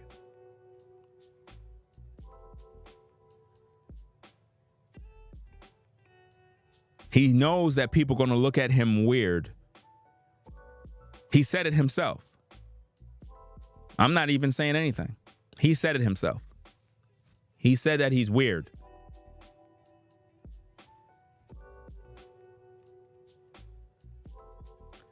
Let's go. Back to the tapes. I went there with a humble spirit. I'm looking for answers. If I know where they at, I was just going to come there in a humble spirit. I knew I was going to be looked at like a stalker or whatever, but all y'all know me. Ringo knows me. He doesn't think he does, but he recognizes me. He knows me. He met me for the first time. That's when you're wrong. You could talk about the internet. I met him for the first time in person. But He would have every right to be listen. You cut me off. He has every right to be upset. He was with his wife. And you're going to bring some drinks. You don't bring some drinks to somebody you don't know, number one. I told you about that on the phone. And you was being oxymoron about it in the text. You was out of pocket from the get-go. And it made me look like I didn't check you. And that's what they say. And they have every right to say that, even though I did check you. And you know what's interesting about this, people? The interesting thing about this, if you hear Ralo's tone, he didn't have that tone right there. He did not have that tone right there, bro. If you look at my face, you can see that it's like seconds before I pop off. You could just look at my facial expression and you could just see that I'm not happy that this dude is here. I'm not happy what I'm seeing. Even Nubreed can sense the tension that's in the air. It's very clear. But look at Ralo's posture. Ralo's relaxed because he already knew what was coming down. And these are the things that I'm noticing. These are the things that I'm trying to point people to see, especially all you cats that have been defending Ralo throughout this whole ordeal. All you cats that was in his videos, giving your 2 cents when you don't even know what's going on. You got to ask yourself the question, does this look like a man that's checking another man for being out of pocket? Or is he checking his Cash App to make sure the money arrive? Because I don't see a man checking nobody right there. And we already played those clips earlier. Admitted that I checked. My phone's at 2. Wait, my phone's at 2. So you out of pocket, man. And you is guilty of what you did. It wasn't They right making that I it was seem there. like I did a skit, and I didn't do a skit. You I did was that there because on you knew behalf the of area. 1,000 people, bro. We're all confused about y'all. There's a lot of us little young brothers. If you confused about somebody, you don't talk to them no more. Samuel, is that not the right way to go I about went it? there. I Hold tested on, the hold on. spirit. I tested the spirit. And all No, y'all I Notice what he said. He said the weirdo said that the young brothers are confused about us. First of all, I don't even know why you're looking up to me. You're crazy. You got to be out of your mind. If you got a problem with me, stop watching me. Like, don't idolize me. Like, seriously, stop idolizing content creators as if though they your daddy or they your pastor. Stop that. That's insane. You know? It's like you're putting people on pedestals and it don't even make no sense. cut you off. I will cut you off. Hey, Samuel, his time is up. His time Yes, is up. sir. If you keep talking Yeah. over me, he's going to be Let gone. him Let me finish. It's respond. my platform. Yeah, you gotta let me talk though. You talked. He did. No, That no. was over 5. You don't pull up on nobody. If somebody don't want to talk to you no more, you don't have to deal with them no more. That's what you Nubreed don't judged get. you just like he judged me. You see Nubreed in the car said you were weird. He said that you see how paranoid these dudes are? The Hebrew community is all falling apart because they don't have love. Notice what he just said. He just said that the Hebrew community is all falling apart because they don't have love. Do you see why he was sent? He just said that. He said the Hebrew community is falling apart because they don't have love. That's why he was sent by the devil. His job was to cause the community to fall apart.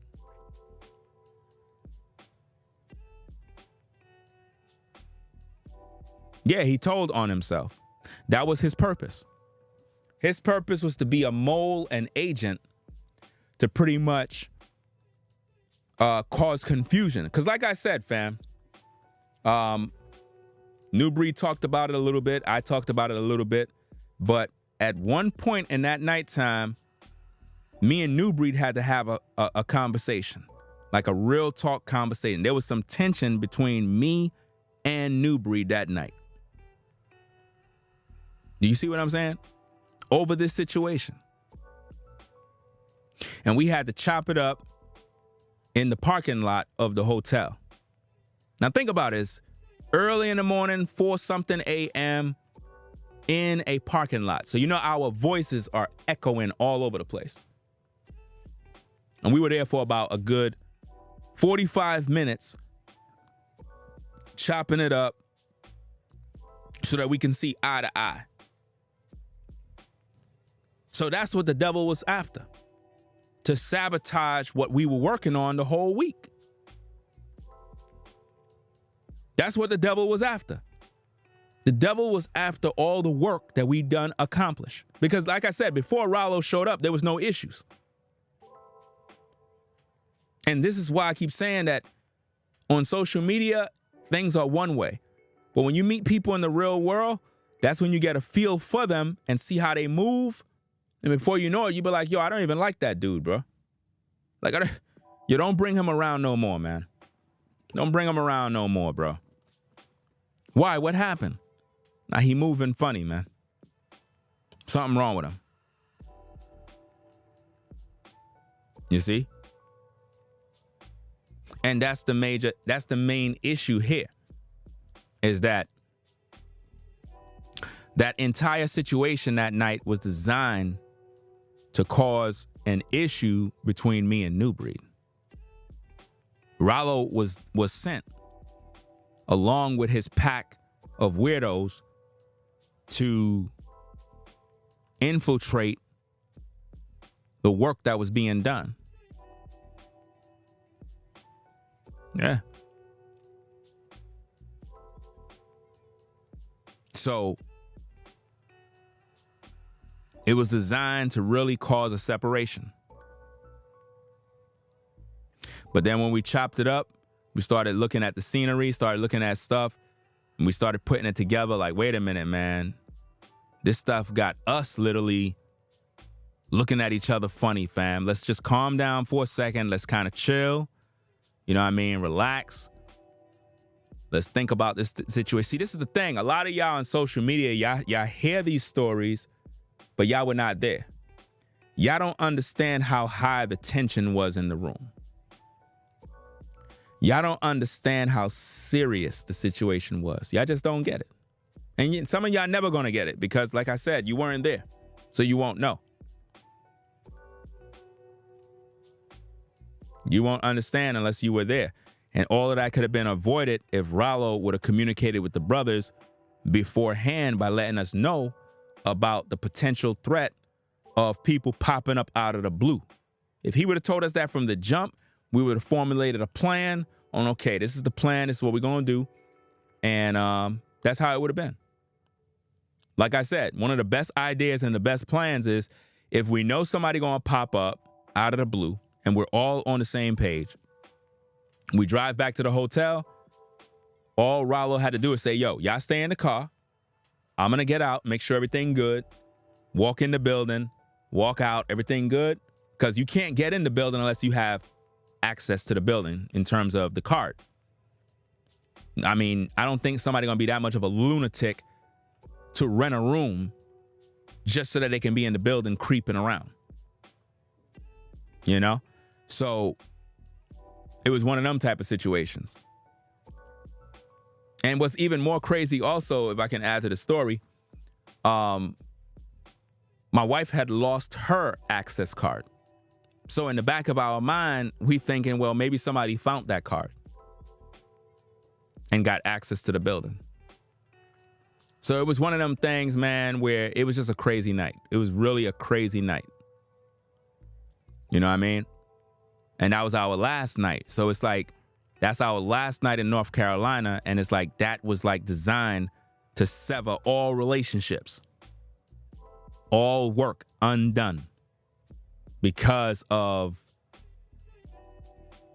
the lack of communication on Ralo on keeping us in the loop on what was going down. You know? If that was you, you'd have been pissed off if you would have seen what it was. Because at first, I kind of played it off like, you know, it is what it is. But then when dudes started talking, I started realizing that, yo, man, you taking up a lot of my time. You're taking up a lot of my time. My food is getting cold. I'm tired. Got to get up in the morning. Because, you know, when you're taking a road trip, you don't want to take the road trip in the day. You want to leave like around 3, 4 a.m. in the morning so that the road is clear during that time. You can really drive and just do what you got to do. You know? Yeah, there's no traffic around that time. Let's get back to the tapes. They were judging your car. They were saying you were weird, that you were on your phone, and they asked you don't want to keep bowling. Like, dude has no fun. Dude's in a conspiracy all the time. And I love him. I get All right, my his time money. is up. He's not getting to the point. He's not getting to the point. His time is up. You can't see? He's running around. He's guilty. All right, Go bro. ahead. I gotta say this, Ralo. I'm not gonna hold you, bro. Like, I hear like both stories about this shit. I am for live, fam, and I'm gonna keep it a G with you because I'm gonna say what I gotta say. I just feel like at the end of the day, I feel like keep it real with me, bro. Like, let me talk. I'm gonna say what I gotta say. I feel like you ain't coming on some weird shit, but like you know better than bringing around little boys, bro. Like, stop bringing about these people, bro. You coming on live stream taking pictures and shit like that. That shit ain't raw, bro. Keep it a G. Just keep it private, my nigga. Like, even if you don't know them boys ain't finna come on some shit, but like you gotta like understand, bro. Like people have lives, my nigga. People have like I agree. shit, my I nigga. agree. I agree. People go through trauma. People probably got their guns to their head when you're little, and then that's why they be watchful, my nigga. You gotta know at this time of I age, did tell him not to pull up though. At the end of the day, CJ, anything could happen at the same time. I told him not to pull up. See, even dude know that it's kind of not kosher that Ralo is hanging out with these cats. It don't even make no sense, man. That's like I'm hanging out with the young cats in the hood, and I'm kind of just like, come on now. I can understand you get them some game, but you out here trying to hang out with them at the club? Nah. Something wrong with that picture right there. He was in the wrong. I had nothing to do with that. That's what they were wrong at. I didn't have nothing to set them up. He knew the area. He's from there. He knew the area. Of course he know the area. Of course he knows the area, my nigga. Of course. But you gotta understand this time of day, this time of age we living in, my nigga. I checked them on the phone and I checked them in person. You're right. At the same time, I checked them on the phone. I checked them in person when I realized it was him. Ralo ain't checked nobody, bro. He ain't checked nobody. Now, what he said after I left, I don't know. But during what I was there, Ralo didn't check nobody. Like I told you already, fam. We already played the clips earlier. That's Ralo. Standing there looking at his phone while the dude is there. Does that look like he checking somebody? No. He's not checking nobody. He's checking his Cash App, making sure the money arrived. You see what I'm saying? I guarantee you he was checking his Cash App. He was checking his Cash App, fam, because he wanted to make sure that dude put the money in his Cash App. That's crazy, man. Absolutely crazy. Okay, if you know that, fam, so why not just address it earlier than when Nubreed or Ringo could like easily address it? Nubreed did it. If you listen to the point dude said, he said, why didn't you address it earlier? Again, remember what I told y'all in the live? I said Ralo went live about 3 times before Nubreed made a video. Then when Nubreed made a video, all of a sudden Ralo want to start making videos about the situation. But he didn't make no videos. Initially, he didn't make no videos about it to address the situation. And it's like, I literally gave him time. I'm like, okay, let's give Ralo 24 hours to make it right. Let's see how he handled the situation. Dude went to making videos about topics that had nothing to do with what happened that night. And right there, I knew that he's guilty. Because if you didn't do nothing wrong, you would clear the air and be like, you know what? Let me take responsibility for that. Because again, we didn't know that he had all these conversations with these young cats. We didn't know that. Nobody informed us about anything. And that's the point that I keep trying to drive home, is that Ralo never at no point said, yo, guys, listen, stop what y'all doing. I got to talk to y'all about something important. Basically, this is what it is, guys. This young cat, he wanted to link up with me. I told him no, but he's still adamant about meeting up and seeing you guys talk about he's trying to bring you a bottle of Ciroc. I told him it's not a good idea. He insisted that, hey, I'm going to do what I'm going to do. So, hey, I'm just letting you guys know beforehand in case anything happened. I don't want you brothers looking at me like I set you up. You know what I mean? Like this is some sort of skit. I don't want no problems. You know what I mean? I'm trying to help and build with you guys. I really don't want to mess up none of our relationship in terms of business. But, dude, I can't control his movements. You know what I mean? He make his own decision. He's a man. I'm just basically reaching out to you guys so that y'all know what's going on, so that we on the same page as men. Because if I don't tell you guys and something pop off, I'm going to look bad. You guys are going to want to know how this happened. That's what you're going to ask me. So, hey, if dude pop up, y'all stay in the car. I'll go handle that. It doesn't mean I have to be on some old Ray type business, but definitely I'm going to check him and be like, bro, why the fuck you at this hotel? You don't see the time, bro? You don't see the time? What are you trying to do? You trying to cause a problem, bro? That's what you trying to do? So hold up. You came over here. Do you even know these brothers? You don't know them, bro. Don't do that again, man. Yo, go home, bro. Yo, go home, bro. That's what Ralo was supposed to be on, fam. He didn't do that. Ralo didn't do that, man. Ralo got out the car. This is what Ralo did. That's what he did, man. Come on. Ralo did that. He didn't check nobody because he knew what was coming down the pipeline and probably got paid to do that. Isn't that amazing? Video. Hold on. Let me talk. You're on my platform. Like you're not doing anything. You're on my platform. You're on my platform. Nubreed did a video. Hold on. Nubreed did a video on his channel, and he said he disassociated himself with me. I tried to show them the receipts. Let me see if I can show this to y'all, because I don't know if y'all seen it, but let me see. We're at clock 39:23. Let me go back here.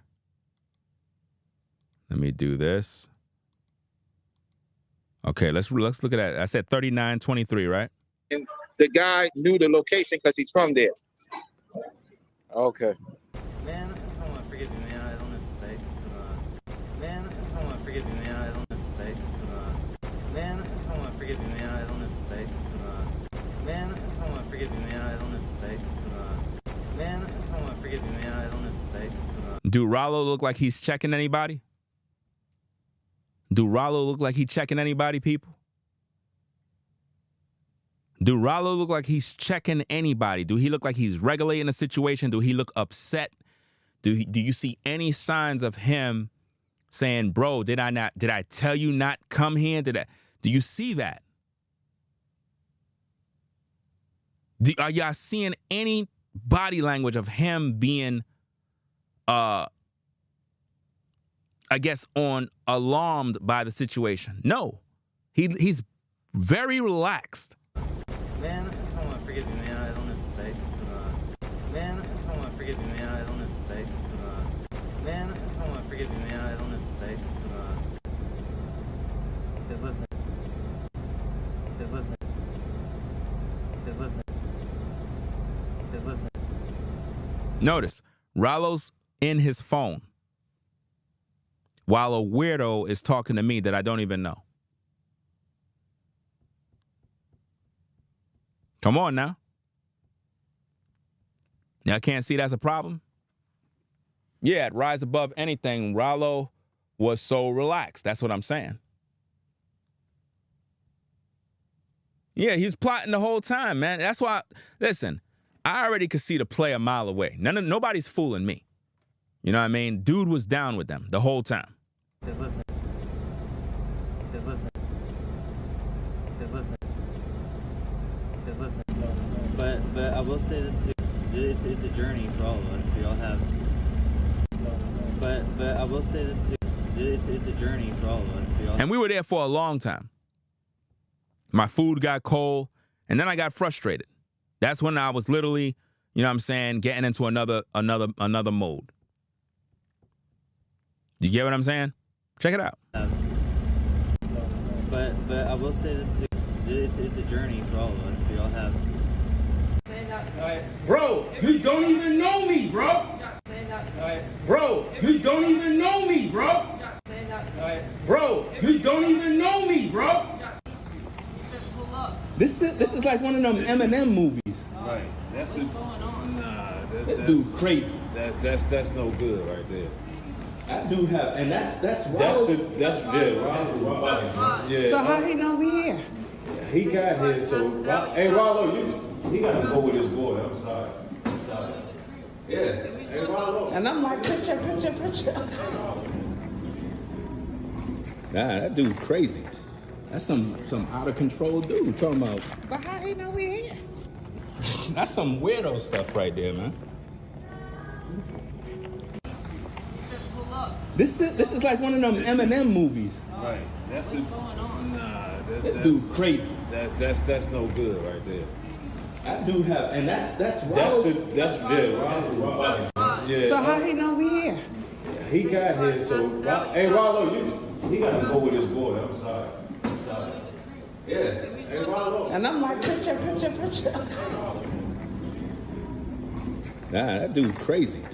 That's some out of control dude talking about. But how he know we here? How he know we here? That's some weirdo stuff right there, man. This is like one of them Eminem movies. Right. That's the.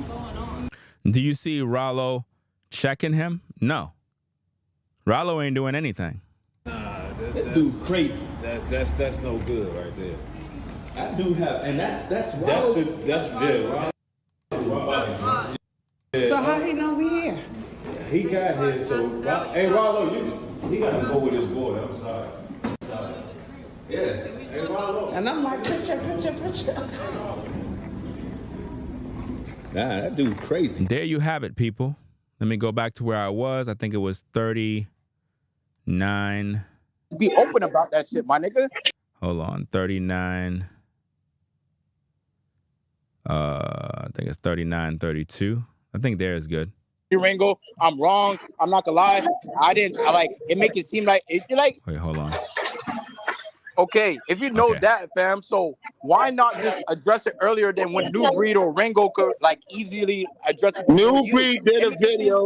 Hold on. Let me talk. You're on my platform. Hold on. You're on my platform. You're on my platform. Nubreed did a video. Hold on. Nubreed did a video on his channel, and he said he disassociated himself with me. I tried to show them the receipts. When they blocked me that same night, they blocked me. How can I show them something if they block me?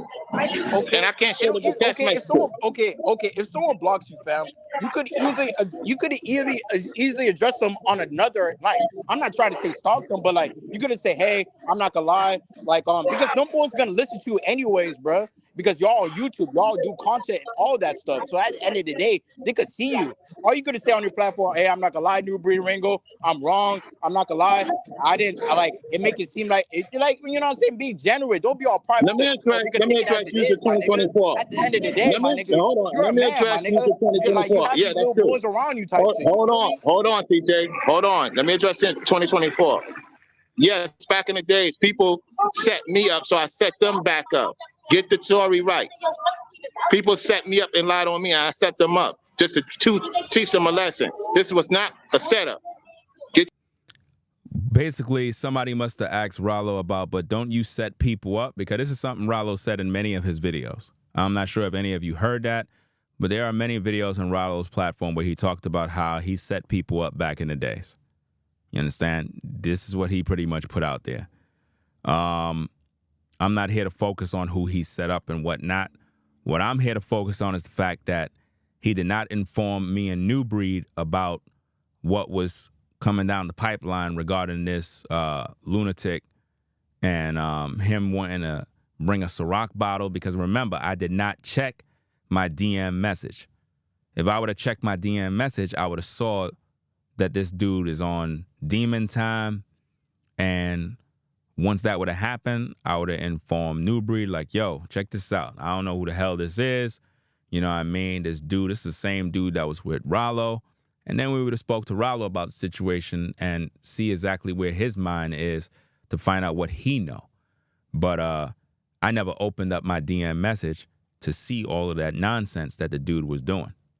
But the dude is definitely a mental case because he kept sending me DM messages talking weirdo stuff about, well, you know, the reason why I came out there is because I wanted to see if you and Nubreed had the Holy Spirit because you guys are too aggressive and, you know what I mean, y'all don't really listen to me and all this other fruitcake stuff. And I'm like, dag, man, like, there's some sick stuff that this dude is doing, man. The story right.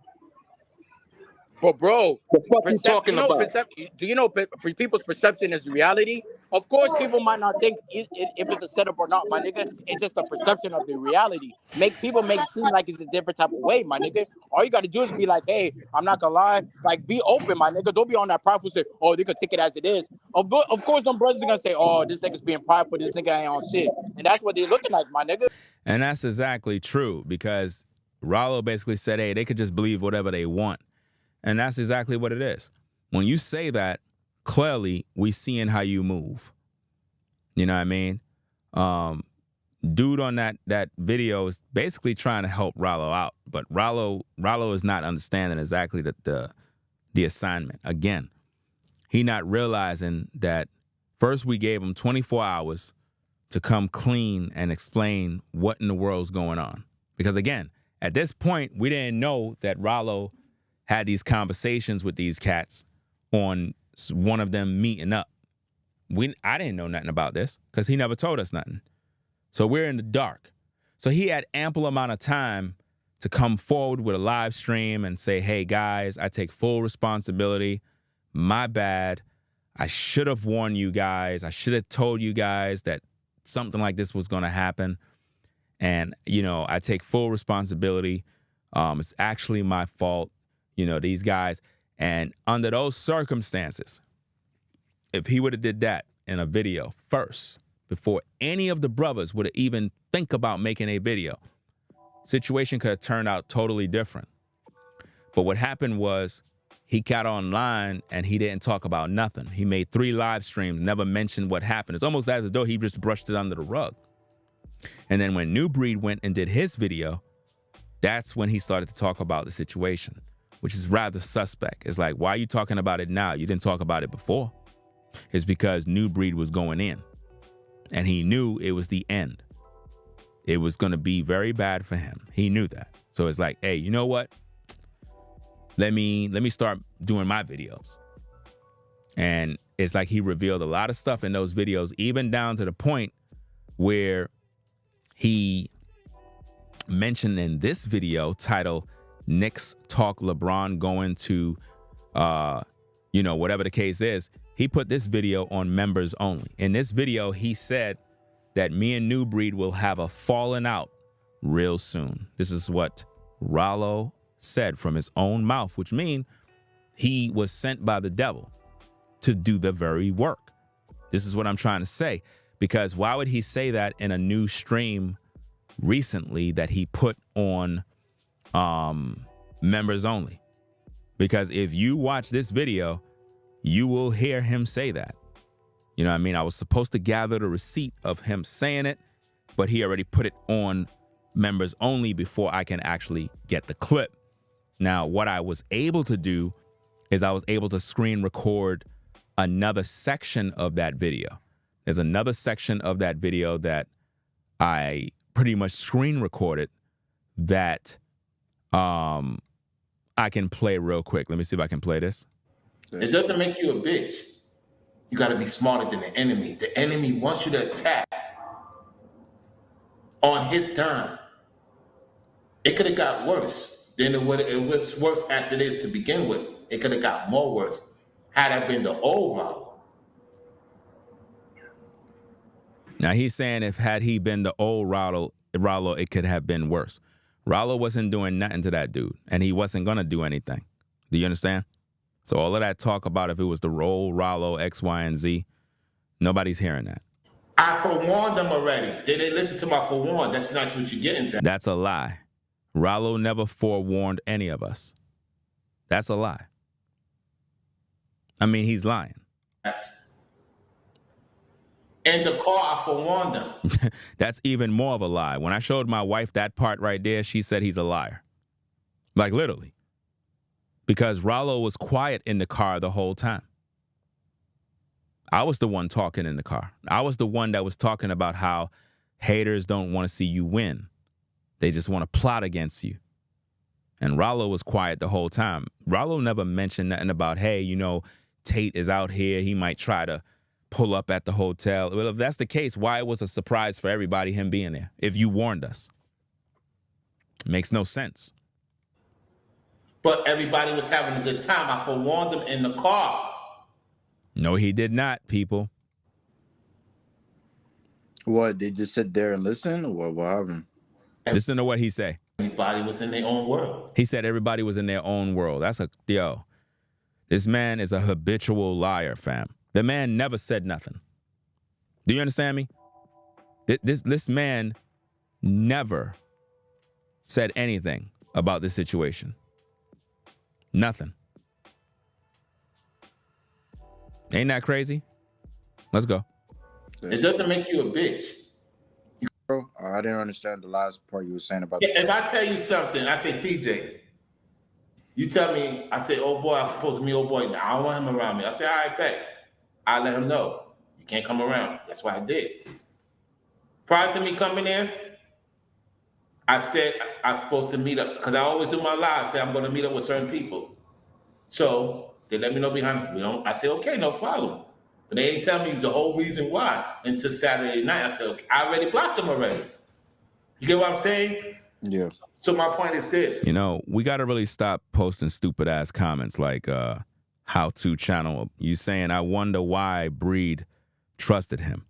Let me ask you a question. How many fucking people you trusted in the past that turned out to be assholes?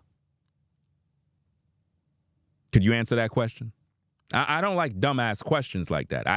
It really is annoying when people do that, because when you learn about somebody, right, everything changes. So why do we say stuff like that? It's just like when you have a situation like this, people will come and they'll tell me stuff like, well, if you feel that way about Ralo, then why all that time you were saluting him and X, Y, and Z and all that? I mean, it's really dumb when people say that, because you didn't learn about them. You didn't learn about their actions yet. You get what I mean? It doesn't make any sense to say that. I'm pretty sure there's a lot of people you known from back in the day that you thought was cool, and then they showed who they really was, and once they showed that, all bets are off the table. All of a sudden now you look at them in a different way. So why would you say something about, well, I wonder why Breed trusted him? You should be wondering why you trusted all the people you knew back in the day that you don't even pretty much rock with anymore. How is it that you trusted them back in the day, but now you don't rock with them? You know why? Because something happened and it changed the way you felt about them. And it happened to all of us. We all trusted people back in the day that we would swear by. Come to find out they were a snake. And now we moved on. So when I see those kind of questions, man, it just really irritates me, man. Because I'm like, man, y'all be acting like as soon as you meet somebody, you're just supposed to know everything you need to know. No, you're not going to know everything you need to know online. It's when you meet people in the real world and you see how they move. You see what I mean? So if we're in the real world and a dude is live streaming us everywhere we go, he got the cell phone recording, got the cell phone live streaming, and this is what we're seeing every single day. We know what we can expect if the dude is around us all the time. That's what he's going to do. So if Ralo's around us all the time, Ralo's going to be going live every single minute. You see what I mean? He's going to be going live when you least expect it. So pretty much all throughout a day, he's live. Everybody know where you at. They know you shopping. They know you shopping for a car. They know you're at the hotel. They know you're over here. They know you bowling. I'm like, my goodness. I mean, dude, CJ even said it was like a reality TV show with the way Ralo was streaming all damn day. It's like, damn, give it a break. Some things are not meant to be streamed. It's one thing if you record, you know what I mean? Like we out and about and, hey, man, yo, we at the dealership X, Y, and Z, and it's a quick video, and he posted later on. If you notice, right after I got home from North Carolina, what did I do? I started uploading my pre-recorded videos. I started to upload the pre-recorded videos because now it's time to show the world. But I wasn't streaming all the time over there. I only did 2 streams. One of the streams where it was me, Nubreed, and Yowitazat. We streamed at the same time, all 3 of us. That stream is what I did. And when I left the hotel that morning, I said, let me try to go live. And I went live while in the elevator. And then when we got out the building, I ended the live stream. So it was probably about 3 minutes. And that was it. I never went live after that. I never went live at a car dealership. I never went live while shopping for clothes. I never went live at a bowling alley. I wasn't doing none of that stuff, but Ralo was. And I didn't even know. I didn't know he was recording us at Macy's. I didn't know he was recording a live stream at the car dealership. I didn't know. Because if that's the case, it's a security risk.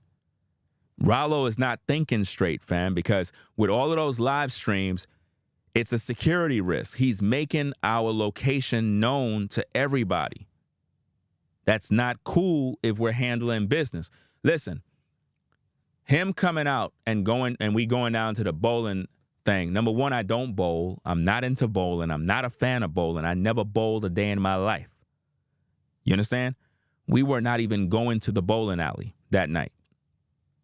You understand? The only reason why we went is because when I informed my wife that brother Uwitazat is going to be bringing his wife, then she felt like, okay, I'll go because I have somebody to talk to. You get what I'm saying? You know, the females, they always talking, you know, stuff like that. But initially we were not going. So when we went down there and the cameras was on again, I'm like, listen, man, when the fuck these cameras are going to be off? And in my mind, I'm like, look, if we're here just having fun, chilling, can the cameras at least be off? But the cameras was on. The camera is on every single minute. And I'm like, look, maybe he's just recording a quick video. But then I noticed that it's a live stream. So that means for almost 2 hours, anybody in North Carolina can pretty much know where we at. Because anybody that know the bowling alley, you would know where it's located. So for 2 hours, our security was compromised, privacy compromised. The same weirdo dude, he knew where that bowling alley was. So for him to be at the hotel waiting on us, come on, man, you can't see the writing on the wall. He already knew. He was most likely at the bowling alley, parked up in his car in the cut, kind of just waiting for us to leave so he can head back out to the hotel. That's what was going down. When dude came on his own, I confronted him in the way they did not like the way I confronted him. And I get it. But you got to look at the big picture, though. Where I come from, you could confront the person, and they still would have blocked me. It was already going to happen regardless, fam. Regardless, it was going to happen. Whether I handled it the way they handled it, want me to handle it, or the way they didn't like the way I handled it. It was already over because I seen it in their face. They walked away from me. They're not telling you that part. If they tell you that part, then they're not telling you that part. Yeah, I don't know what he's talking about. They didn't tell him that part. There was nothing to do after that. I'm protecting myself so I don't go to prison by putting hands on this dude. That's what y'all don't understand.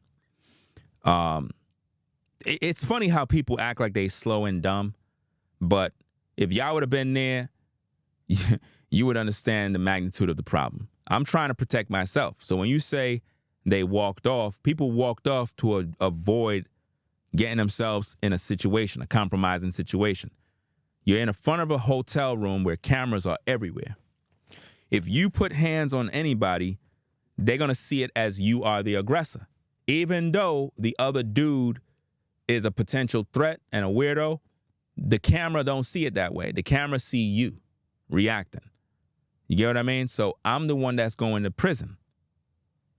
Do you understand me? I already know that. So me walking away is me getting out of the danger zone. Once I walk away, Ralo's on his own. Like at that point, because that's your man's in them. That's something you allowed. And based on how the thing looked, you weren't regulating the situation. You were calm, cool, collected, and you let that man do everything that he had to do. And you never said nothing. So at that moment, there's nothing more to say. You're pretty much done. You know what I mean? And I don't care how anybody feel about that, because some of y'all, again, on this social media thing, y'all be thinking that it's all about, well, you know, y'all got to work it out behind the scenes. There's nothing to work out. My wife was there. Compromising situation. Very disrespectful situation. Things like that, you just don't let slide. You got to look at them for what they really are. So when something like that happen, you got to make a decision on, hey, do you continue having people around you that this sloppy? No. You got to get rid of those threats and those problems. That way, you have a peace of mind. But to be dealing with somebody that's incompetent, someone that don't forewarn brothers on what's going on, even down to the Samuel guy, knowing what went down, but never informed nobody. He could have did that. He could have informed Nubreed. He could have sent a DM message. Even if we don't read the messages right away, at least there would have been a record of, okay, he did send a message, so his name is cleared. He didn't even do that. That's all I gotta say on that. You could believe whatever you want. Why they walk away after 2 minutes? And I still was making sure I was in his face. Another weirdo on the RINGOTV Raw channel. This person says, this seems a little fishy. You've been streaming for hours about a misunderstanding. You know what's fishy? What's fishy about this is that you've been watching for a few hours. Have you ever thought about that? If this is fishy and you've been watching for a few hours, I'm trying to figure out how you haven't gotten any understanding of what we've been talking about thus far. So you don't know anything. You haven't learned anything. So it's fishy because I've been streaming for a few hours. That's why it's fishy. When I'm reviewing video footage, why the fuck are you here? That's what you should be asking yourself. That's fishy. Why are you here? Oh, you don't know, right?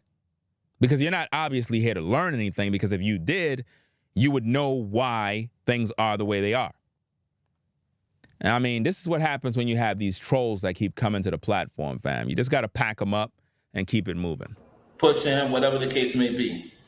He's okay. Zach said the receipt of the forewarning, and if that's the case, then that would actually be a bad look on them. But here's the thing, CJ. Look at it like this. If I say something, I should have been saying it more. Keep the warning going. He said keeping the warning going. The man never gave us a warning, guys. Never. That man never gave us no warning. I mean, man, the lies are crazy, bro. That man never gave us a warning. Never. But it's like we're having a good time. People gonna forget.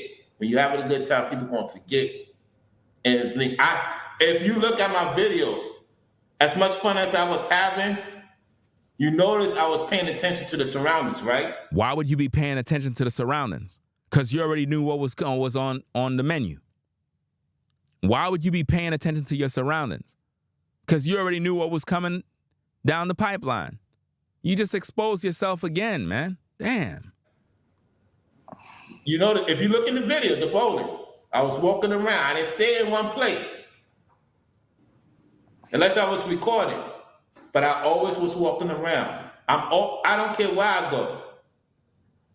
I always watch my surroundings.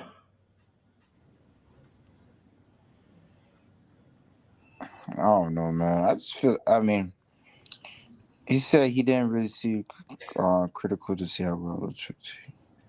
That's what, I don't know, man. Because at the end of the day, man, that type of outing should never happen. I just feel like it was definitely the devil trying to separate all of us and try to have a big division. Because of outing should critical to see how Ralo tricked you.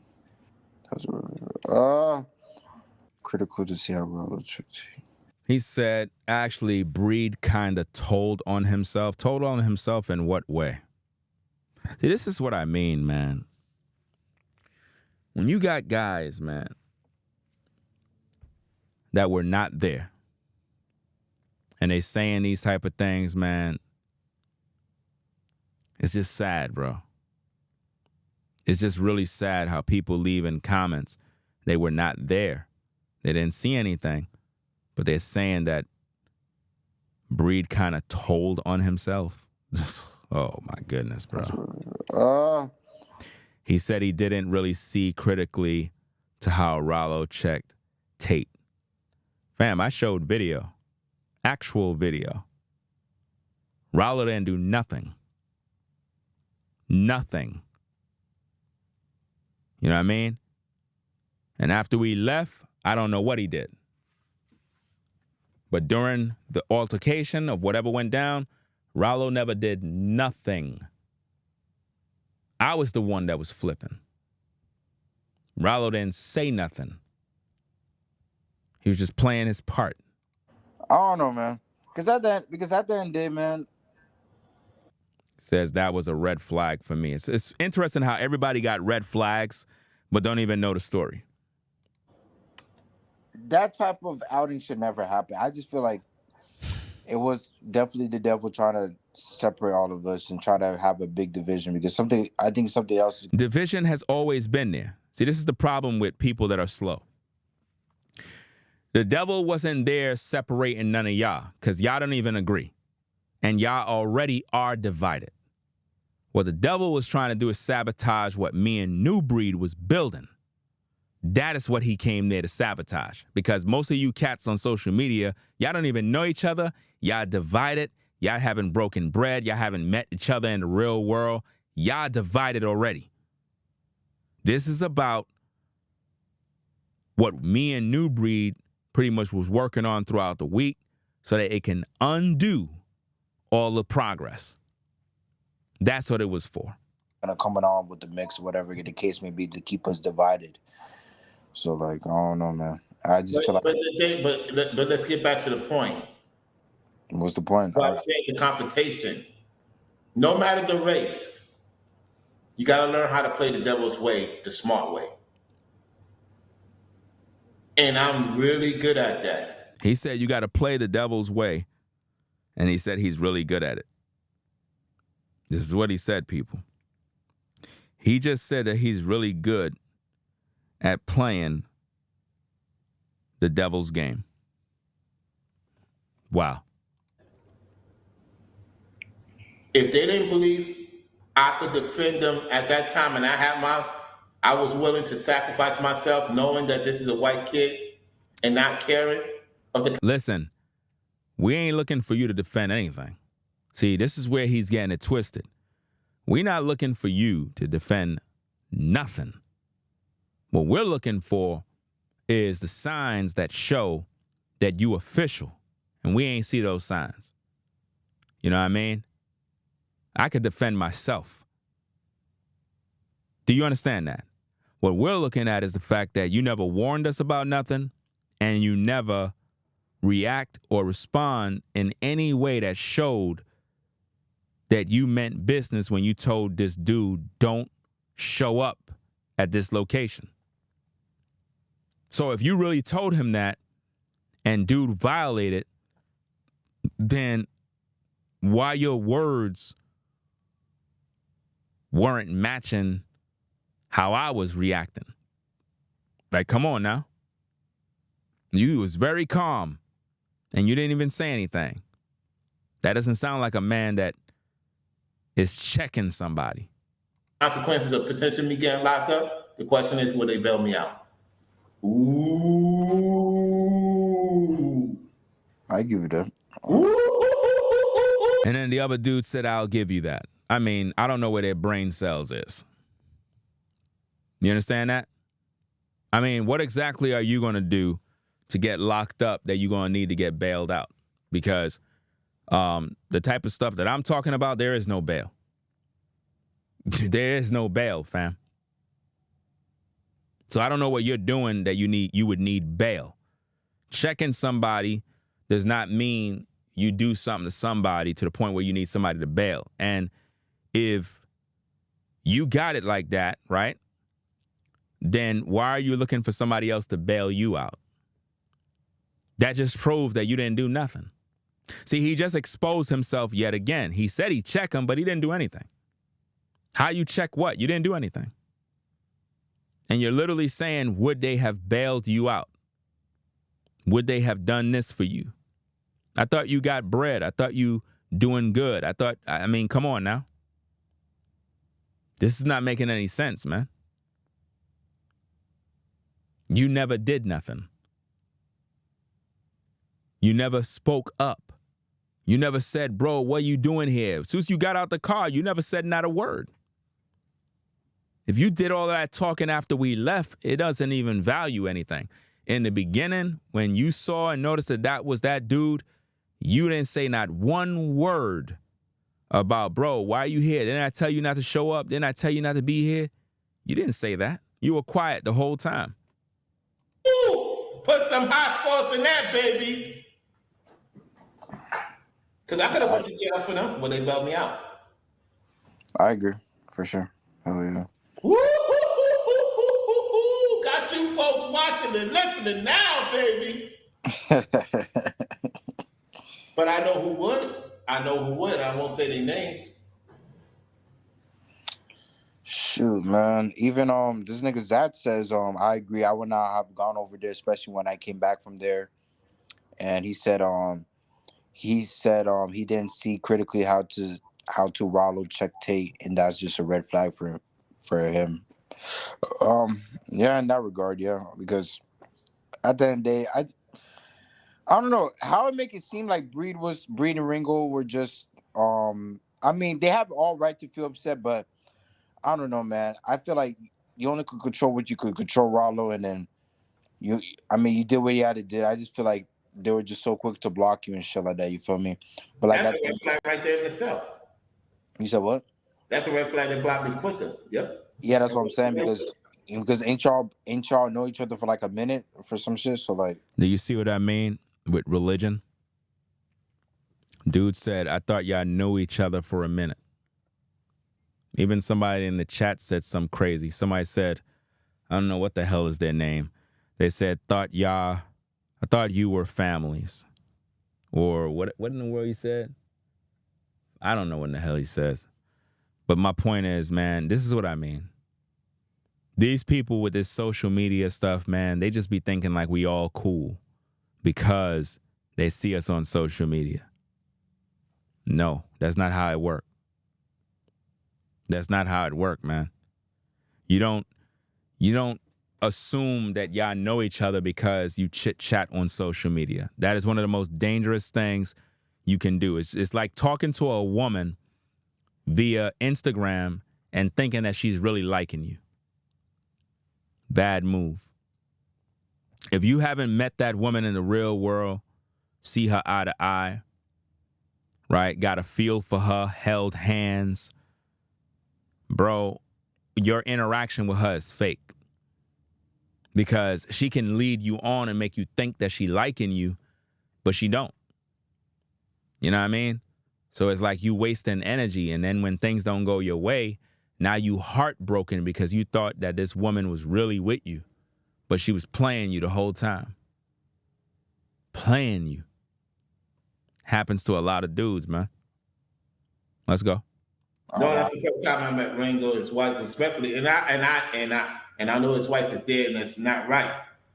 At the same time, respectfully, would they have bailed me out if I did what I was supposed to do? No, they wouldn't. Sure. I did what I was supposed to do. What was you supposed to do? I thought you did what you supposed to do. Then he said that he checked them. Then he said that he did this. And then he said that he did that. So he didn't do anything. Do you see how he just confessed on himself? Do you see how he just admitted that he didn't do anything? This is what I mean by the lies, guys. He said that he checked them. He said that he did this. Well, if you did all of that stuff, then where's the receipts of that? Where is it? Oh, there's none. I forgot. Let's go. Do it up. True. I don't know. I mean, whatever. It's just like what we both talked about, Ralo. Like whatever comes to the dark is gonna happen in the light. So we're just gonna see like how is it gonna transpire. I would say this though. If this is carry on for like now, listen to this madness this guy gonna say. Like 3-4 weeks to like a month, I feel like they're definitely guilty because I hope like Ringo. You feel me? I feel like Ringo's already watching this live stream already. He's gonna probably do his videos and do his recap. But like I feel like if it's gonna be like how Pastor Dow videos is, we're gonna see like 5-6 videos of long live streams about this situation. I just feel like that would be a red flag from Ringo's part. A red flag. Do you see how these dudes just cancel themselves? In other words, if I make a video about this situation, or I make 5 videos about this situation, now all of a sudden it's a red flag for me now. What kind of sense does that make? Are y'all not seeing this? What kind of sense does that make to say something like that? This is why you can't take none of these people on social media serious. This is what Nubreed meant when he said disassociating himself from the Israelite community. Because you got stuff like that. What he said makes no fucking sense, man. Because if I'm speaking the truth regarding a situation, it doesn't matter how many fucking videos I make. It just goes to show that even with the P.Diddy doll videos, he don't even care about them. Because in his mind, if you make a certain amount of videos, then, hey, that's a red flag. I really can't take that serious. Well, then that just proves he's not really concerned about the truth. And this is what I mean, man. You cannot take these people serious that claim they are so-called Israelites, a part of this Israelite community and all this other mess. They're just religious, man. They're extremely religious and no earthly good. My opinion, so we're just gonna see how it plays out, honestly. We're gonna see how it plays out. How you gonna see how it play out if there's no videos? So if it play out with a lot of videos, you see it as a red flag and a problem. But if we don't have no videos, you see that as a problem because nobody's coming forward. Damned if you do, damned if you don't. Yep. but yeah, man, I feel like right now, I feel like there is division going on. I feel like God is separating the wheats from the tares. He's separating. Yeah, absolutely. So like, it's a lot of, because it's something big is gonna happen on the horizon. We don't know when, but it's around the corner. Yeah, it's definitely. And we're gonna sit back and see the show. Yep, we're gonna see. We're gonna see who's with God and who's not, and we already seen that already. It's funny how people are saying we're gonna see who's with God and who's not, and it's clearly they're not with God. Mm-hmm. And it's gonna be the people that you really. The people that you think that if I got your back, it's gonna turn on you. That's like in old biblical times. Yep. You might have a heathen make sure you good with food before a biblical Israelite. That's true. And I feel like where I'm at right now, South Florida, I feel like I'm probably one of the few Israelites, Black Israelites that care about my own people than people themselves, because like for me, bro, like this is my personal like experiences and everything. Like even with the homelessness, bro, I never seen. I don't know. Like this is for me personally, and I always try to help the homeless some way somehow. I don't like to talk about it, but this is my own experience. Even Black people don't even help the Black people homeless, bro. Like I see Black people on the street, I always try to give them some type of like transaction, some money or something like that. And like I see Black people just like passing through and they don't do shit, and it's like I know we're not supposed to judge, but like. It's just crazy how like we don't take care of our own people while like the white man always gonna make sure like the Black man is straight than our own people. So it's crazy. I mean, listening to this guy talk right now is just like, I mean, are y'all listening to what he's saying? Did y'all get what he said? I mean, let me see if I can go find this verse for y'all real quick. Let me see if we can find this real fast.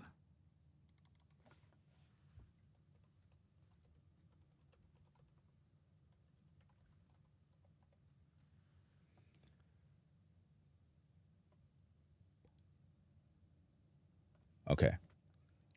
Let's see. Oh, okay. We'll just use these. Out of the mouth of 2 or 3 witnesses, let every word be established. Right? Okay, let's find out what the Bible says. He was talking about the poor. He was talking about giving to the poor, helping the poor, all of this other nonsense, right? Okay. Let's find out what the book says. Let's get that. Let's find out what the Bible says. According to the book of Matthew, chapter 26, verse 11, it says, "For ye have the poor always with you, but me ye have not always. Mark 14:7, for ye have the poor with you always, and whensoever ye will, ye may do them good, but me ye have not always. John chapter 12, verse 8, for the poor always ye have with you, but me ye have not always. What is the moral of the story? You will never, listen people, you will never be able to solve poverty. The poor will always be among you. In order for there to be rich, there must be poor. This is something that a lot of people just don't understand. You have people out here that stresses themselves out over the poor. You can never solve poverty. Poverty is something that will continue to go on and on and on. There's nothing you could do about it. Some people are just supposed to be poor. Do you get that? Some people are just supposed to be poor. There's nothing you can do about it. There's a lot of people that are homeless because of their decisions, because of the things that they do that put them in these circumstances. It's not because, the economy is just bad and God is punishing them. No, some people just put themselves in a situation. The poor ye will always have with you. So getting frustrated over, well, black people ain't taking care of the poor and they're not this. You can't take care of them. You cannot solve all these problems. It's just like how Nubreed been telling y'all over and over about the land initiatives, right? He been telling y'all about this. Now, peep game. He been telling y'all about the land initiatives. He been telling y'all about you can get property, you can do this, you can build, you can do that. But guess what? You don't give a fuck about it. So guess what? You want to remain where you are. So when we talk about poor and the poor, right? If you're not doing nothing and making any moves or coming outside, as I would normally say, stop hiding and get on that land and start building and showing your work. If you're not doing that, then how are you going to solve your poverty issues? How are you going to solve your struggling issues if you ain't doing nothing? You don't want to do nothing. So what makes you think the poor is going to change their ways? They ain't going to want to do nothing either, because what the poor typically want is a handout. They want somebody to put something in their hands. That's what they want. And the Messiah made it very clear.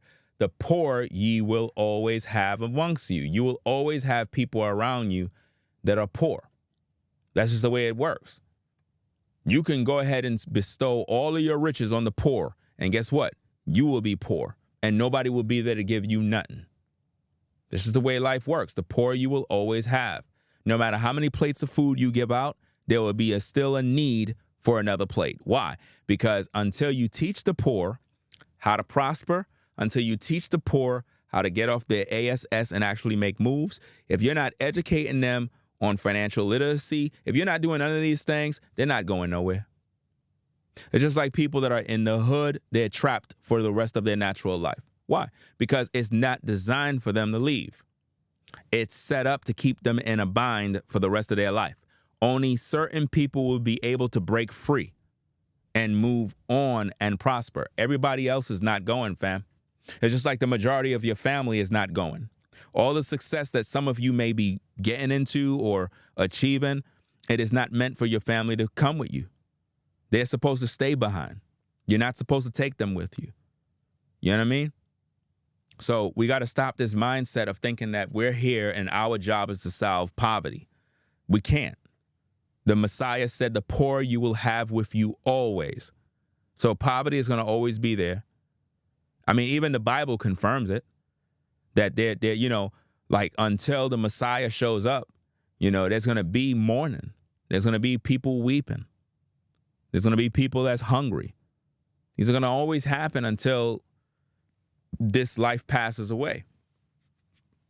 You can give out 1,000 plates. Those very same people you fed are going to be hungry again. Why? Because you're spoiling them.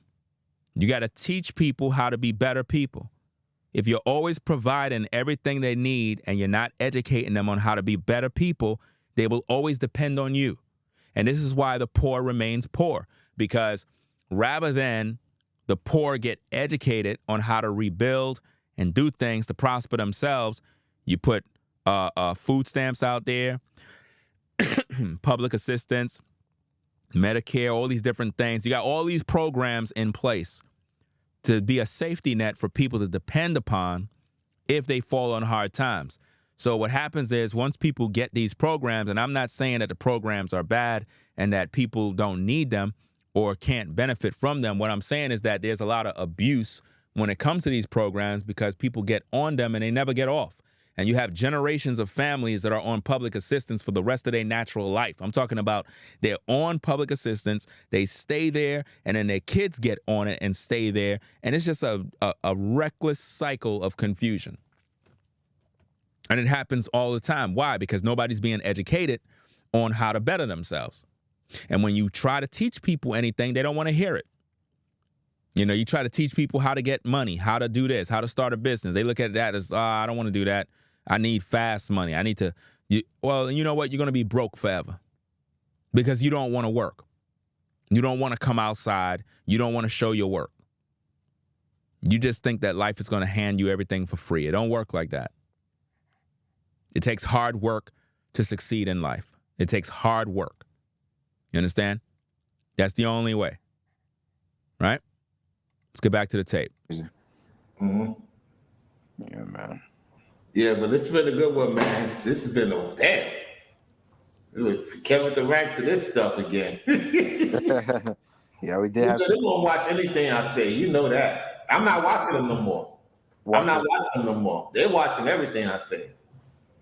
I know. I mean, you know, Ringo, whatever. He's gonna do his live stream. I mean, we're just gonna see.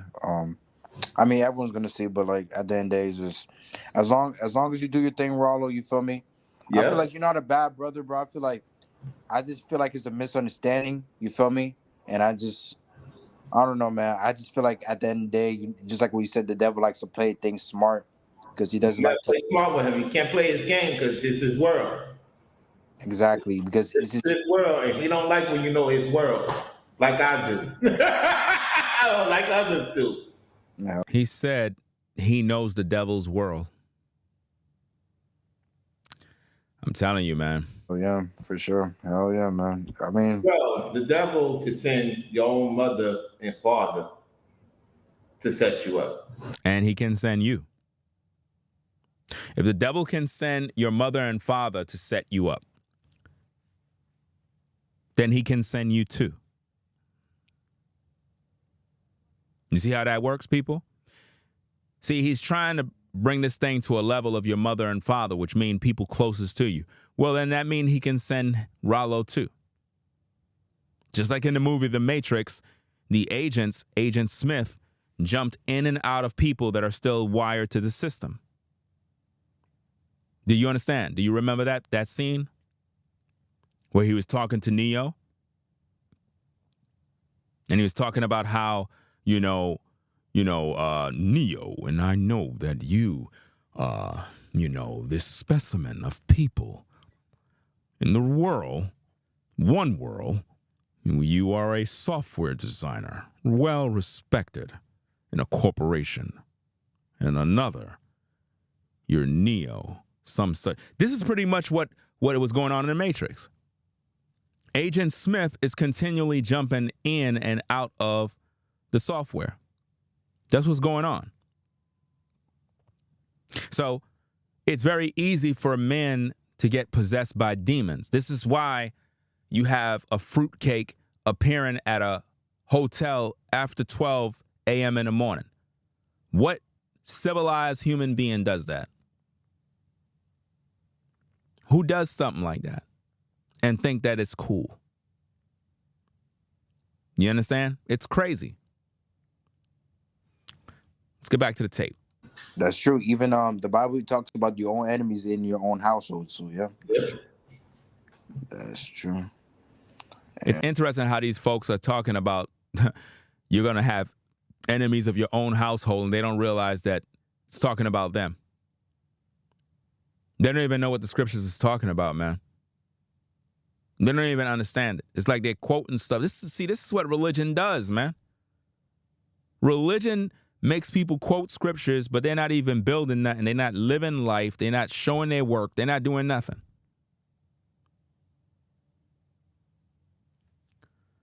The devil wanted to see if I'm going to flip up on them. The devil wanted to see if you're going to flip up on them. Fam, you don't got nothing to say about us. What could you say? What could you say about us at this point? There's nothing you can say. What could you possibly say? Nothing. And then go in on them. And he's not happy I'm not going in. If they go in on me more, like you say, that lets you know what time it is. So if we go in on you, it let you know what time it is. I mean, I don't know what kind of nonsense is that. That doesn't even make no sense. Yeah, 100%, for sure. And then the dude said 100%, for sure. I'm telling you, they all slow. I haven't gone in on them. You said what, bro? I haven't gone in on them. I haven't. I have no reason to. Oh, you mean, yeah. I mean, them, and then not to give knock some credit from them. Them boys is good too. You feel me? Like Nubreed and them. They're smart people. I just feel like it just certain shit are just not meant to be, whatever the case may be, because some things spirits are not supposed to line up. You feel me? And that's correct. I do agree. You feel me? You know, you're just not meant to be. You feel me? It's just not. The connection was not meant to be. It may not be for now. It may not be for later. It might not be in for a short time.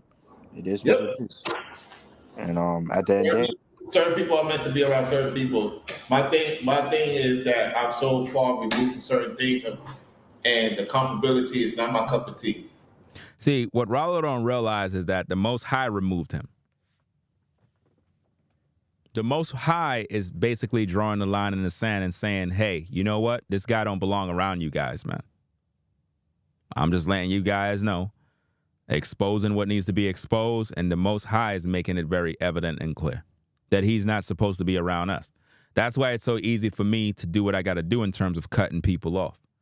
Because when you realize what could have happened, and the fact that dude live stream everywhere he went, he actually wished and said on the video that you see on the screen with that title, he put that video on members only.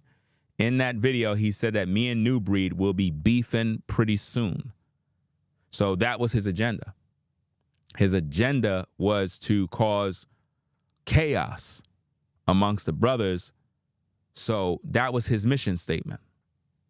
That is what he wanted to do. Again, let him put that video public so you could go view it yourself. You will hear him say out of his mouth that me and Nubreed will be fighting and beefing real soon. Now, why would you say that? If you're a good, upstanding brother, and this is all one big misunderstanding, why you would be wishing some sort of issue between me and Nubreed? Because that's how you really feel inside, and that's what you really want to see. And you were hoping that through all of that ordeal that somehow there would be some sort of chaos and strife between the brothers. That's what he was doing, man.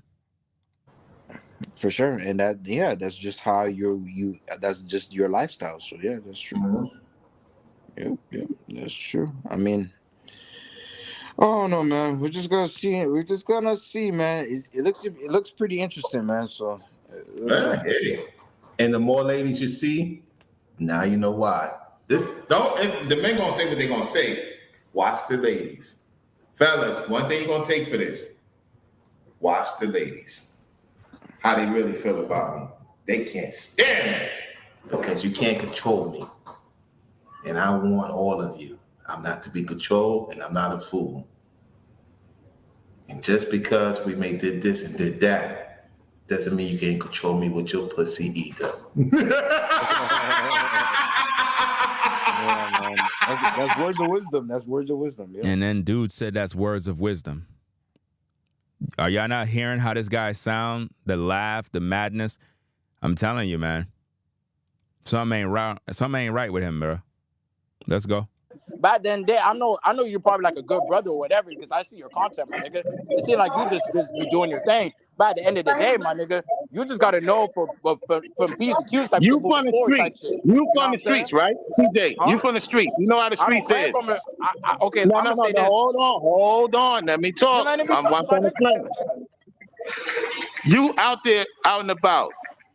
Nubreed posted a video of the location and Tate saw it. Ringo showed where he was at. They showed. I never gave the address. He know the area by the location. Nobody showed no video with no location back. Like, y'all got to stop pushing that nonsense. This is not about, oh, y'all show the location. If the weirdo live in North Carolina, he's supposed to know locations. It's just that simple. It's not like an address is shown. You could be, listen, let me tell you something. You could be anywhere in New York. I would know where you at.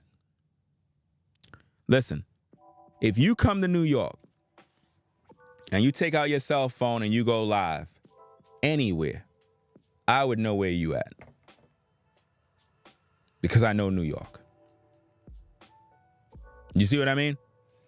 Especially if you're around certain landmarks, certain key locations, tourist locations. Anywhere in Manhattan, anywhere in Times Square, you give yourself away. I know exactly where you are. If you're in Brooklyn, I know where you are. If you're somewhere in the Bronx, I know where you are. All you got to do is be around certain places that are popular. Because most New Yorkers are familiar with these areas. You don't even need to know a street address. Just all we got to do is just look at the background, see where you at. If you're at a park and you're in New York, we would know what park it is because New York have a certain number of parks. And when you know all this information, it's pretty easy to know where you are. This is why going live is very dangerous, because you give the drop of where your location is. That's why you got to be careful. And I told them prior to that to not show up anyway. They don't have nothing to do with you. And what I mean by that, at the time, they didn't get into details until I got in the ride and found out what he did in D.C. I didn't know that prior to meeting him. I just knew that they wasn't dealing with him, and I was okay with that. It had nothing to do with me. At the same time, I didn't know what he did in D.C. was out of pocket. And you seen it in the chat. He's being disassociated with it. So he's guilty. I had nothing. I would not set up nobody. Ain't no one trying to be guilty, my nigga. I don't think you get into the full blank story of the shit that's going on. No one's trying to say you're right or Nubreed's right. No one gives a fuck. It's just a matter of like, nigga, just open up. Just say, hey, I'm not gonna lie. Notice dude said nobody cares about who's right or who wrong. That's what nobody said. That's what he said. Didn't I tell you earlier that nobody don't really care about the truth? They just want to be entertained. This is what it is, and just be open about that shit, my nigga. It's not even about like all the shit. What it was. Did you hold on? Whatever Did you watch? You watched the beginning of the live stream, right? You didn't just hop in. It don't matter though. It don't matter though. It does, because I already told the story. It does not matter. Why doesn't it matter? It does not matter. Because everyone's gonna put the blame on this nigga Ralo, because this nigga's saying that he doesn't know how to keep his boys in check, my nigga. But at the end of the day, you just gotta know, bro. This is 2024, my nigga. Niggas gonna feel some type of way. And I'm glad, like you, Ralo, like you opening up and say, hey, I'm not gonna lie. Like, yeah, you understand, but do you understand the variety of people, how their mind is like thinking type shit? You feel me? So at the end of the day, you could have just said, hey, I'm not gonna lie. Like, all right, I'm gonna take accountability, because that's being a man of God, right? Aren't you a man of God? Or you follow his laws and commandments, right? If you follow his laws and commandments, you would know, like, being a man is just taking accountability and to know what it is type shit. So like, so you know that guy pulled up on his own. You know Raleigh didn't have nothing to do with that, right? That guy pulled up on his own merit. And he said it because he told me on the phone, because I'm the black guy in the picture that Ralo had in his last video. We were the two people that were supposed to meet Ralo, but homeboy wanted to meet Ralo, Nubreed, Ringo, Uwitiza. He wanted to meet everyone. I didn't want to. I was just there for Ralo because I missed my first chance last time he was in North Carolina. So I was going over there, but he was busy with the brothers. So I said, cool. Tate was like, damn, I really want to go. He ended up going just because he recognized the location. Like, he literally said it on the panel. That's why he was on here. He admitted to it. He said that he went over there because he recognized where they were at. Ralo had nothing to do with it. Wait. Hold on. Stop the show. Where's Zach at? Where's Zach at? There's the evidence right there, Zach. There's the evidence. Where's Zach at? Zach, get back in the chat. Do you see what this guy said? What? Oh my goodness. Where's Zach at? Look what Abdul said. Yo, it's a wrap, y'all. It's a wrap. See, you know what this is showing right here? What this is showing is how slow Ralo actually is. Listen to this very carefully. I'll pay anybody $1,000 right now if you can provide a video clip from any of my recent videos where I said what that person accused me of in that comment that Ralo so foolishly believes. $1,000 cash app to anybody that can come forward. If anybody want to make an easy $1,000, come forward with the tapes.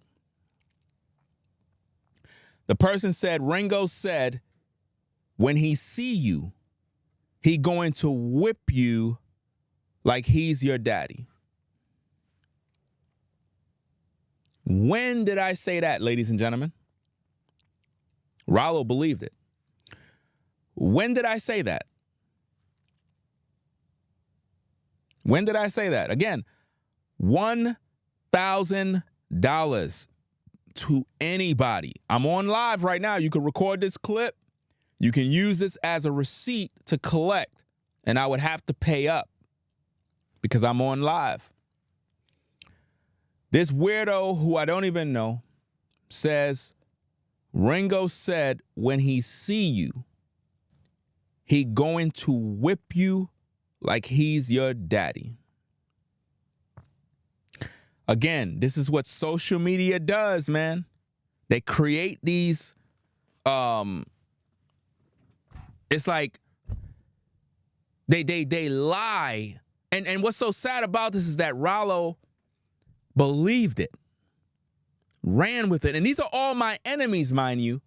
These are all enemies. Now, those of you who've been watching all the latest streams, all I've been focusing on is community building stuff.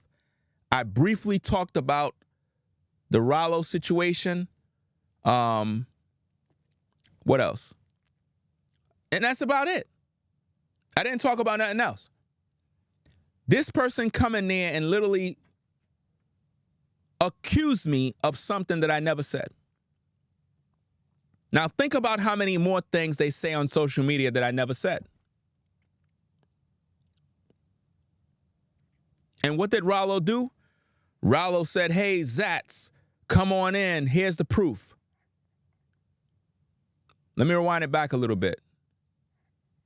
He literally said it on the panel. That's why he was on here. He admitted to it. He said that he went over there because he recognized where they were at. Ralo had nothing to do with it.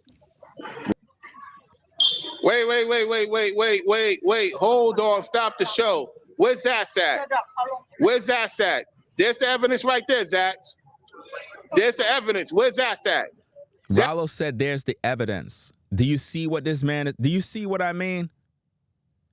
There's the evidence. What evidence? Did you hear me say that? See, first of all, let me explain something to you. If I was going to do something to you, you wouldn't even know. Did you get that part? If I was doing something to a man in terms of approaching him or whatever the case is, you won't know. Because I'm not telling you. Why would I tell you what I'm going to do?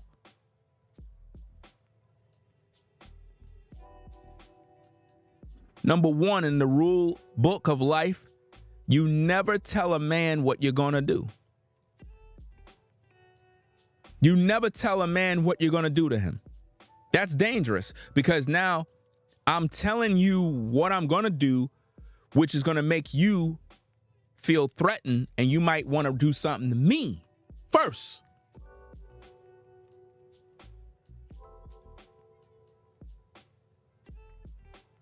I'm serious, man. So again, $1,000 for anyone who can prove with a video clip of me saying anything of that sort. Ralo said that there's the proof. So you mean to tell me somebody could just come on social media, say Ringo said this and Ringo said that, and you run with it? You didn't even hear me say it? That goes to show that Ralo is not the type of guy that can be trusted. You can't trust a guy like that, man. That proves his character is not there, fam. You got to study to show yourself approved. You got to research and you got to know for yourself. That means any random person can say something and Ralo agrees. Automatically, man.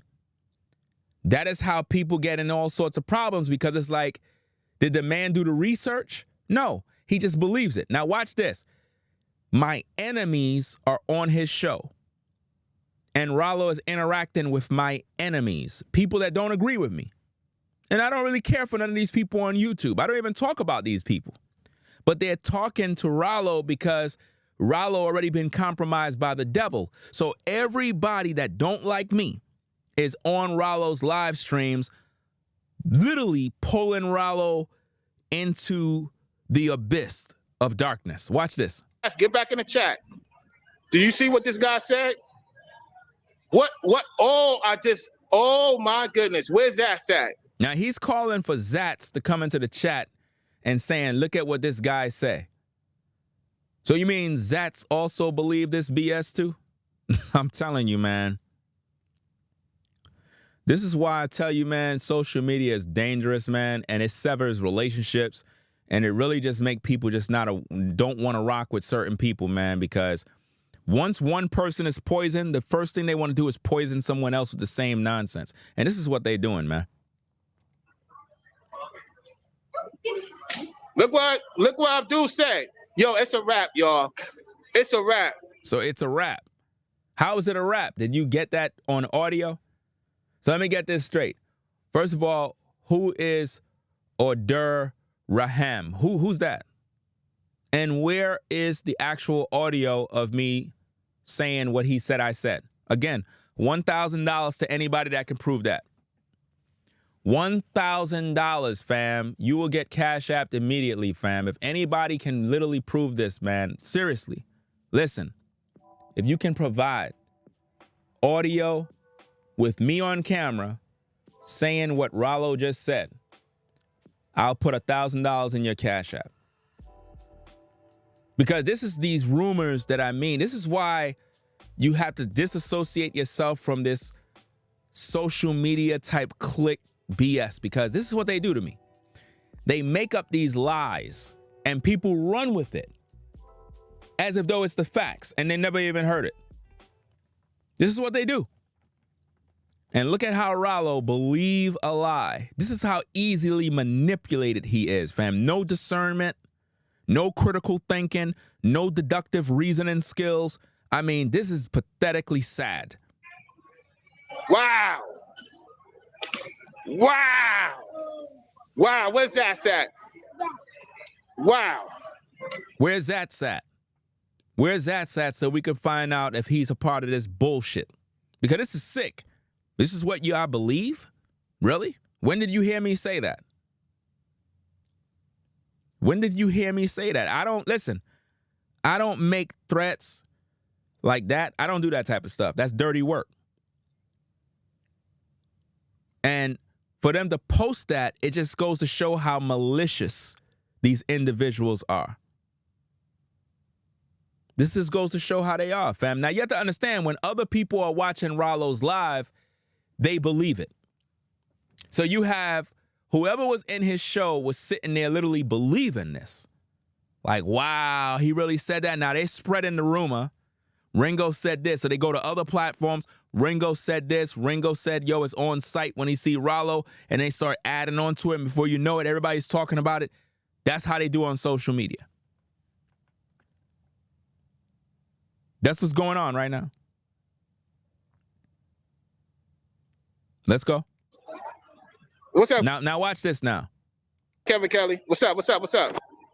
Now, this particular individual clearly don't agree with me at all. Anytime this individual says anything about me, it's always negative. So my question is, why is this dude still talking about me? Right? I want you to pay close attention to this. Ralo is literally communicating with people that are considered my enemies. Ralo is mixed mingling with them.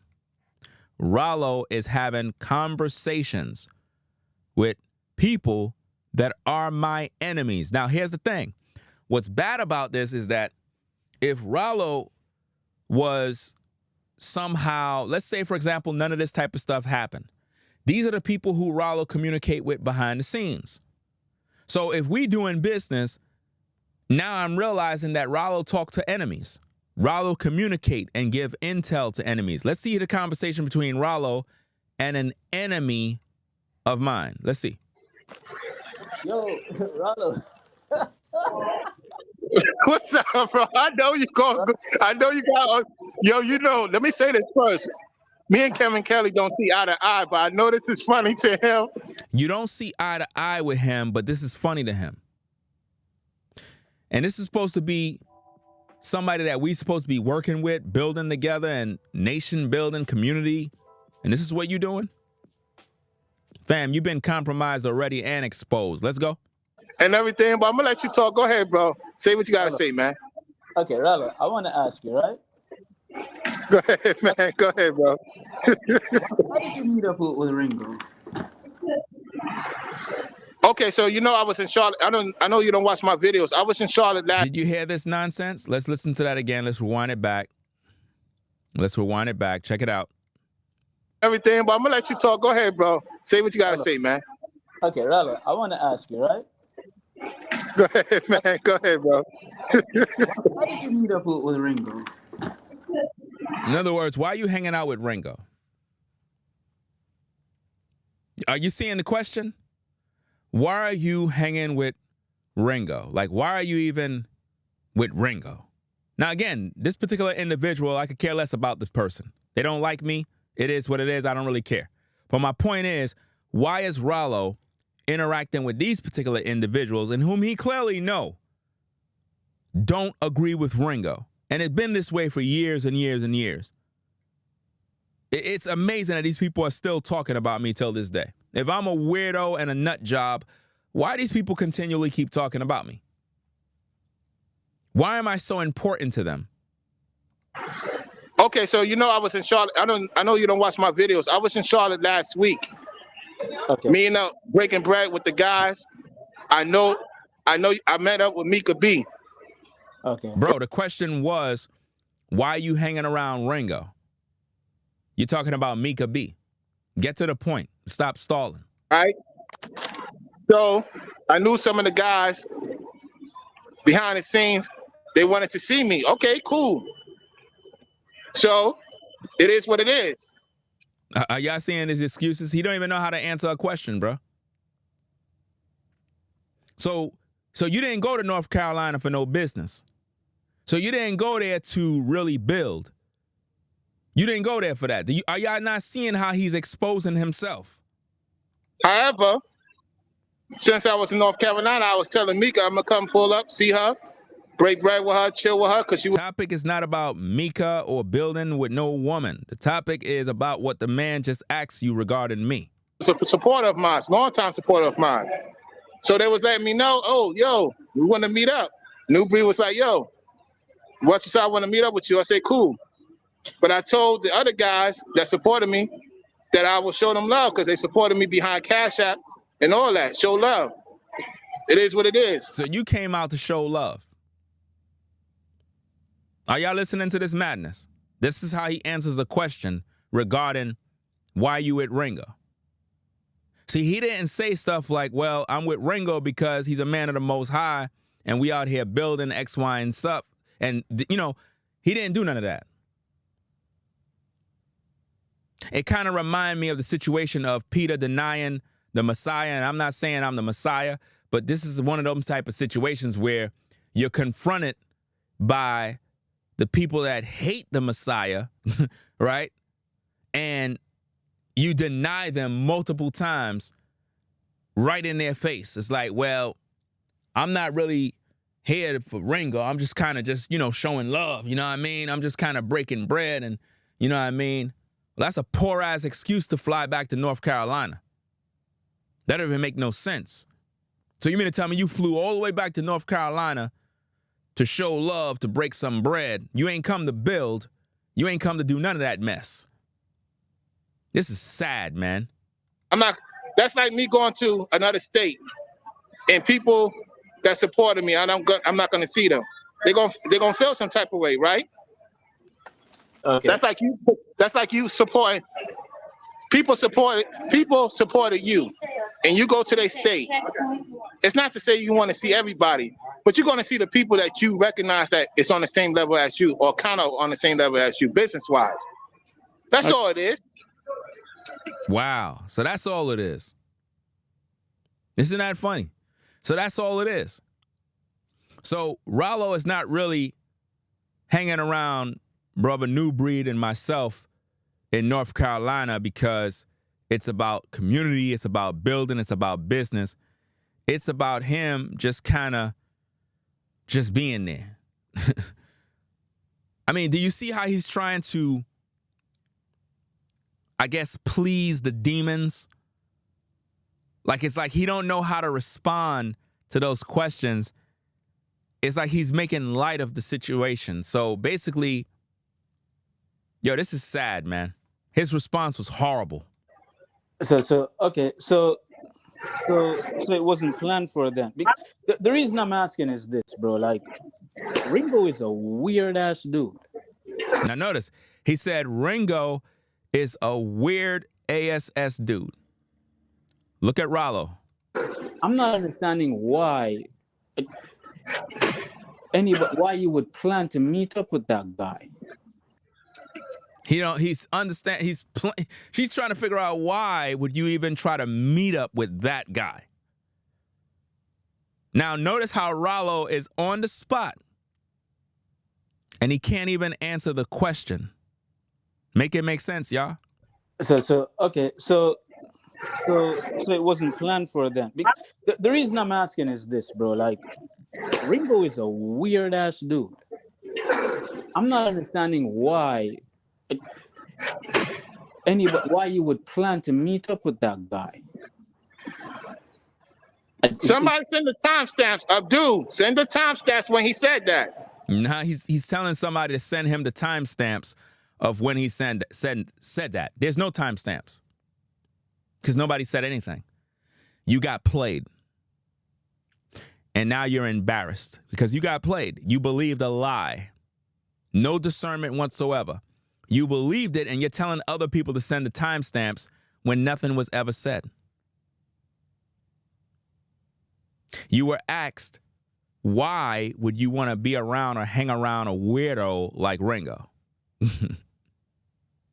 You literally played it off, couldn't even respond, couldn't even answer. This goes to show how you got a lot of these snakes, bro. Send the timestamps when he said he was going to give me a call so Zach could see it for himself. But go ahead. Go ahead. My fault, Kevin Kelly. Go ahead. Yeah, I never knew you and this guy was like friends like that. I've never really seen you guys like interact so much like that, apart from over on Reg's panel in the chats or whatever. Mm-hmm. But like, dude is a weird dude, bro. Like, he says some weird ass shit. So I don't see the correlation between you and him meeting up and linking up and that type shit. That's why I asked you. Yeah, so I came back. I told them, don't be surprised. Last week I said on my video, don't be surprised. I'll go back to Charlotte because they was saying to me when they was coming back. So when they went live, I said, don't be surprised. I'll come tomorrow. And there was a ticket available, the last ticket for me, and I decided to go. So is it true that he says he's going to whoop your ass? I don't know about that. You just highlighted it on the screen just now. So is it? Do you see how the devil is using these demons to get in Ralo's ear? See, what I'm trying to show y'all, ladies and gentlemen, what I'm trying to show you is how incompetent Ralo is and how he's not a man of discernment. And I'm literally trying the spirit as I go through these tapes. He literally is being misled, and he's not showing no discernment of understanding what's being done. The dude is literally saying, so is Ringo really gonna whoop your ass? You know what I mean? Like he's your daddy? True that he says he's gonna whoop your ass? I don't know about that. Look, you just highlighted it on the screen just now. So is it true that he says he's gonna whoop your ass? I don't know about that.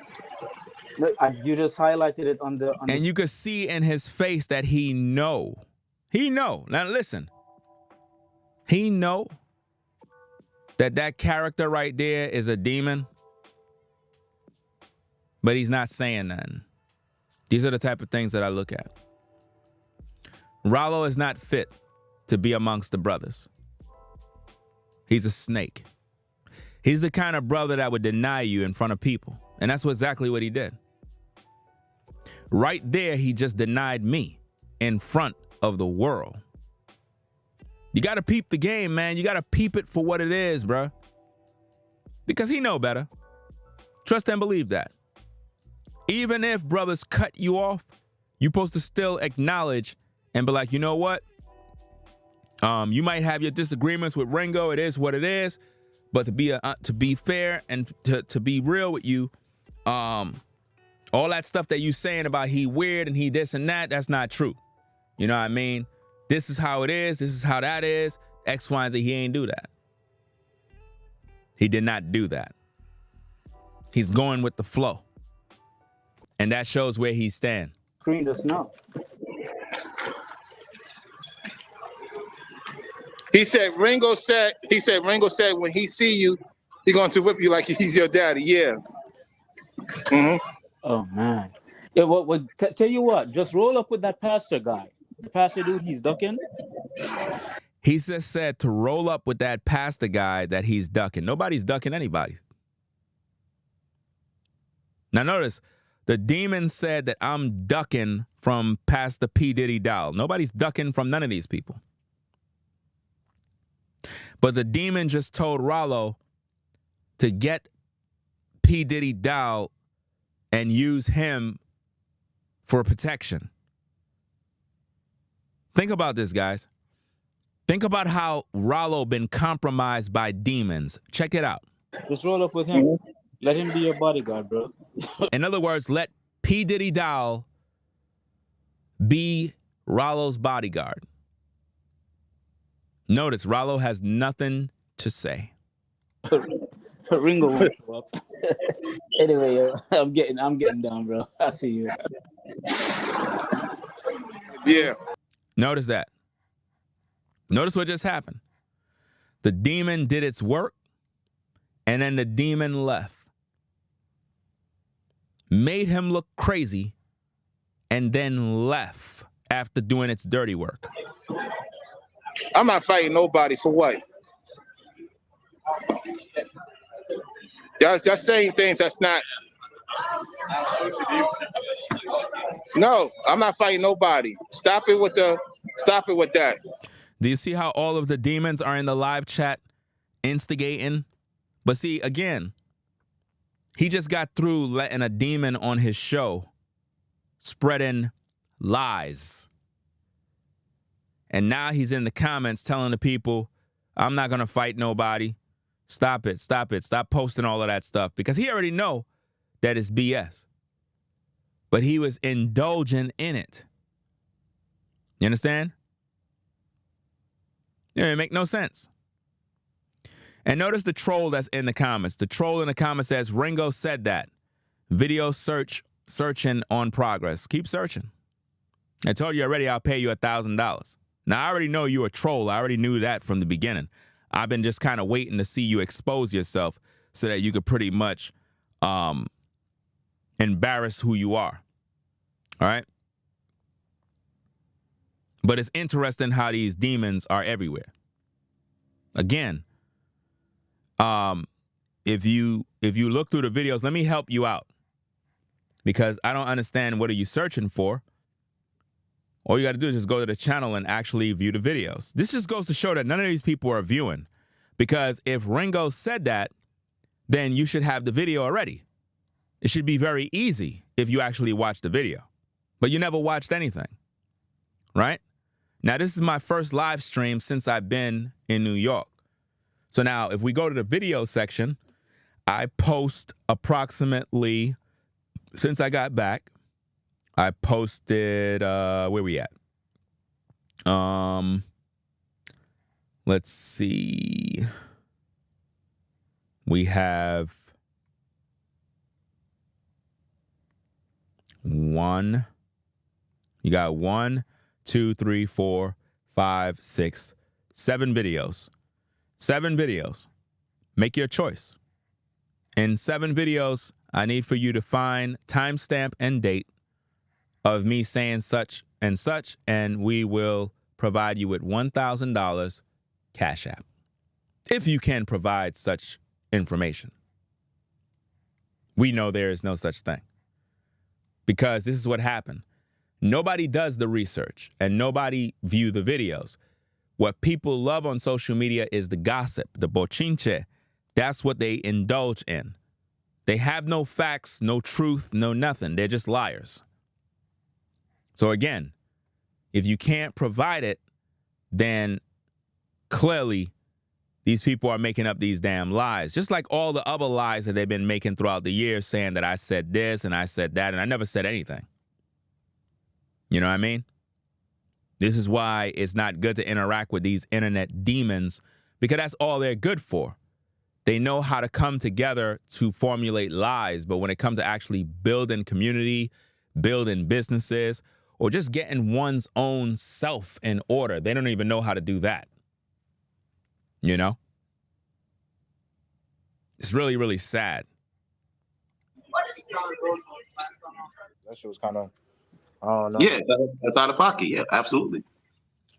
It made it worse than what it was. Hey, it is what it is. People believe what they want to believe. I can't force people to believe what it is what it is. I'm still going to do my thing. You know what I'm saying? I had me a good time, show people love, broke bread with them, look out for them, did what I was supposed to do. So if I was this guy, I'm doing suspect thing, you would have been off the jump. Say, I don't want to deal with you off the jump. It is what it is. I would respect that. But hey, they think I sent this guy. And if you look at their video, did you see their video of when they Nubreed showed me get out the car? Did you see the video of Ringo when we was walking? The dude knew the area. And I told him, you'd better not come. I said in the message on the phone. They don't want to deal with you. They took it another way. It is what it is. That's it. Hell yeah. But but Ringo was saying in this shit, like, you feel me? He doesn't want, like, moving forward, you know what I'm saying? He doesn't. I mean, and I agree with him too. I feel like you shouldn't be live streaming the whole time, dog, because at the end of the day, people's gonna know where you at, especially, you know what I'm saying? Especially if they know the area. Live stream, hold on. Let me make it clear. I live stream at the Ford place, right? Mm-hmm. Everybody was on camera. Ringo was talking his talk. Nubreed was, saying a few things. He didn't really was into it as much. I get it. Ringo was talking his talk, right? You saw it. You seen the clip? Yeah, I saw the clip, yeah. These guys are crazy. You saw the clip. So? Why are you live streaming if I'm at a car dealership? Like, who are you trying to show what I'm doing next? Was that the world's business to know that I'm there? Did you communicate with me that, hey, I'm going live at the car dealership? No, you did not. You did that because you wanted the world to see that I'm buying a brand new car. I didn't go live. You went live. You did that on your own. See, these are the type of things that I look at and I judge accordingly, because I'm like, look, if I'm out handling business, why are you showing that to the world? It's interesting how Ralo can go live showing me at the car dealership buying a car, right? But if I take a photo of my SUV and post it, motherfuckers will be like, oh, you showing off. Are y'all not seeing that? It's amazing.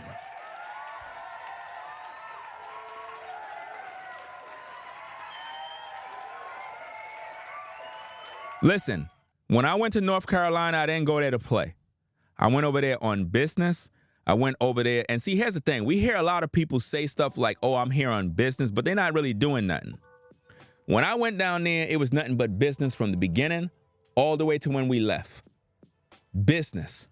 I didn't even get a chance to see, like, like how when people come to New York, they sightsee. I don't even know where is all of the, like, I don't even know if North Carolina have any tourism or any, I don't know.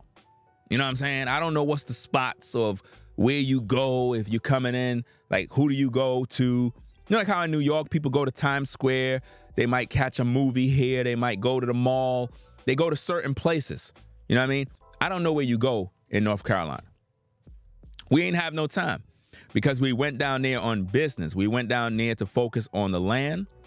We focused on communicating with the brothers. We sat down, we were able to meet, greet, talk about real issues. We had some drinks. We were able to laugh, get a feel for one another to see how people move. And it was a great experience, especially seeing how the brothers are serious about what they're focused on. We got to look eye to eye and see, you know what I mean? To see how who's who. And when you experience these type of things, you know that you're amongst men that are about the purpose. They're about the purpose. They're about getting involved. And you're around people that are like-minded, that at least want the same things you want. I didn't see that in Ralo. I didn't see that in Ralo, man. What I saw was a guy that just wanted to hang out. You know what I mean? I've seen a comment under one of his recent live streams where I guess somebody said something along the lines of, so you paid for their expenses, but yet they're making videos about you. And I didn't catch what exactly he said in the video, but there was a comment where somebody said, so you paid for their expenses. In other words, he covered our expenses. I don't recall Ralo covering any expenses of mine. I don't recall Ralo covering any expenses of mine because I never asked for anything. And if he's referring to at the bowling alley, number one, I didn't want to bowl. I never asked for anybody to cover anything. I bought a brand new fucking car. I don't need you to cover anything. Do you understand? So if that's what he's implying, then that's off. Because number one, I didn't ask to play no games. I didn't ask for to be a part of no damn bowling, nothing. I didn't want to. They kept pushing. Hey, come on, man. Come on, man. You know, they got the bowling shoes there. Yo, man, come on, man. Just play for a little bit. I didn't want to play because it's not my thing. I don't bowl. You get it? I don't. That's not my thing. Now, if you do something from the heart because you want to do it, then don't ever throw that in somebody's face by saying, well, I covered their expenses and I did this and I did that. If you did it from the heart, then do it from the heart and keep it moving. You get what I mean? For example, Nubreed did some things from the heart. And at the end of the day, I appreciate what he do. And I talked about that in the video. When we initially went down there, listen, people, let me explain something to you. When we initially tapped down in North Carolina, right? We already booked our flight. We had everything set up. We already had a car that we were supposed to get. Long story, it was a lot of mix up with the car, right? Couldn't get the rental, couldn't get what we needed. So pretty much we had no legs. You know what I mean?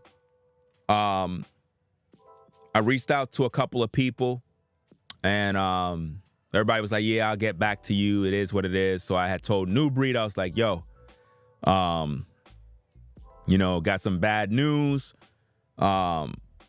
Situation ain't right. We over here stuck by the airport. You know, we were there forever. and we couldn't get the car. So we had to go to the hotel. So we called up a one of them Lyft drivers or whatever the case is. And while we were waiting, I told my wife, I said, look, tomorrow morning, I'm going and buy a car. That's what I said. I said, I'm going to go buy a car in the morning. She was like, what? I said, yeah, I'm going to buy a car. I mean, since we're having troubles getting the rental, I know how to solve it. I'll just buy one. Right? Problem solved.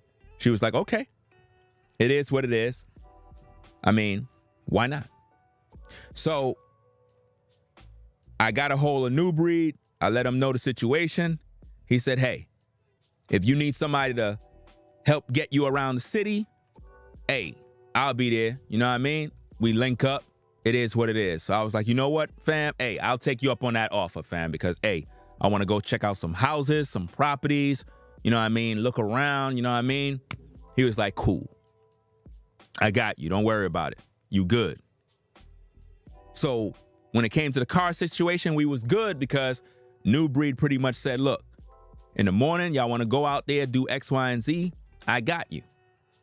He did that from the heart, and I appreciate that because it helped us move around the city doing what we needed to do. Right? We were at that motel for, I think it was one night. I think we were there one night. Yeah, we was at the hotel that we were at for one night. The hotel trash.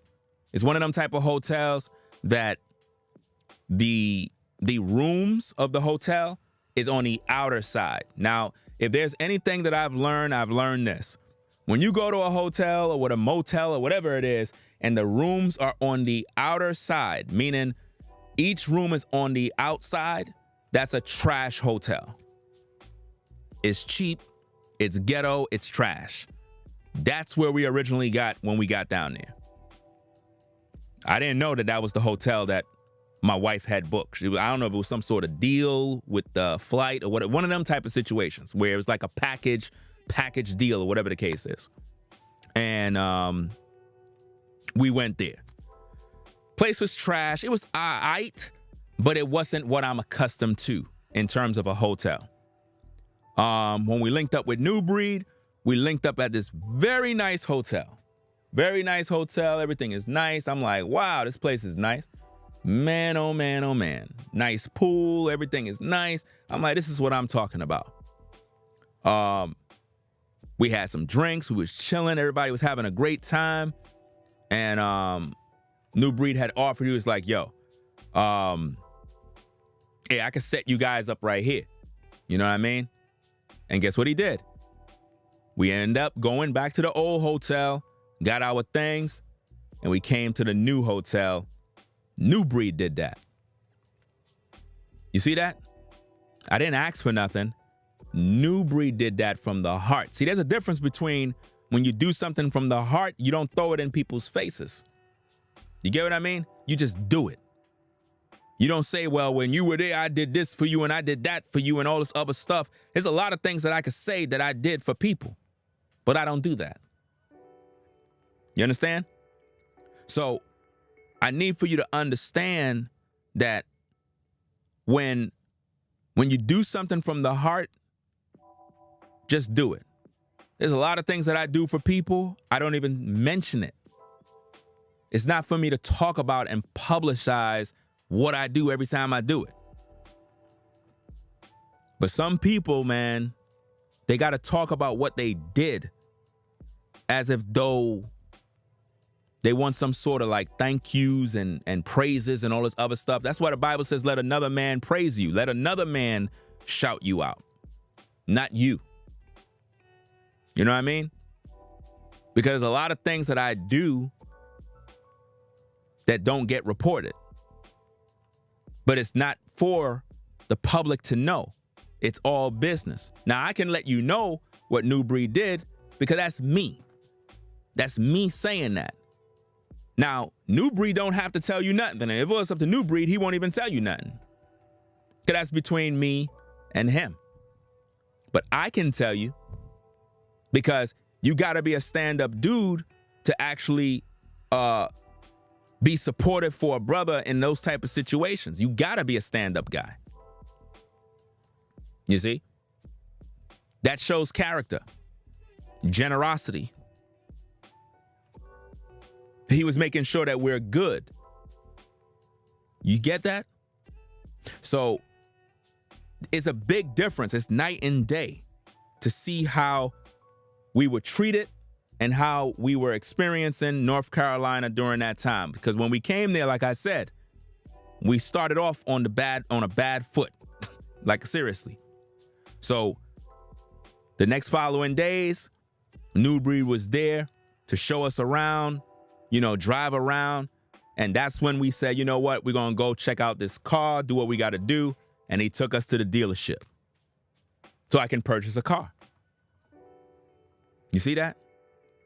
So I need for people to understand that when it comes to business, relationships are very important, but you got to be connected with real brothers, man, that have the character, good character, integrity, and understand the assignment.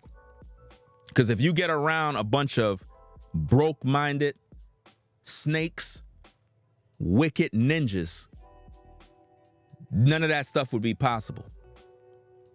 You gotta be around official brothers, man. Because if you get around ninjas that ain't about nothing, all they're gonna do is troll, talk a bunch of BS all day and don't even know what's going on. And it's sad. It's really, really sad, fam, how our people don't have a clue what it means to support and build with one another. They don't understand that. Right? Let's get back to this tape. Let's go.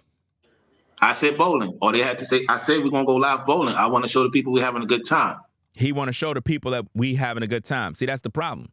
He want to show the people everything. And that's not cool. If we're out and we're focusing on what we got to do, or just even having a good time, why the world got to be there? Why the world got to be there every single time you have to go live? I mean, can't people just do things and just have fun and chill without the whole internet being in on it? Like, these are the type of things that is very, very annoying, man. I just cannot stand being around and somebody got a camera on all the time streaming.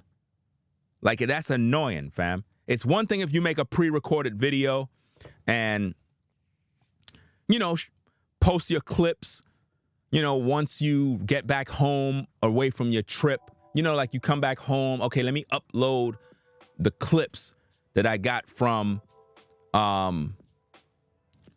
whatchamacallit, the vacation or whatever the case is. All right. Why is this nut job on the RINGOTV Raw said, did you just say ninjas? Like, what's the matter with you crazy people, man? Like, these people crazy, bro. Like, seriously. Let's get back to the tapes, man. I ain't even wasting my time. Is I'm wrong for doing that? I mean, bro, like sometimes some shit is not supposed to be recorded, bro, because you're not Ask like. the question. If I'm wrong for that, I'm wrong for that. At the same time, people record. They recorded when we was leaving. Did they not? Answer the question. I mean, yeah, but like they were just little clips, though. But you was live streaming damn near the whole motherfucking looked like a TV show type shit. Like, you see what I mean? He was live streaming the whole damn day. It's like a TV show. The dude even said it. But like, I get the only live stream that was long. The only live stream that was long was the bowling. Other stuff was not long.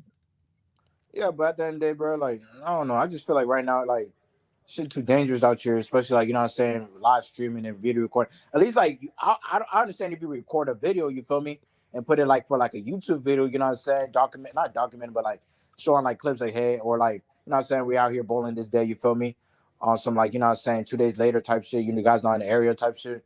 Or like you could have said next video, you don't have to post it. The dude, let's just say I didn't do the bowling. The dude was already there because he saw the clip of them leaving the hotel. Even if I didn't show the bowling, he still did. They still would have blamed me. I get what you're saying. I'm not disclaiming what you're saying. Hear me out. When he saw the video of them showing, of Nubreed showing me getting out the car and Ringo showing us walking to where we was going, he knew the area. He already made it in his mind he was going to go, even though I told him not to go behind the scenes. Yeah. He's talking about he told him not to go behind the scenes. Did Ralo tell us? Did Ralo come to Nubreed and me and said, bro, there's a dude who's bugging out. I don't got no control over him. He want to come through. I told him no, it's a bad idea. We need to be on the lookout of this. At no point did Ralo inform us about any interactions between him and any dude that want to pull up at certain hours of the night. Never happened. It never happened. And this is what I've been trying to tell people for the longest. All these videos everybody keep making, nobody's making sense. People keep talking about, oh, you know, he saw the background and he knew the hotel, and, you know, that's just to deflect, to take the blame off of themselves. But the real culprit here is Ralo. Because if Ralo already had communications with this dude, then he's responsible for putting that information out to us. If we're out on business, his job is to make sure that we're good. If you privy to information that could be very, like, case sensitive, his job is to let us know and inform us, like, look, there's a possibility this dude might show up later on, man. So I just want to let you guys know what it is. Even if I didn't show the bowling, absolutely, you're right. He still was there waiting. How did I know that? All right. But, like, I get what you're saying. You only can control what you can control. So I understand what you're saying for sure. Because, you know what I'm saying? Like, even if it is true or not, you feel me? That, like, you were or were not in contact with them boys, at least you know them some way, somehow. But at the end of the day, I just feel like on some shit, like, I mean, if he was not in contact with it, it sounded like, you know what I'm saying? It seemed like how your story is, you then was in contact for them for a moment.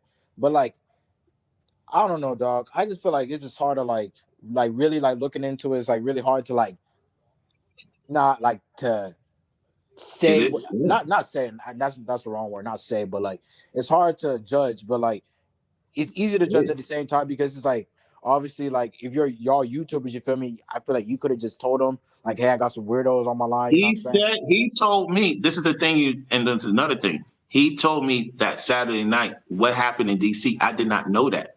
Had he told me when I first met this dude and took him bowling, looked out for him to stay at a particular hotel because he didn't want to go back, if he would have told me, yo, Ralo, be careful because he said something to Elijah. That time, the whole shenanigan, communication, I'd have been cut him off. So when they told me, I blocked him already. Yeah. But I warned him not to come prior to blocking him. Yeah. That's a lie. We're going to learn that with the receipts. Let's go. A while back, I didn't talk. And you heard Samuel, I don't talk to them like that.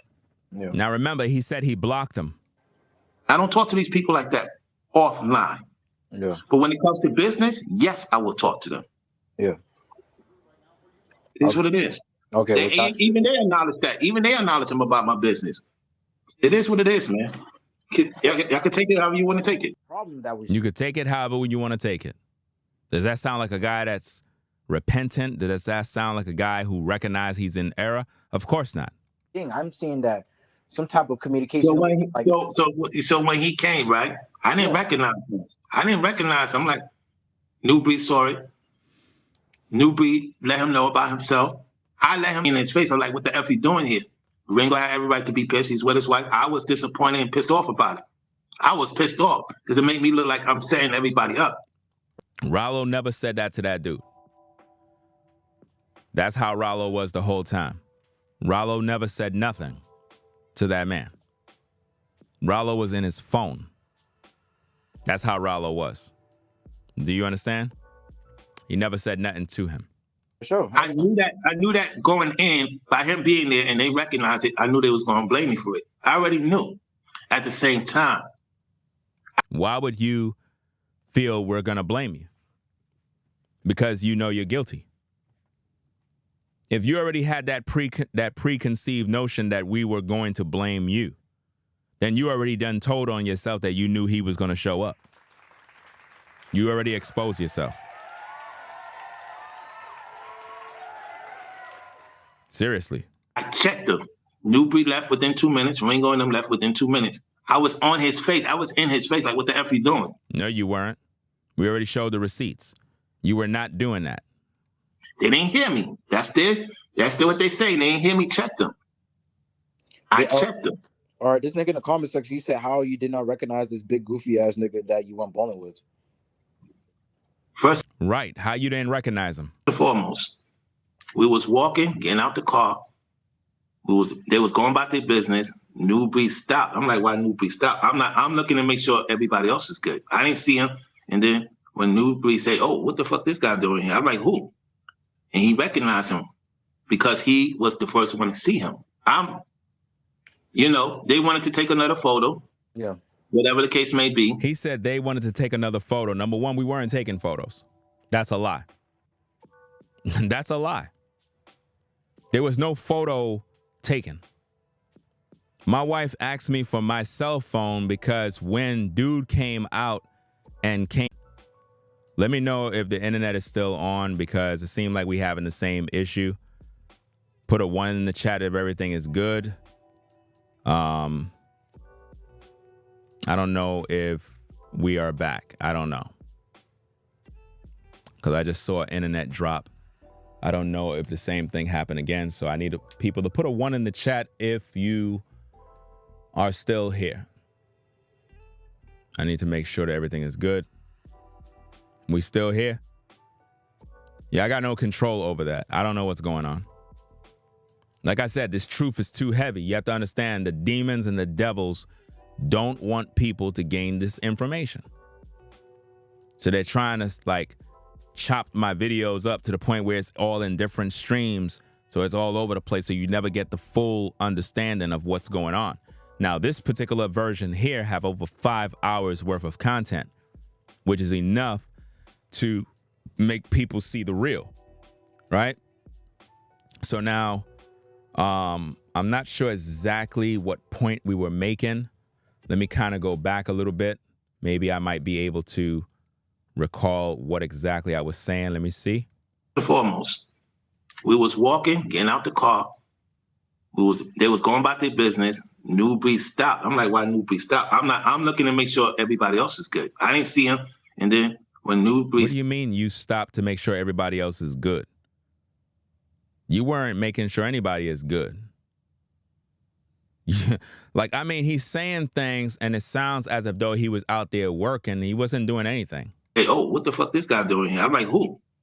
And he recognized him because he was the first one to see him. They wanted to take another photo. Yeah. Whatever the case may be. That's where we were at. Photo. There was no photos being taken.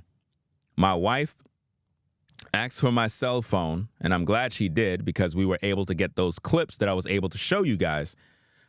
She thought that somehow everybody knew each other. This is what she thought. She thought everyone knew each other. So she figured, hey, photo op. It's photo time. Not realizing that it's not photo time. It's something serious, right? So she's pressing the phone thinking she's taking a picture, but actually she's recording little 4-second, 6-second video clips. And that's why I was able to put together those little clips here and there rather than a full video of everything because she thought she was taking pictures, right? Let's get back to the tape. Let's do what we got to do.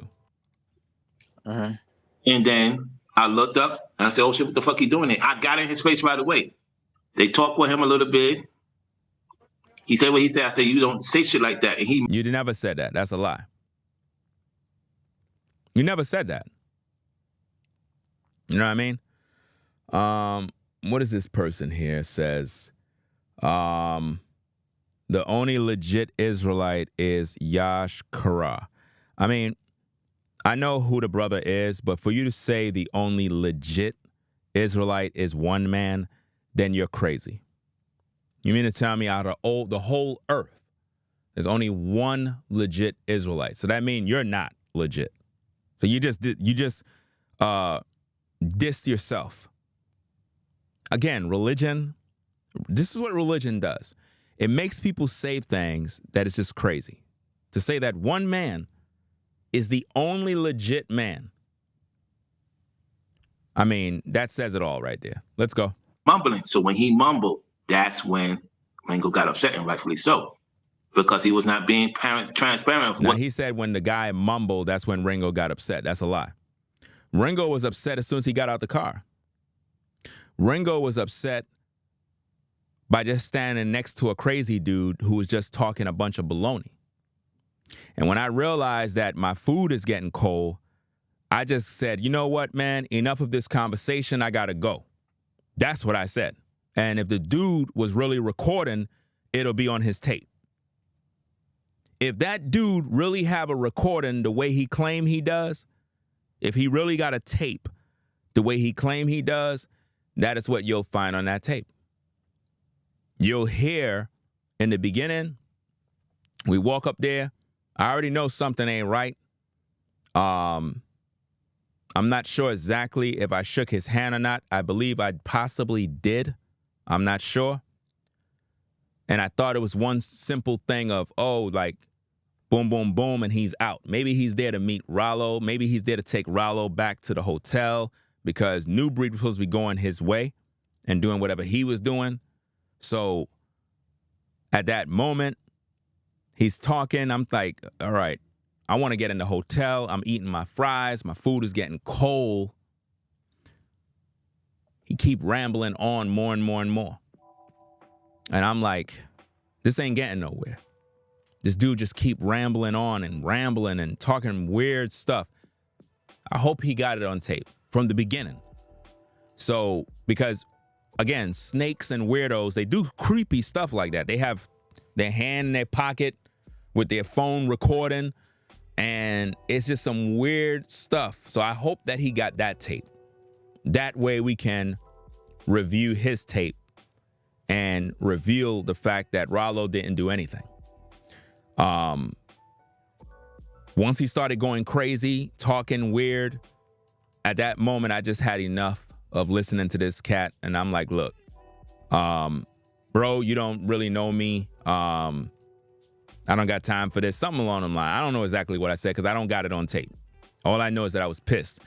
And I basically just shut him down and cut him off and was like, you know, enough of this. I'm heading inside. It is what it is. And he said some slick words under that. And that's when I pretty much went off on him in terms of verbally communicating my thoughts. That's pretty much that. So if he got a tape, let him play his tape so that we can hear everything. That would be wonderful entertainment for all of you that just want to see the drama and the entertainment.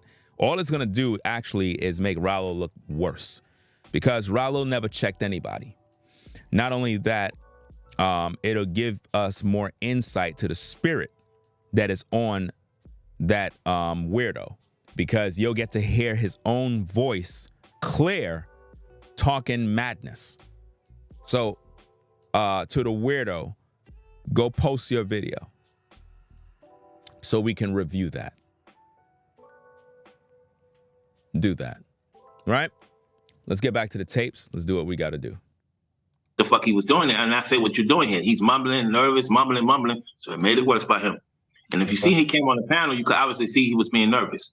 Yeah. You seen it yourself. He came on the panel nervous, and Samuel was clear on them had a conversation behind the scenes, and Samuel told him not to go because it would look like Ralo did it. You heard him say it. For sure. He didn't even acknowledge what Samuel said. So he's a problem. I mean, yeah, but like, I just feel like, you know what I'm saying? So like, so you didn't know like he was in your vicinity of like you looking at him, and then you're just saying like, you feel me? Like he came at his own choice, which I do believe like he probably did come at his own choice, even if he was not in contact with him, say some way somehow. But at the end of the day, I just feel like, bro, like if you could at least give them a heads up, because even if they do block you, bro, even if they don't want to be fucking with you some way somehow for whatever reason, at least it would look like, you know what I'm saying, that them boys were I'm pretty sure they want to lie about saying like, hey, Ralo did told us like some people were coming in and shit like that. but like that's not the reason why. Like it would have been a little bit more like respectable because at least like you was like, you know what I'm saying, you was not on some weird shit with them boys. So Well, hold on. I said to them, I was supposed to meet up with Tate. I said that to them. okay, I did. And I said, that's when they told me the whole situation. Because I don't know what this guy is talking about. Seriously. I don't know what is he talking about. This is crazy. Like listening to him saying this right here, it's amazing. Because I don't recall this man ever telling anything about this. I don't recall this at all. This doesn't sound normal. I said it. They seem to forget I said that. I did say it. I mean, sure. Even if they did forget you, from I mean, I don't know. Like I said, And for me not to remind them, yeah, I will take the blame for that. I should have consistently remind them. However, I said it one time.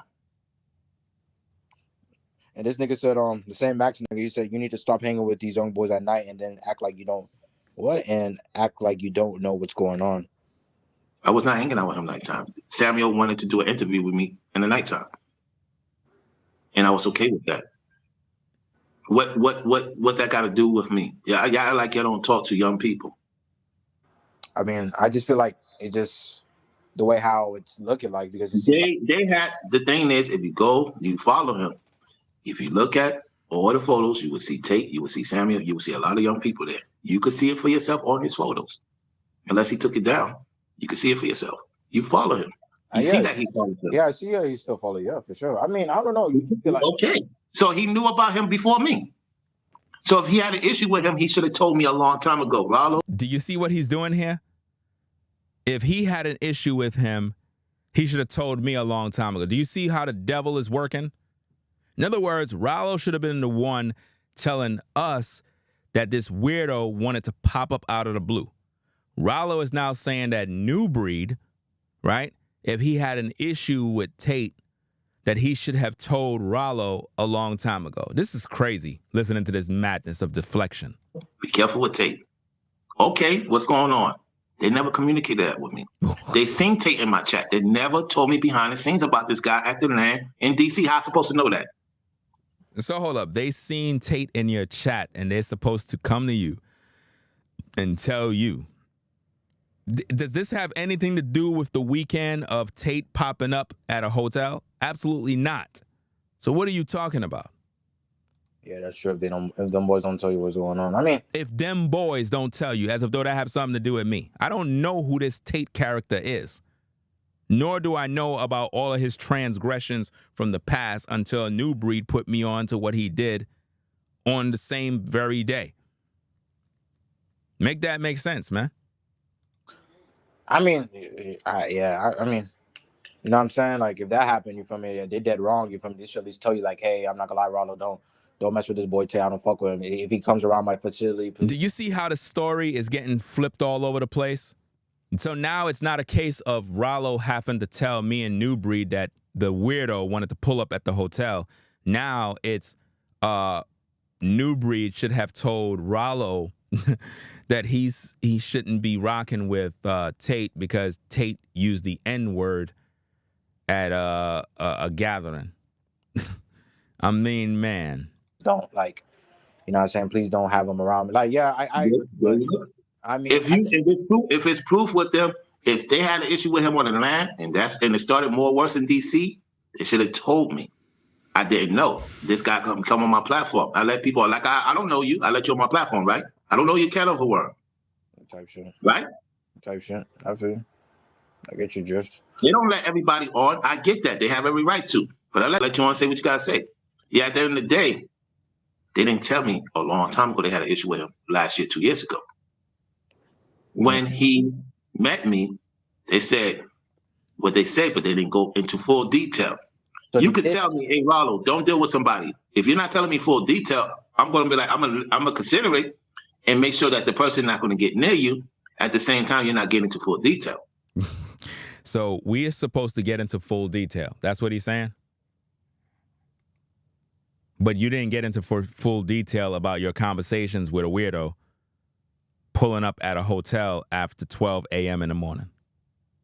Are you not seeing the play? Are you not seeing the delusion, the madness? He's talking about something totally different rather than sticking to the subject matter of what he neglected to do.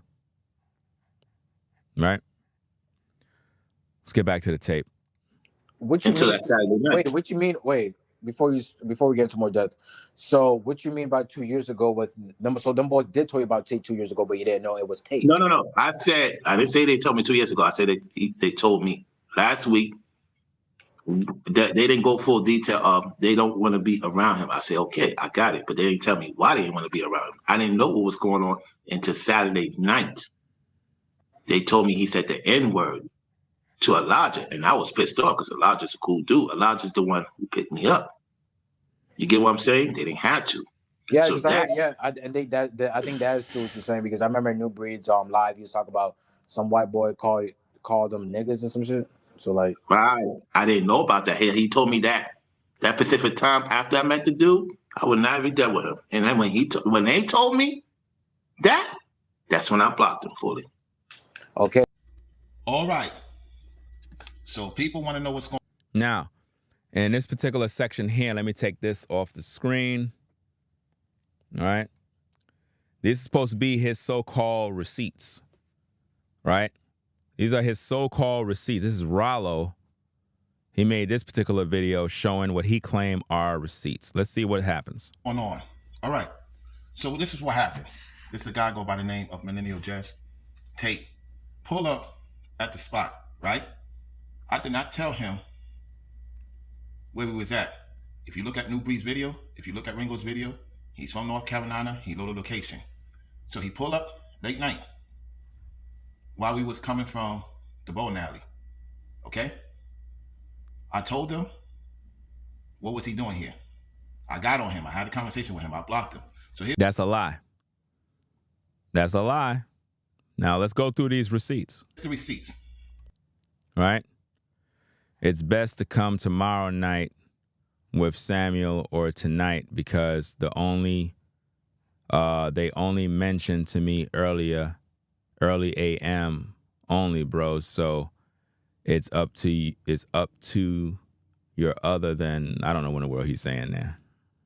Let me see what else we got. They were supposed to see me Friday night at my location or Saturday night at my location. There it is right there. There it is right there. Notice he's communicating to Ralo and got my name in his DMs. How come Ralo didn't inform me about none of this? How come Ralo didn't say, hey, man, you know, Tate offered to give you this bottle of X, Y, and Z, you know what I mean? He never did that. He never did that, people. Not once. Says, I got drinks between me and you and send location. Gots Ringo go to. Let me see what else we got. Says, don't tell and Cardinay, Samuel, bring the stereo. We should all pull some money down on some wings. This is where I state that. There's no indication I told. He said there's no indication that he told anybody anything. Right? Millennial. Check out the timestamps. Are you seeing that? Where I was at. No indication. They didn't believe me. So the receipts is here. The Lord is my witness. I did not tell him.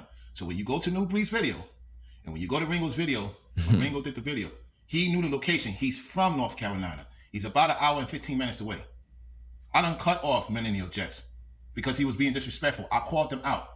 I literally called him out when Ringo and his lady walked away. It was disrespectful for him to be there. I didn't recognize him at first. And then Nubreed recognized him. And then he started talking, mumbling. He's not explaining himself why he's there. So I'm like, what the hell is he doing here? I looked at like, what the hell is this? They think I set them up. I ain't set up nobody. Tate and Samuel was supposed to see me Friday night For whatever reason, they said, you know what? You came in late. I came in late. I said, look, you could come at 12:30. I'll be up. Just come. We could do a live stream. Go about your business. They didn't want to do that. I said, I'm going to be with these guys, and more likely I'm going to be with them all day. There's always another time. I did not know that there was an issue prior to that. I knew the issue with this individual, Tate, aka Millennial Jess, what happening behind the scenes, I would have been not dealt with him. So the miscommunication. So they don't have to deal with me no more. They don't have to believe anything. One thing I don't do, I don't set up people. I don't set up people at all. I don't set up people at all, whatsoever. And when I say sounds good, it's best to come tomorrow night, it means late night. Or tonight, because they only mentioned to me, I'm going to be with them all day, early a.m. It's up to them on that. So they knew they was here. They knew they was here because they put out videos. They knew they was here.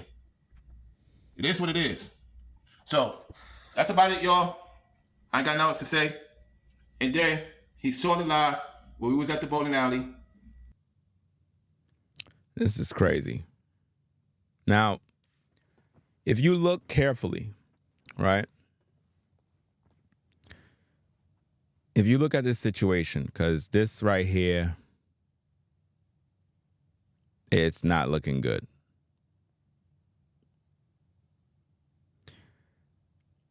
I'm looking at the timestamps. Do y'all notice anything that looks suspicious? I want y'all to point it out.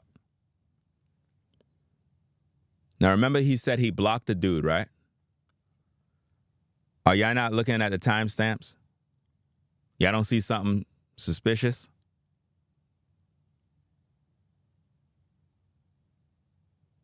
Could anybody else see it? It's right on the screen.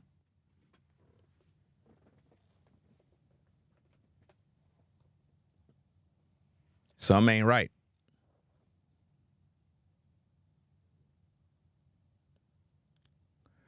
If you look at the bottom portion of the message, it says Saturday, 11:24 p.m.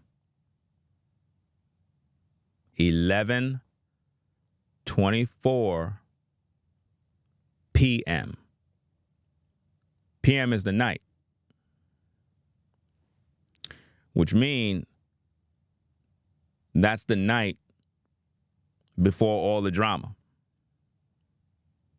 Because above, you see it says Saturday, 12:27 p.m. See, remember, Ralo is slow. He incriminated himself. He been exposed, y'all. Saturday at 11:24 p.m., the weirdo asks, are y'all gonna do any more streams tonight? Are y'all seeing that? It's right there. Because if it says Saturday 11:24 p.m., then you know once it hit 12, it's the a.m. That's when everything went down. So when you factor into that, during the time of 11:24 p.m., we were at the bowling alley, which means Ralo was in communication with Tate while we were at the bowling alley.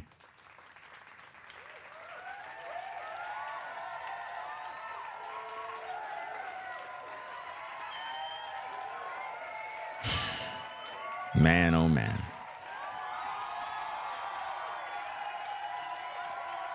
Because remember, all of the drama took place after 12 a.m.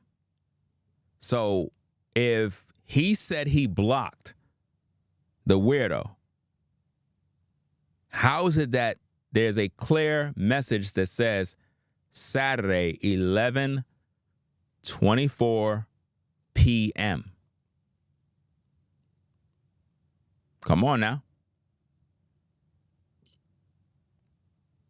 See, when you see Saturday, 12:27 p.m., that's in the afternoon when he said, gonna be busy today.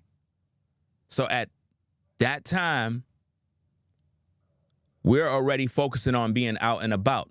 And Ralo was already in contact communicating with this weirdo. He says, so yes or no to today? He says, no, not today. I'm busy. He said, gotcha. Be well, 100. And then you see at 11:24 p.m., he asks again, are y'all going to do any more streams tonight? No, because he already seen the stream of the bowling alley. Because he was at the bowling alley. I can submit to you that the weirdo was at the bowling alley. He just didn't come inside, but he was there, watching, waiting, patiently, receiving text messages. The receipts don't lie, people. If Ralo really blocked the weirdo, as he said he did, then why he was still communicating with him at least 35 to 40 minutes before all the drama took place? And how come he didn't inform us on the situation? How come he didn't inform Nubreed and myself that, yo, there's this guy, he's trying to link up with me, and he might end up pulling up by the hotel or wherever, I don't know, but I just want to give you guys the heads up. Come on now. It's not making sense. And when we left, when we got back, he was there on his own, and he said it to them. Ralo had nothing to do with it. Yet because of the situation, how it happened, it looked like I set up them. I didn't set nobody up. So they could take it however they want to take it. They could take it however they want to take it. That's a red flag. It's all well and good. I'm out. The truth is the truth. It's right here. I have the receipts.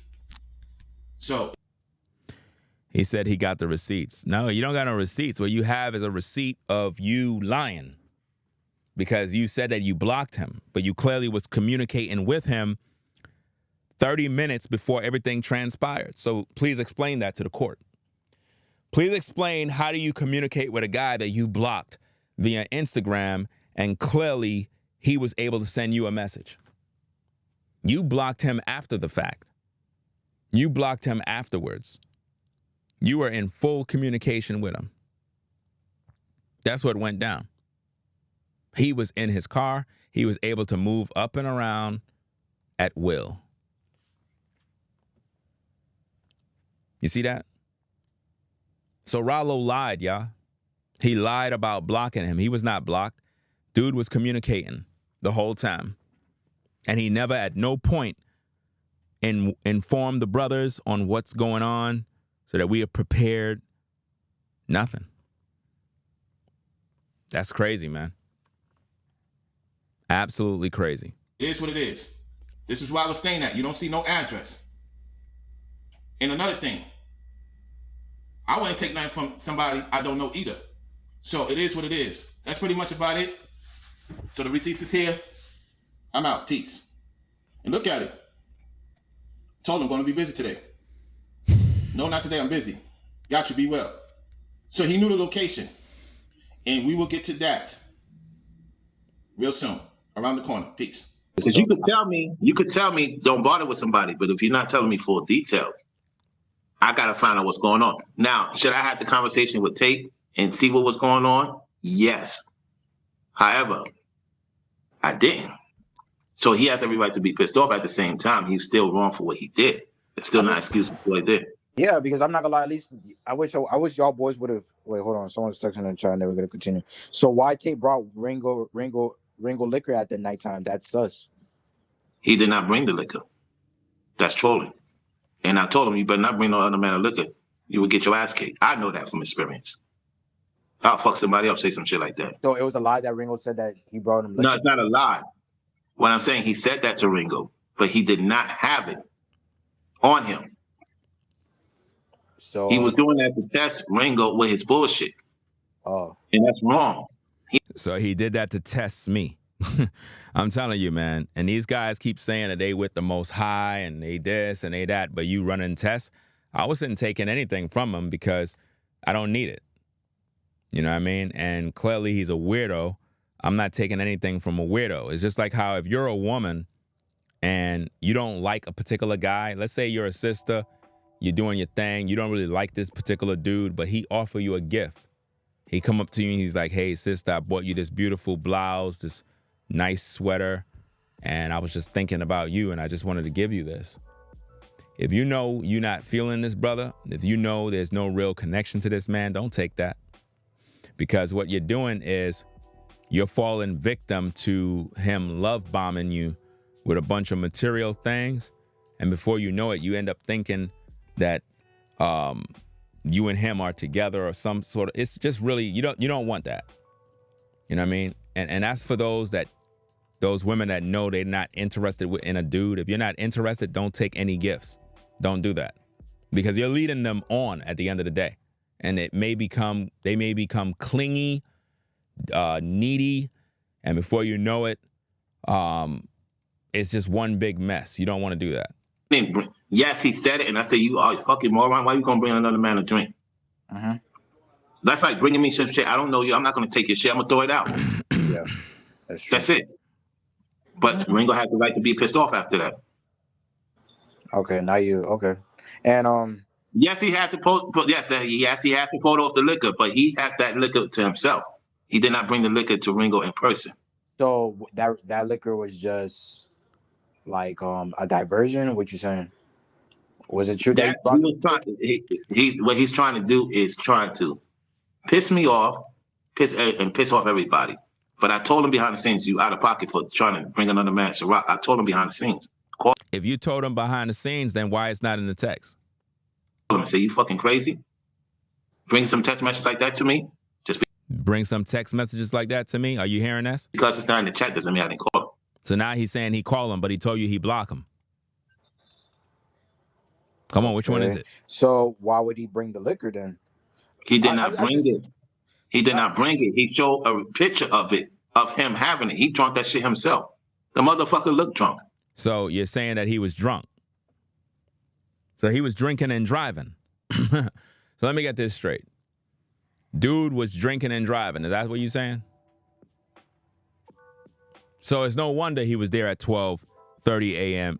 12 a.m. in the morning because he was drunk, according to Ralo. He drunk it himself. That's what he said. This is what he said, guys.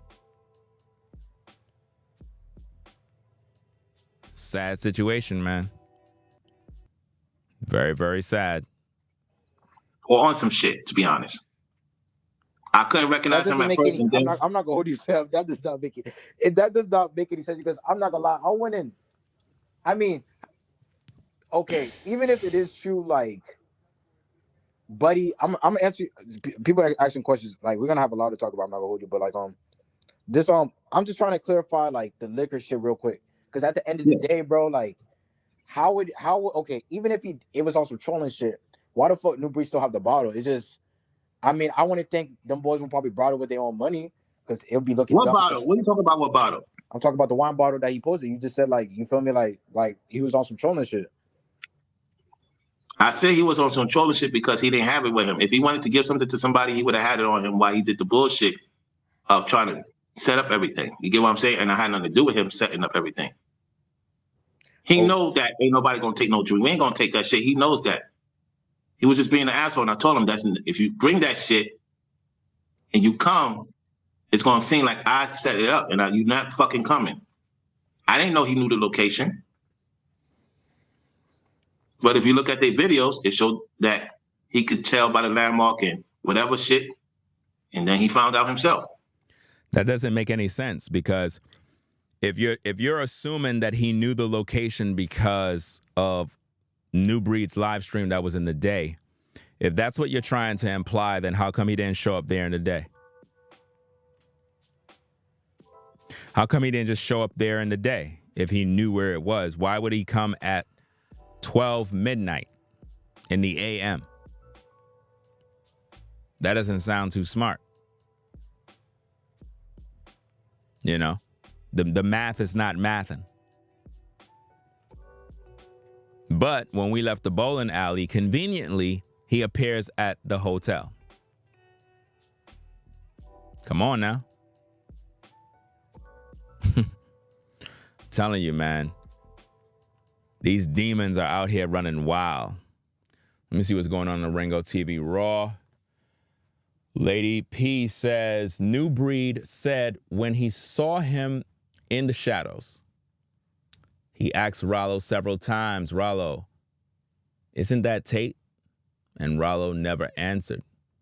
Mighty suspect of Ralo. Yeah, he never answered.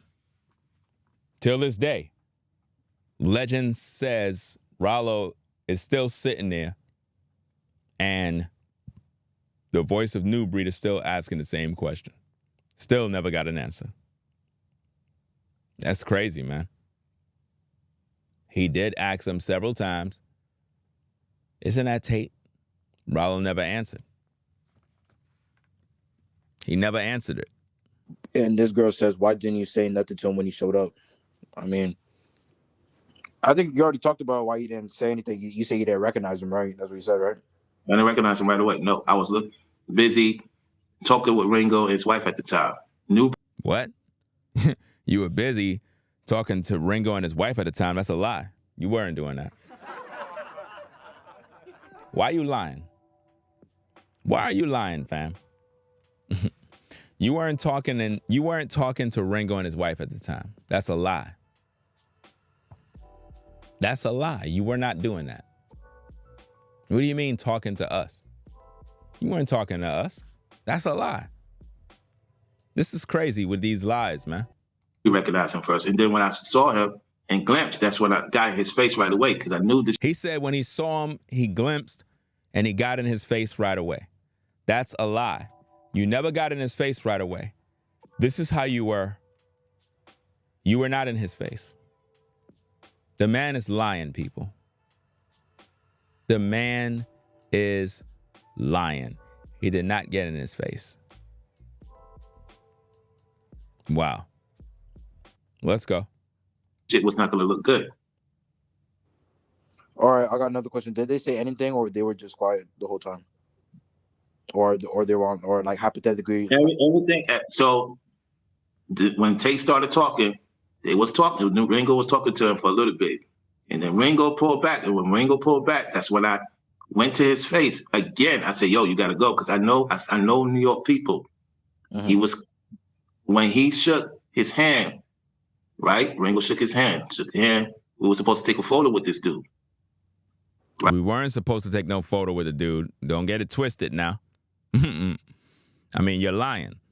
My wife asked for my cell phone because she wanted to take a photo, not knowing that the situation is about to get real. She just didn't know. So when you say photo, we were not taking no photos. I did not agree to take no photos. She wanted to take a photo, and she took my cell phone. And instead, she started recording little 4 to 6 second video clips by mistake. Right? Mm-hmm. And all of a sudden, he said something about the liquor shit, and that's when Ringo flipped. And I said, what the fuck? First of all, you're not supposed to be here. You're supposed to go. I'm trying, because I knew. No, that's not it. You're lying. That's not what the case was. When you listen to if he got the tape, all you got to do is just play back his tape. He was talking so much bullshit that I just got fed up with him talking and basically said, look, like in other words, hey, I'm done talking. I don't really know you. I'm heading back into the hotel. It is what it is. And I just kind of shut him down because the dude was going to run his mouth till the Messiah show up. The dude was literally going to talk us to sleep because he just kept running his mouth. And keep in mind, everything he was saying was out of pocket, like confusing. He was just saying random stuff. And I was like, look, I can't be in front of this mess. This guy's crazy. This is going to be some bullshit skit he going to pull. So he pulled the skit and it made it worse. That's what happened. Shit, y'all boys doing skits, man. This shit is Him. so. Not me. I don't know, dog. And Y'all, remember, I always say y'all in my making videos, hold on. I always say in my videos, people will do skits. Be ready for it. bro. Them boys, these YouTube. So now he turned it into, now it's a skit. This is the new thing now. Now it's a skit now. I mean, which story are we gonna use? Boys fake as hell. Like, I ain't for a lie. Like, before we get to these questions and shit, like, what is like the point of doing skits in these fake ass videos, in my opinion? Because I understand it's to captivate the audience and all this shit. Like, I understand it's for shits and giggles at times, but like, I don't know, dog. I just feel like for me personally, like, you know what I'm saying, I don't give a fuck about no skits and shit. I want to see some real life shit, like, you know what I'm saying? Because I don't know, it made it and I'm agree with this nigga said. They said that they made it seem like they was worried or something. I'm trying to find that shit. Yeah, this nigga passed, but he said from Ringo Story, he made it like seem like they were worried or something. So like, and it's a skit too. So like, I don't know, dog. Shit is just crazy, bro. Because at the end of the day, it's just like we're all grown ass people. If we call ourselves like Israelites, chosen people of God, like, you feel me, we gotta start acting like we're kings and queens out here type shit and awesome, like, because I feel like this is all heathen shit, you feel me, just us just doing skits and doing freaking these low ass childish games. Because I don't know, dog. For me personally, I don't know, that just could be me type shit. He's talking about childish games and all this other nonsense, but he's not talking about the child who's actually doing it. Because I don't got no time for none of this buffoonery. I'm a grown man, and I'm about business. I'm not about all this play nonsense, and I'm not with none of that stupid stuff. Hey, CJ. Yo. All that happened was not right. At the same time, I have a serious connect in Charlotte, and they don't understand that could have been a good thing for them and what they're doing. I just let the person know not to do it. You see his intentions?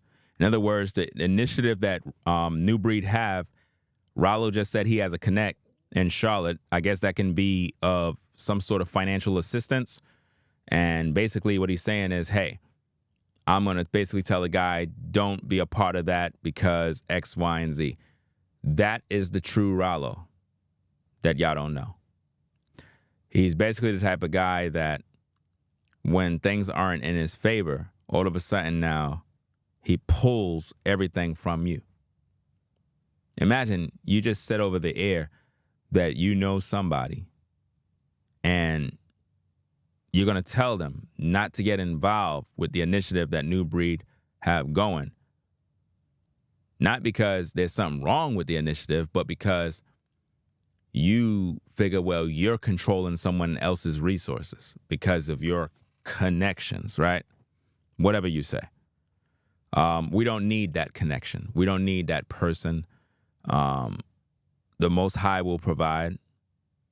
He'll open up doors. He will bring the right people because, you know, you may think you know people. You may think you know millionaires. There are millionaires who watch my platform. There are people out there that have so much money, it's nothing. Trust and believe. There are people out here that they got so much that it's amazing. So I wouldn't be surprised if one of these days, you know, a millionaire might end up hitting up Nubreed privately or may end up contacting me privately, asking to connect with you know, brother Nubreed, your Wittazad, and so forth on some business and so forth. So it's like, you never know who's who. I'm pretty sure there's many millionaires that come across my platform every single day. And they watch and they like my content and they view all the time. And it might be that one video they see and then they be like, wow, so this is what the land thing is. And you know what? I want to be a part of this, man. I want to definitely invest in this. And before you know it, somebody writing out a check for $15 million. Just like that. A check. $15 million.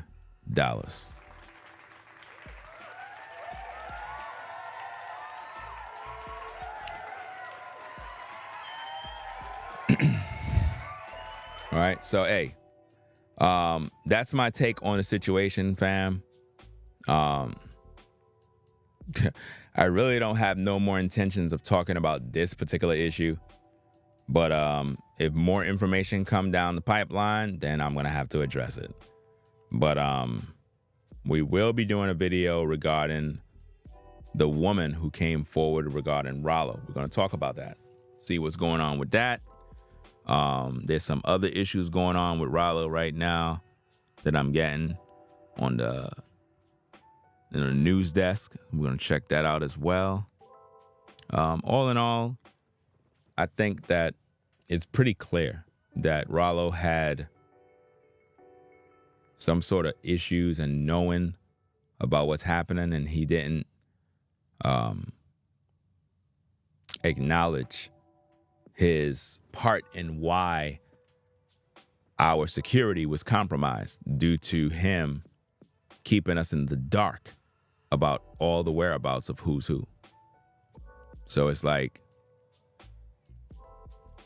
it's one of them things where it's like, man, people can't even see the relationships they sever. They don't really see it. So we're going to get up on out of here. It is what it is.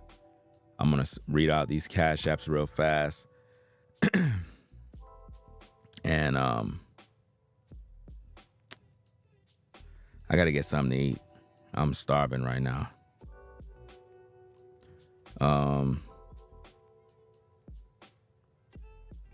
Let me see. What? Why it's saying that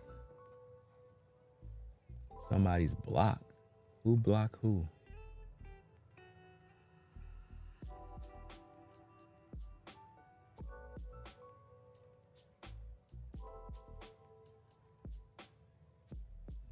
Hold on.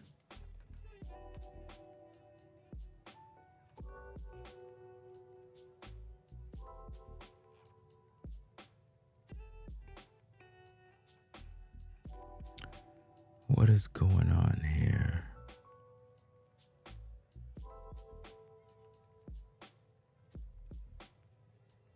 Trying to find out something.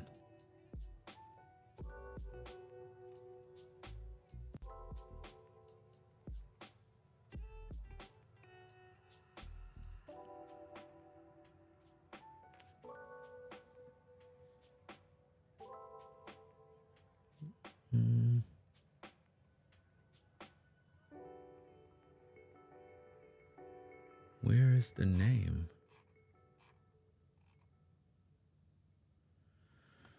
Oh boy, man. Let me see. How can I fix this situation?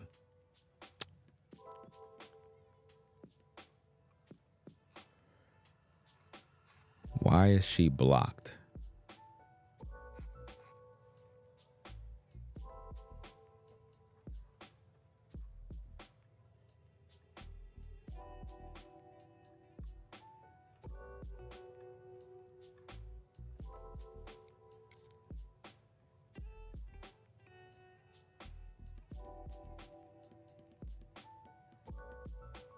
Let me see if I can find this thing, because I cannot find your username.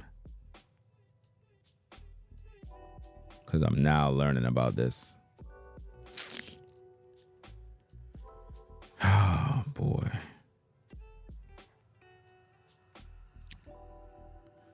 Let me see.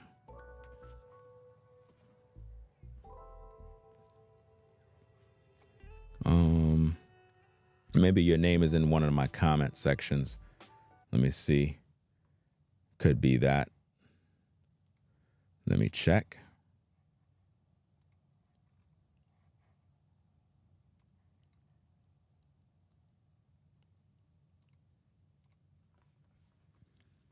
Okay, let's go through these comments.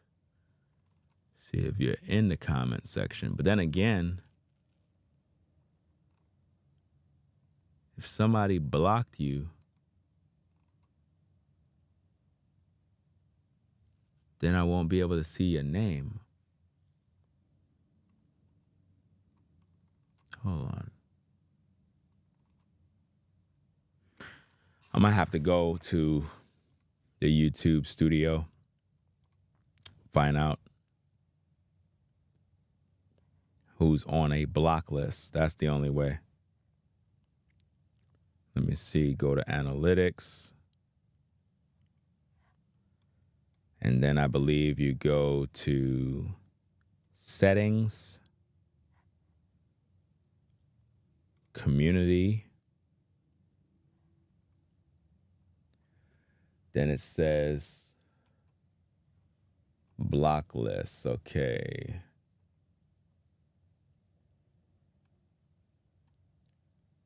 Let's see.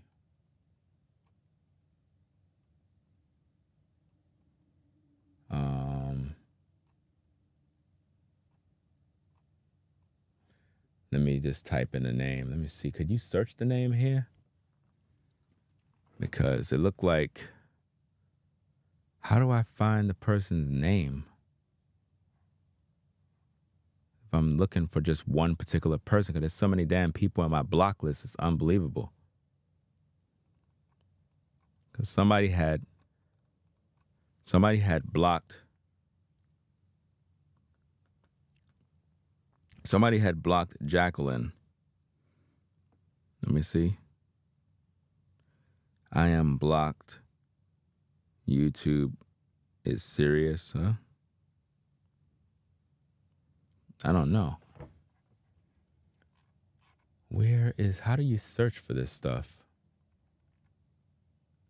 Let me see if she's in the chat. I don't know. Nope.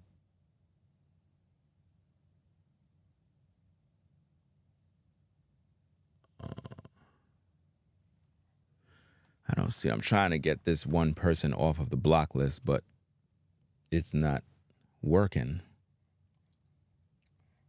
You know what?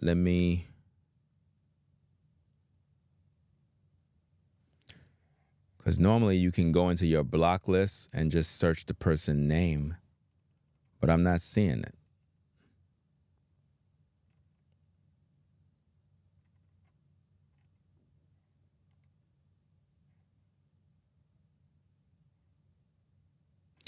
Got so many people on my block list, it's unbelievable.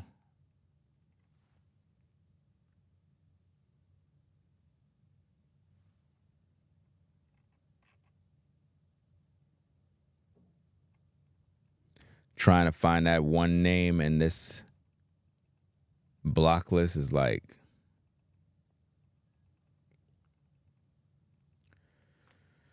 oh boy. Man, how do I find this? Let me see.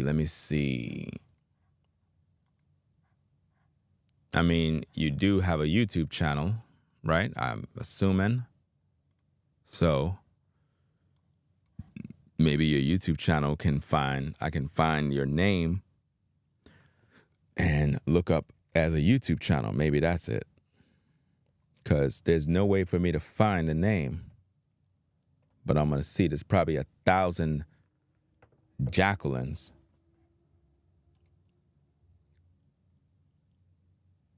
Probably 1,000 channel.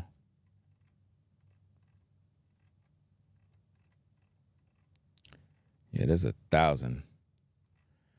I would need, in order for you to be unblocked, I would need you to send me a URL link of your actual channel. Because if somebody blocked you, then it's going to be virtually impossible to find. There's 1 billion Jacquelines here.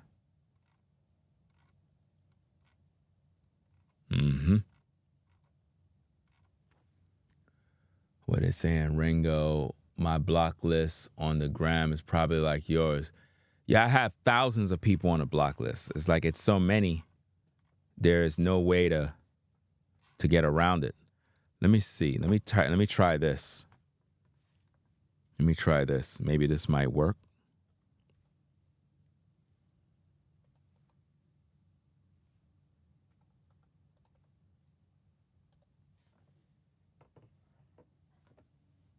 Okay. The hell is this? Hold on a second.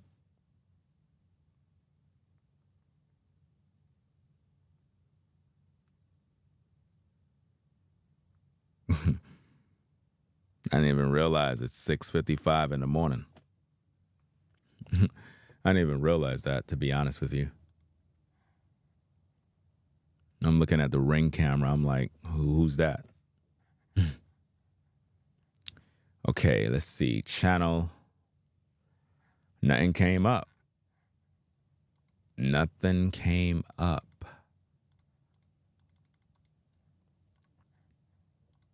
This is crazy.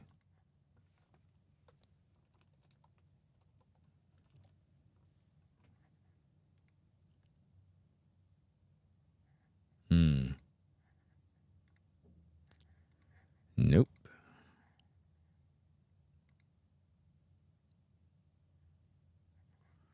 Don't see nothing. Yeah, in order for me to unblock you, if you're listening, you're going to have to send me a URL. That's the only way.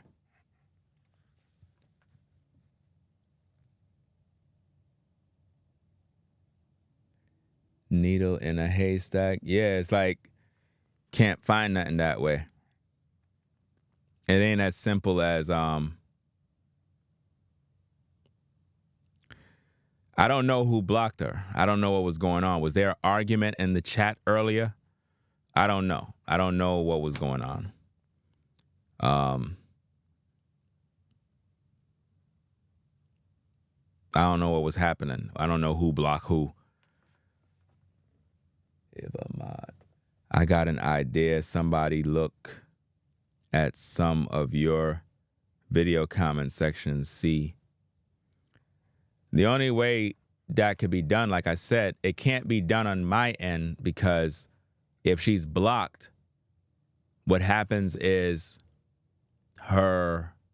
Now, if she was to go to the RINGOTV Raw channel and post a comment, then I'll be able to see her channel and I can get the URL. But if she was blocked, then any comment she have is pretty much invisible. So I'm not going to be able to see it.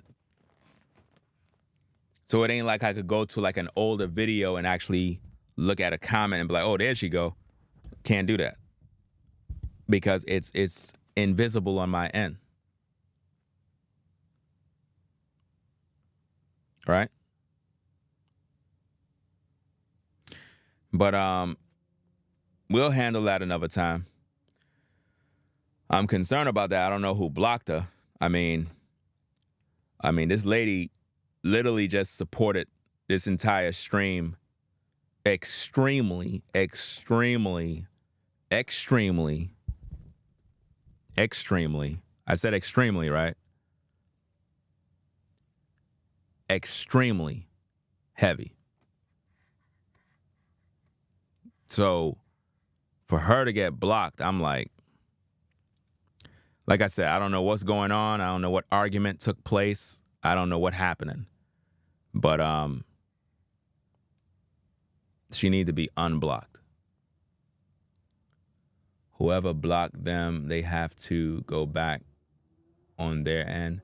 I mean, all we need is a URL, and I'm able to do that. Because like I said, there's 1 billion people on my block list. It's like taking a grain of rice and throwing it in the sand and trying to find it. You're not going to be able to find that.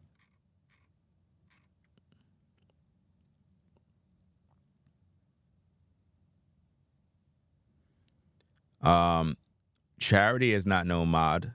No. I don't have any new mods.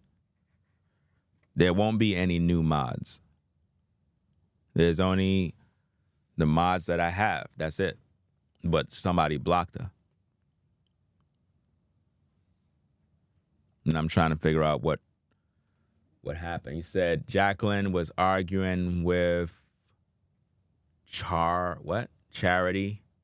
She doesn't believe Charity, so she may have been blocked. So was Charity blocked as well? Or was it a one-sided thing? Because I don't get it. If she don't believe her story, then that's her prerogative if she don't believe it. Doesn't matter if she believe it or not. But to block is like, for what?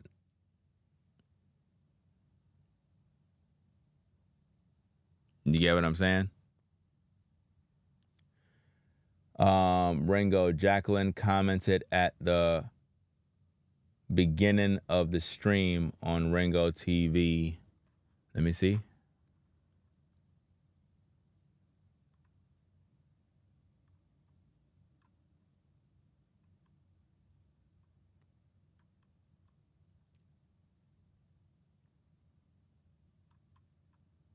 He said she commented at the beginning of the stream.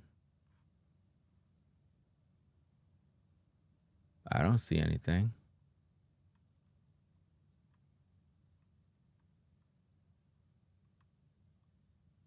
I'm looking for names. I don't see anything.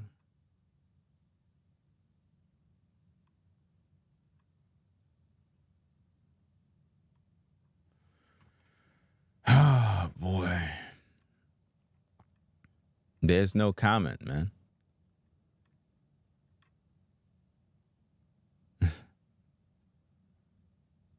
There's no comment. And you're on the Ringo TV Raw channel, but I don't see no comment.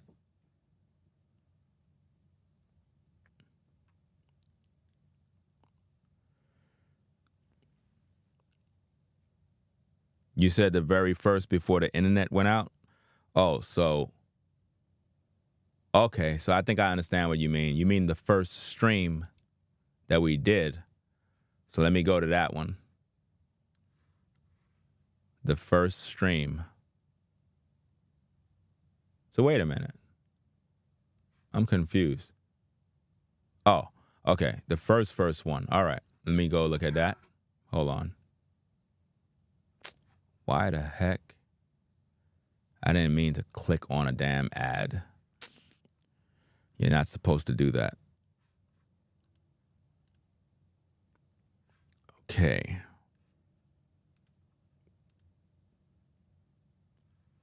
All right, let this ad play.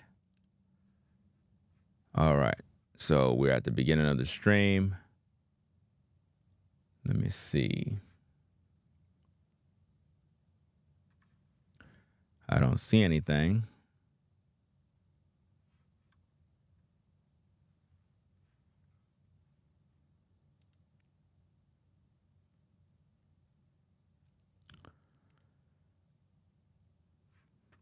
I don't see any comment.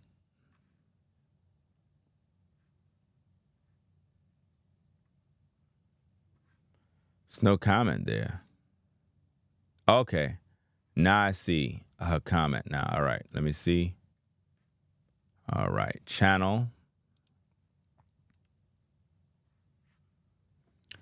Okay. We got the URL.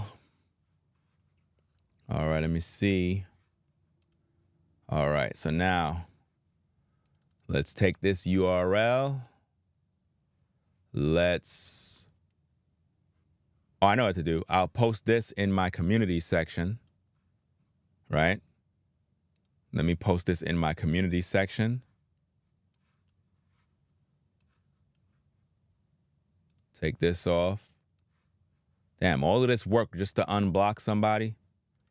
Let me go to the community section and I'm just going to post her link, right?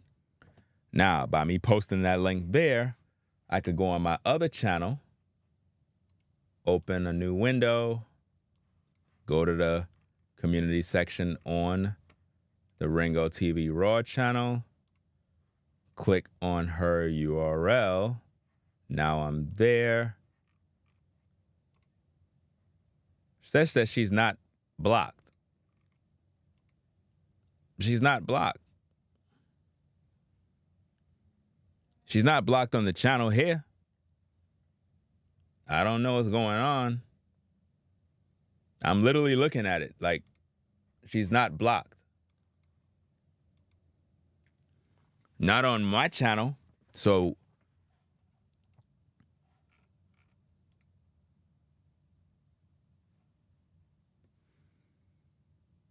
she's not blocked on my channel. She said she was blocked, but she's not blocked. I literally have the window open. She's not blocked. I don't know what's going on. Unless a mod secretly said, hey, let me go unblock her real fast. But she's not blocked. I'm literally on her page, clicking on her. Yeah, she's not blocked. I don't know what's going on. But let me add that to the thing. All right. Yeah, it says that she's not blocked. So I don't know if YouTube blocked her. I don't know if there's some, I don't know what's going on. I don't know what's going on with this situation because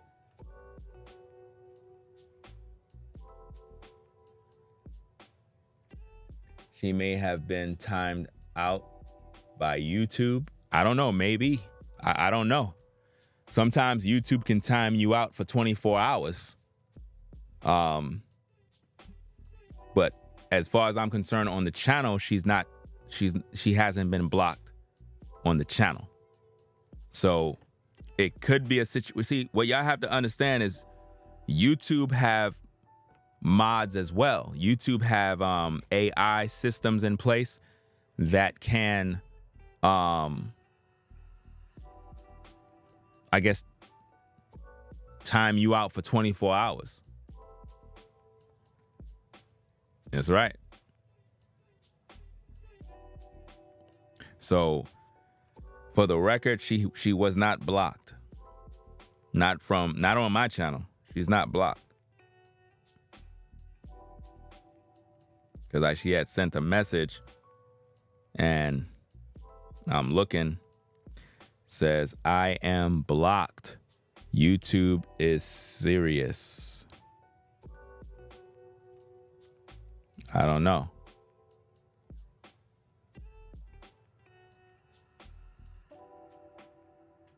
Yeah.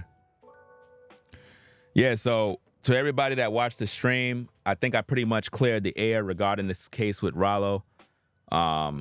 If anybody's still having doubts about this situation, you're just in the dark. I think I've done a thorough job breaking down all these videos, these clips. And as you can see, I'm no respecter of persons when I do my live shows. So if you think this is just like, oh, when you talk about P.Diddy Dow, you do these 7-hour streams. Fam, it doesn't matter who I'm doing a stream against. I'm going to expose the truth. It's just that simple. And based on the facts at hand, Ralo was speaking with the weirdo 30 minutes or about 30 to 40 minutes before the drama unfolded. So he was never blocked.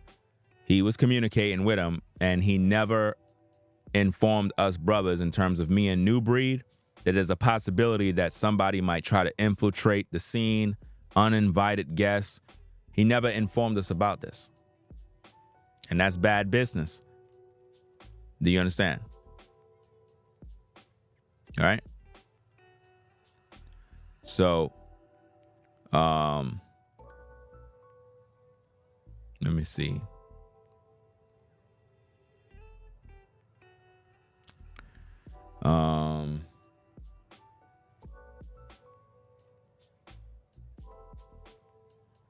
But y'all said she was arguing with Charity. But where's Charity? She probably got timed out too.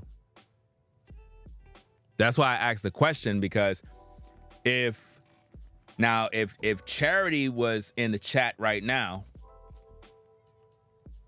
then it would look kind of weird, because it's like, hold up, how she's still there and Jacqueline is not there? So the way I see it is maybe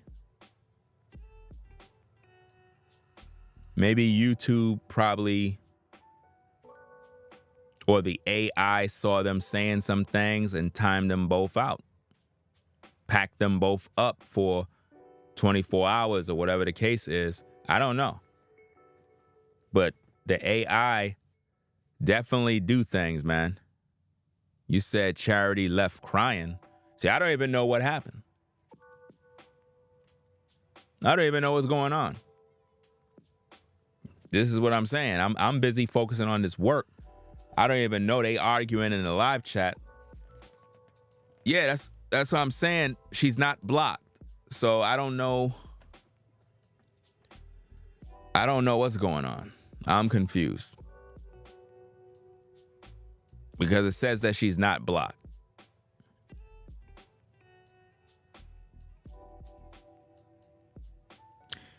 V-Dub says we didn't block Jacqueline. If she was blocked, we can unblock her. Jacqueline thinks Charity is lying about Ralo.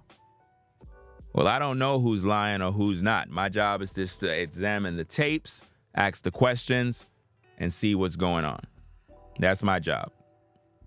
I'm just trying to figure out, unless YouTube installed a new feature where if you getting out of pocket with your comments, you end up getting blocked and packed up. So, hey, moving forward, keep your comments clean.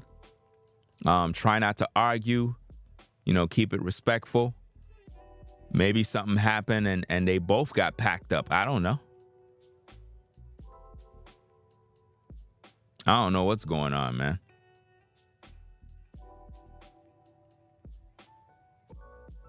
This is crazy, man. I ain't know people could get packed up over their comments now. I mean, I've seen YouTube come in and moderate comment sections. I've already seen that. Matter of fact, I got moderated one time over YouTube over a comment that I wrote a couple of years back, and it said comment removed by YouTube. I was like, whoa, what in the world just happened there? So, hey, it could have been one of them situations,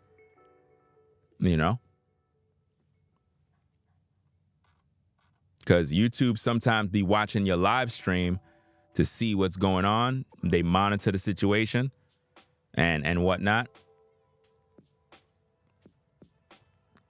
It's just like how with this particular stream here, we're reacting to the situation with Ralo to find out if Ralo and the other dude who's the weirdo who's out here showing up at hotels after 12 midnight stalking people. What we're trying to do is examine the tapes to find out if there's some wrongdoing on these particular people's parts. And based on the tapes, it's very evident and clear that Ralo already knew what was going down. He never informed me and Nubreed that a suspect was going to be uninvited and pull up at a hotel room, at a hotel entrance, after midnight in the AM, when everybody's tired, want to go upstairs, relax, eat. You know what I mean? It's just bad, man. When I tell you, man, I was so angry that night, man, y'all don't know. Y'all don't understand how serious the situation is. On YouTube, everybody crack jokes and make it seem like it wasn't nothing and y'all petty, y'all this and that. Those people are clowns, man. You got to be in certain situations to really understand what it's about. If you're not there, you won't understand. Now, the worst place for removing comments is Instagram, by far. Instagram is the worst site when it comes to removing comments. I could post stuff on Instagram and it'll remove it instantly. I don't got no luck with Instagram, man. Instagram and TikTok, I don't like those sites. Those sites are anti-man. Anti-masculine man. TikTok and Instagram. You'll have women half naked all day on Instagram.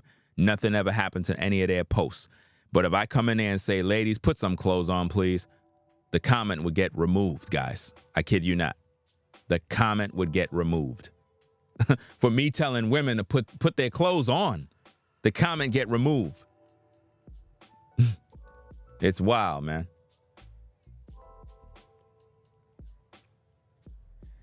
You said YouTube be censoring your comments all the time. Well, if you're posting profanity, it can happen. But if you're just posting regular clean comments, I don't see why they would be censoring you. Right? So anyway, y'all, we're gonna get up on out of here.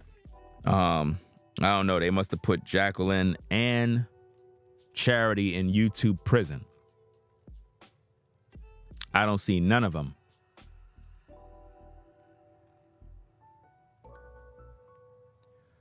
I don't see none of them. So it looks like they put them in YouTube prison. So in case Jacqueline and Charity is watching, you're not blocked on this page. I don't even know what's going on, but you're not blocked. So it looked like if YouTube must have put y'all inside of some sort of holding cell. I don't know. Have anybody experienced that lately on YouTube?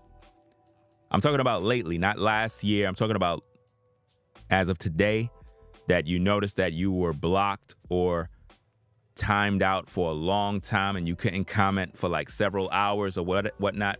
Because I think there's a possibility that YouTube may have upgraded their systems. I don't know. Whereas they're now penalizing viewers because of their comments. Because a lot of times viewers be writing some stuff, man, and y'all be going wild.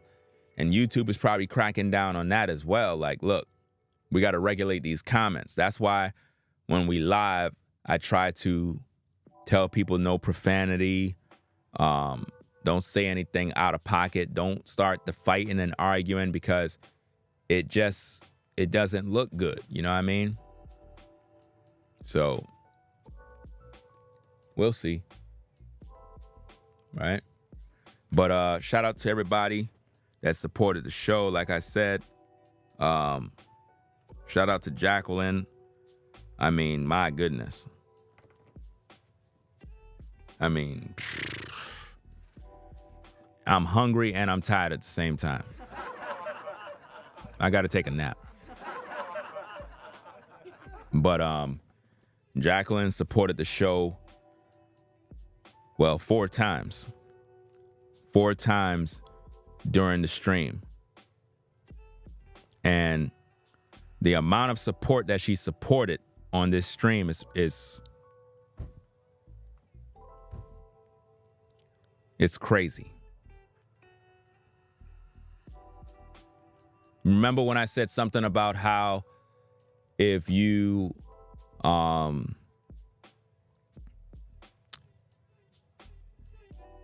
can prove that Ralo, that I said that when I see Ralo, I'm going to do X, Y, and Z. Remember when I said that?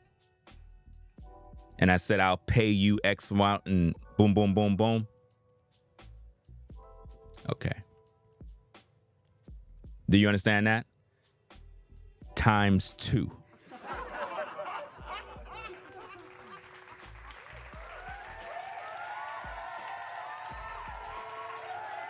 I'm just saying. I mean, that's why I'm concerned about the lady being blocked, because I'm like, hey, she's helping, supporting the platform, fam, like seriously heavy, like major support. You know, so I'm like, I don't know what happened. Is Charity around? Is Charity out there? Somebody said Charity left the chat crying. I don't know. If you're out there, could you post a comment? Is anybody else out there? Is Charity or Jacqueline out there and they're able to comment? Because I never seen this before. Because you're not blocked on the channel. So I don't know if YouTube have a new system in place that we don't know about. Maybe I got to check to see if there's an update where users can now get blocked by YouTube, meaning that YouTube ain't playing around with the comment section. It could have been, again, I don't know what was said. Maybe y'all said something to each other. I don't know. But YouTube have a very strict system. Listen, it's strict. You know what I mean? It's fair, but it's strict. They don't play with certain things, man. That's why I try to follow all the rules to the T and do what I need to do, that I'm within guidelines. But maybe there's something new that I haven't noticed. It says YouTube vex Jacqueline giving you so much cash or whatever. I don't think YouTube, well, I don't think they mad about that. I'm looking at where are they? Nobody blocked them.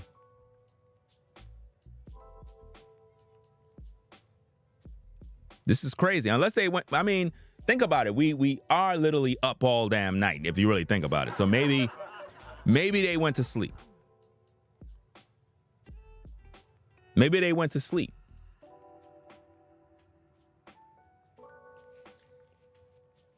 Maybe Charity went to sleep and Jacqueline went to sleep earlier. Maybe just dozed off. And we over here going crazy trying to figure it out, and they probably sleep. I just realized that. Right? Is there a tube?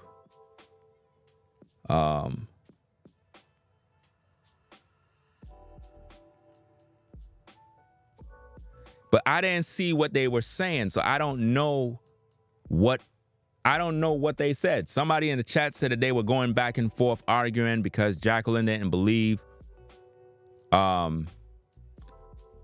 Charity's story regarding Ralo. I didn't see no comments. I didn't even see whatever they had going.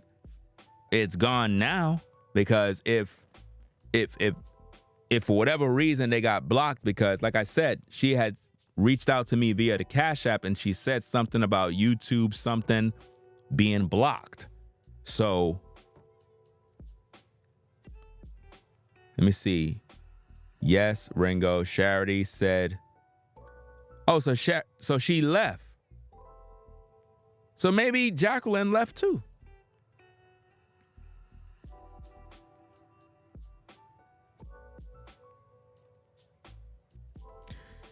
I don't know. So Charity left. So that means Jacqueline probably fell asleep. She probably fell asleep, man. And we over here going crazy right now. But let me give a few shout outs here. All right. So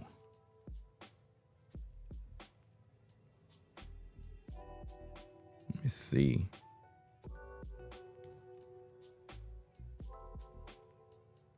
All right, shout out to Revolutionary Loss for the support. Appreciate you.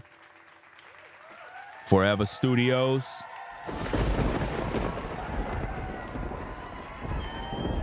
Yeah, this is the first live stream since I've been back, fam. That's crazy. I ain't gonna hold you, man.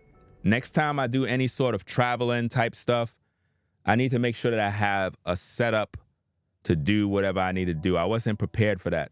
You know what I mean? I wasn't really prepared. I thought it was going to be something as simple as, I really can't even explain. It's like, I went down there to do one thing, but I felt like a fish out of water, because it's like all that time and I wasn't able to do the content that I normally do. It was kind of weird. You know what I mean? So I might have to build a laptop that's specifically for streaming on the go. That way I can be on point with my videos, because there's a lot of stuff that's going on right now that I haven't even gotten to yet. Right? Shout out to, let me see. I don't even know the first. Is it Danny? I can't even pronounce the name. Wait. Is this two different names in one? I'm not sure. I'm just going to say more. I'm just going to pronounce it more. Appreciate you for your support. I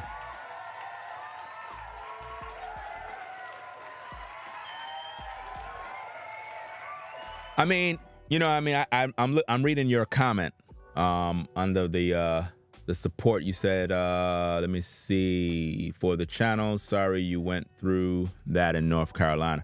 I mean, even though that experience is one thing, that doesn't represent North Carolina, right?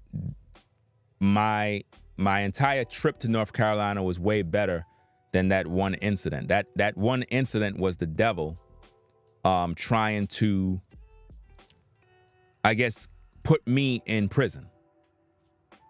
so that I don't see the reward. I don't see the rewards of all the work that I've accomplished. You know what I mean? We met some friendly people in North Carolina. I recall my wife and I was in one particular I don't know, some sort of convenience store, and we was getting some stuff, and I guess the woman overheard our conversation talking about houses and stuff like that, and she kind of gave us some good advice.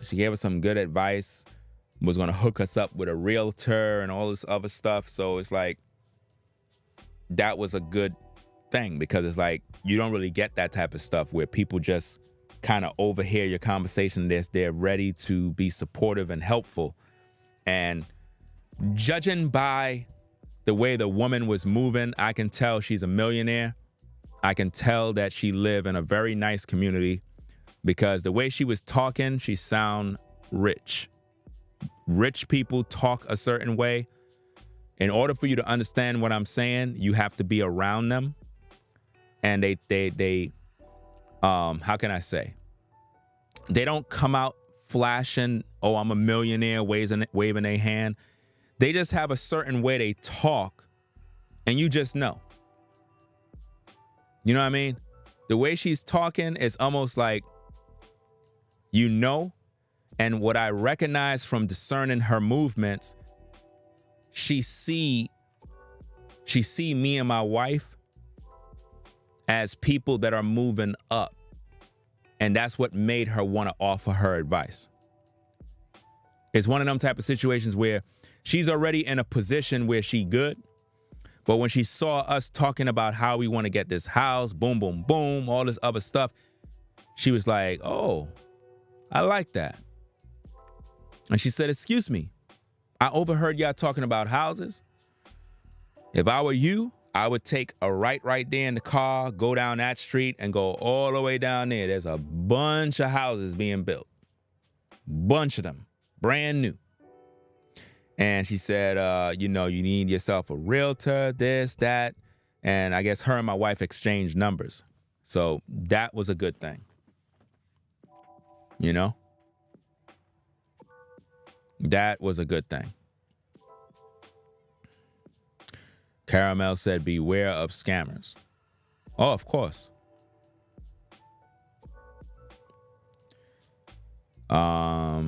You said, don't trust even her, Ringo. Well, I can't have, listen, folks. We got to stop. Seriously, I get what you're saying. What you could say is keep a watchful eye. But we cannot live a life where we just don't trust nobody. That's a miserable existence. To just be, well, I don't trust nobody. How you gonna do business? How you gonna do business if you don't trust nobody? You gotta trust some people, fam. You can't live a life of, well, I'm just in fear that somebody's trying to do me dirty at all times. Come on, man. And again, if you're on the RingoTV Raw channel, we're streaming simultaneously on the RingoTV Reactions channel. That's where you can see, you know, other things. All right.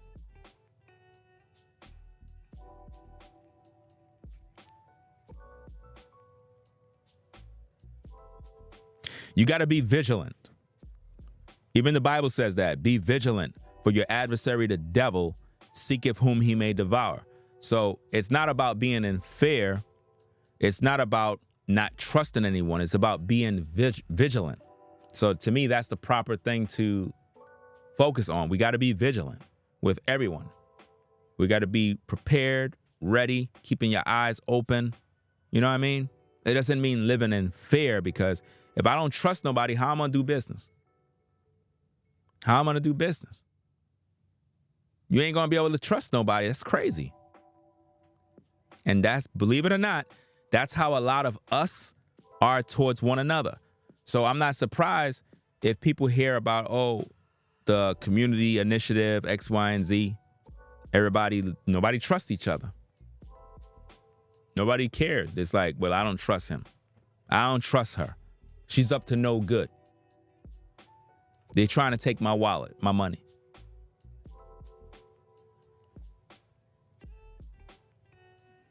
Look, we're in the year of expose, and everybody's getting exposed, man. We're in that time, man. Everybody being exposed. I don't know, man. It is what it is, man. All I know is this situation with the Ralo situation exposed Ralo. Not only that, it exposed the team that he followed, and what the Most High is saying is he's not supposed to go. He's not supposed to go. Not where we going. You know what I mean? And what's crazy is in his video, he's taken things that I said in previous video and he's taken it to heart, because I recall in one of my videos where I said one of these days Ralo's going to be a millionaire and he's going to do this and that. And it's funny how he's saying that in his videos, but yet he says he don't watch these guys no more, meaning me and Nubreed. He don't watch none of us no more, but he's clinging to that part of what Ringo said, that he's going to be a millionaire one day.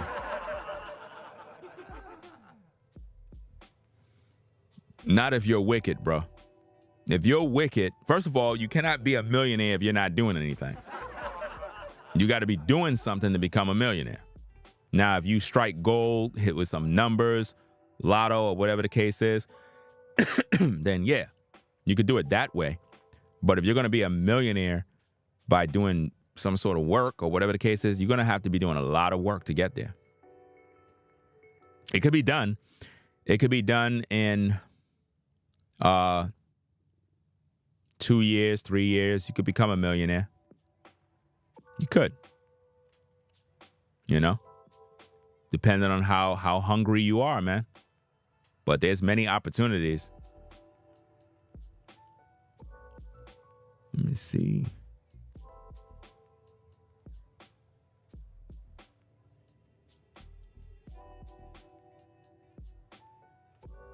Yeah, he's not supposed to be at the table. And there's nothing wrong with that.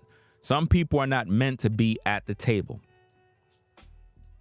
Just like some of your family members, they're not meant to be at the table. They're not. No matter how much you want them to be at the table, it's not for them to be at the table. Most of y'all have people in your family that is toxic, that want to argue and fight. And everywhere you bring them, there's an argument. It's like, Dad, we can't even have no fun. Every time we try to bring you guys out, there's always a problem. Like, what in the world? Problems follow us when we're with you? Yeah.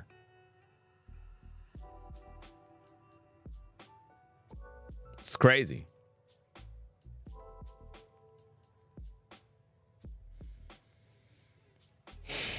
You said Ralo, Miss Ringo, and Nubreed, LOL. Hey, that's not for me to be concerned with. I don't really care. When men do these kind of things and burn bridges down at the same time, they got to live with that. At the end of the day,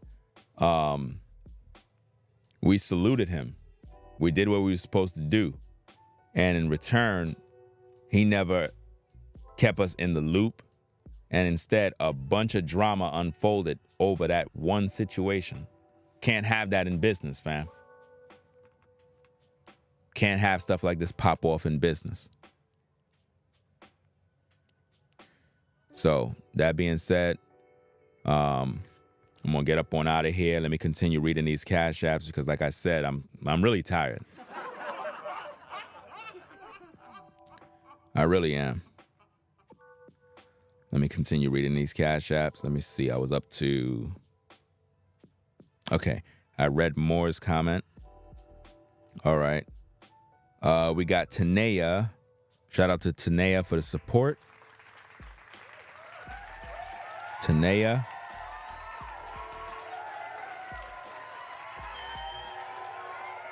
And V Dubman, moderator, for the support. Appreciate you.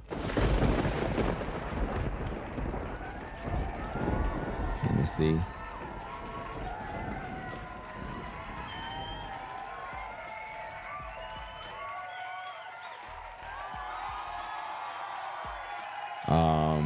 And also, let me shout out this person here. This is a super thanks. Clock Gaze, I believe the name is. Or Gauze. I'm not sure. My apologies pronouncing your name wrong. But shout out to Clock. I just saw a super thanks that came in on, I think, the first part of the video. Part 1 of this one. And last but not least, shout out to Jacqueline for her major contribution. Major.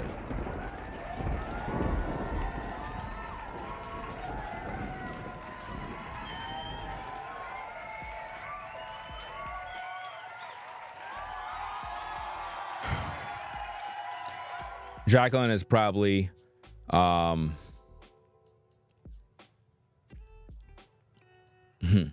can I say, one of she's probably a millionaire. I mean, like I said, listen, y'all think that I'm playing. There are people out here that are multimillionaires and they don't say nothing. They just humble. And they support when they feel they want to support. And it's a blessing.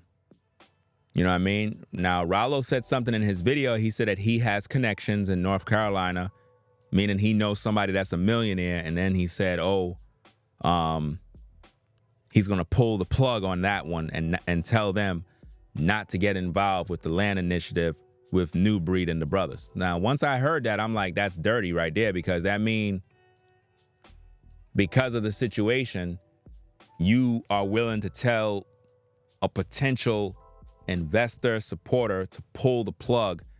That just goes to show you're not supposed to sit at the table. It's those little things that is confirmation. It's crazy. Because what you could have done is say, yeah, you know what? We might have had a falling out. We might have a major disagreement. But at the end of the day, I still believe in the land initiative. And I'm going to still tell my connect to support X, Y, and Z. But you basically said, I'm going to tell my support or whoever not to do it. That speaks so much volumes to how you would be in a real life situation. You just pull everything, all the support, pull it. That's it. It's crazy, man. So again, shout out to Jacqueline for her extremely, I'm very grateful for that level of support. You don't understand. There's so many different things that I'm doing right now, and that will definitely be useful. And just like I told y'all before when, whatchamacallit, remember I told you about that battery that I said I was going to get, and the brother pretty much, Rufus, came through and bought the battery. He paid for it on live. And I was like, whoa. You know what I mean? He paid for it on live. Well, I have that battery. I think I told, did I tell y'all that before I left? Let me see something here. Hold on. Let me show y'all this, man. Let me show y'all this, man. I told y'all I'm not playing games, right? I told y'all I'm not playing. I told y'all, right? Okay. Now, let me do this real quick. Now, we almost done, man. We almost done. But I want to show y'all this, man, because I want to show you where support goes, right? I'm going to show you this here. All right. Now, this is a beast, right? I want you to show, I want you to see this now, right? Now watch this now. Now, remember I told y'all we building a cinema rig, right? To shoot these movies and X, Y, and Z, right? Check this out, fam. Check this out. I told y'all that I'm not playing, right? Now, any of you videographers out there, you probably heard of this brand. I'm not sure if I could do this. Let me see. It's called Rigid Pro, right? This entire rig is built around the Sony FX3, right? This is the Sony FX3 that's in there. You probably can't see it, but you got the matte box on there. You got your screen. You got this massive battery, 212 from Small Rig. This is a massive cinema rig, fam.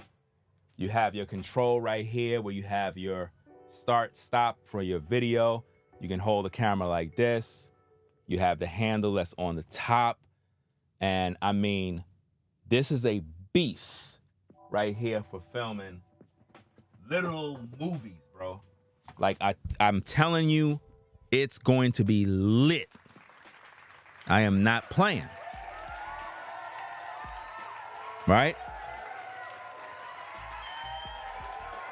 Now, I want to get some sort of stabilizer for it. So when I'm shooting, I don't have to hold the camera in my hand, but you can have it on a stabilizer, some sort of gimbal or something like that. I got to see what's going on. I got to check out B&H Photo to find out what are my options, because I want to be able to find out from the store, from the professionals, what exactly do I need. Because I want to be comfortable when I'm filming and you just kind of, you know, like a glide cam or something along them lines. Nothing too bulky and crazy, but something that's, you know, a little, it's affordable, but yet effective and give you good shots, right? So that right there is going to be crazy.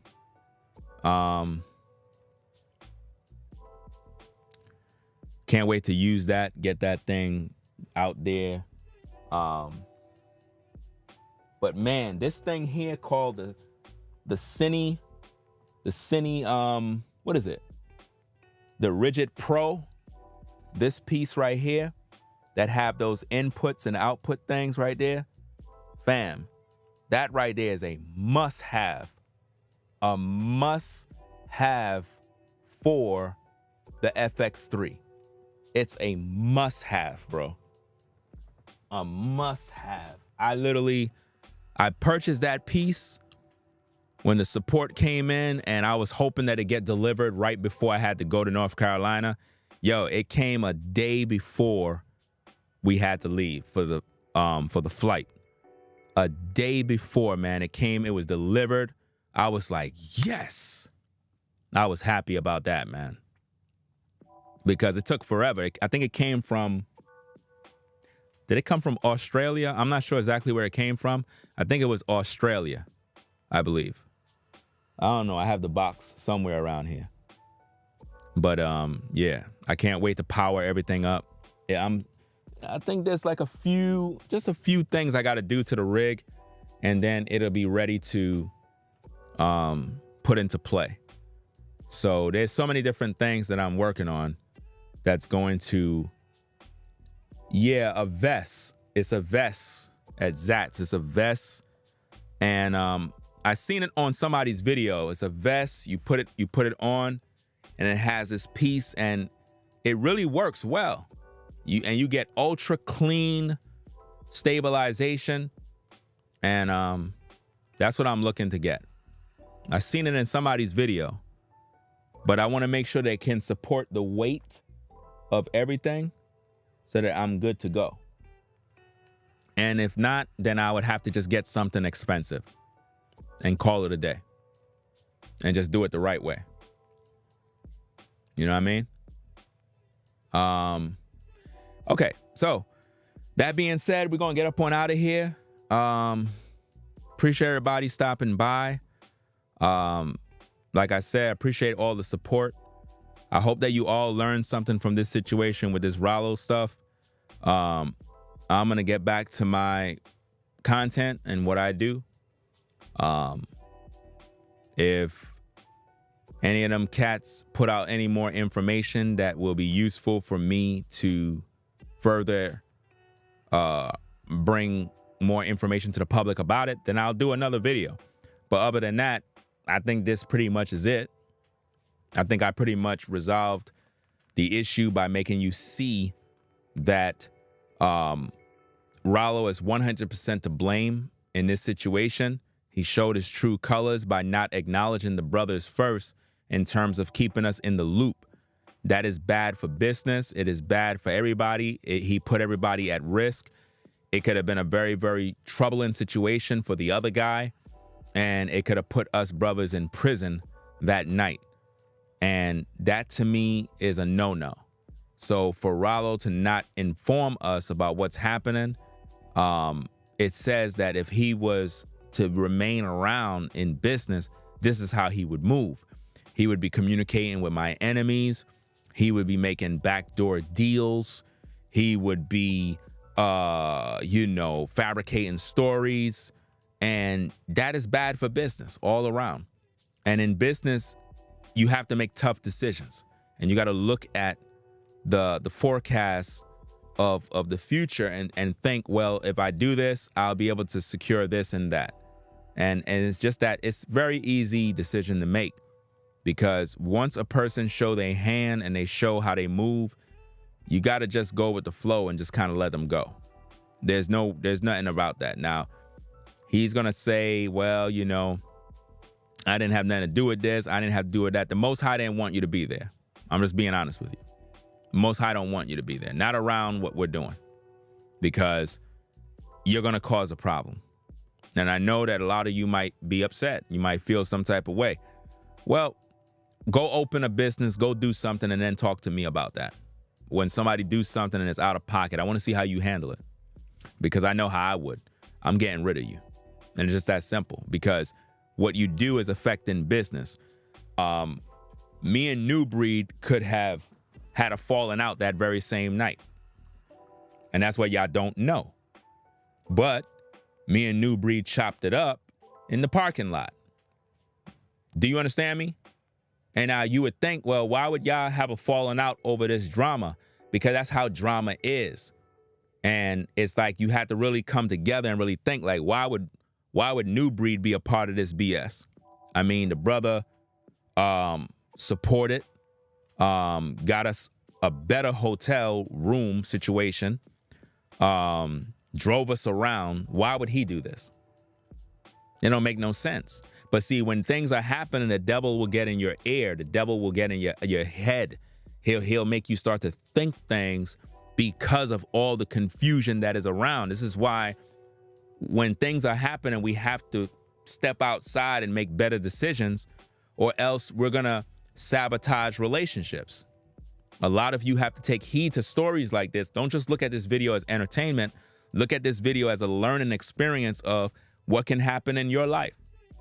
Don't be too quick to write everybody off, but consider things from every angle, because the devil don't want you to be connected with certain people, and he don't want certain people connected to you, because you're helping them and they're helping you. And the last thing he would like to see is unity. He don't want to see that. That's why in the Black community, if we ever had true unity, we'll be able to win. But we don't have that, because we hate each other. We don't like to see each other shine. The minute we do something great, we put each other down. That's just the way it is, man. Nobody want to see you live, man. And it's just really sick. Well, I know Nubreed didn't do anything. My point is, I'm trying to be transparent with you to make you understand that the situation was designed to sabotage that relationship. Do you understand? That's what it was designed for. Because the devil saw that we were making so much progress. He did not like that, man. He did not like that. He wanted to see another sabotage situation. And that's what he was hoping for. So he used all these other individuals that are really not about anything, that are really not going nowhere, that are really not building anything, to infiltrate, to cause confusion and chaos. That's what it was about, man.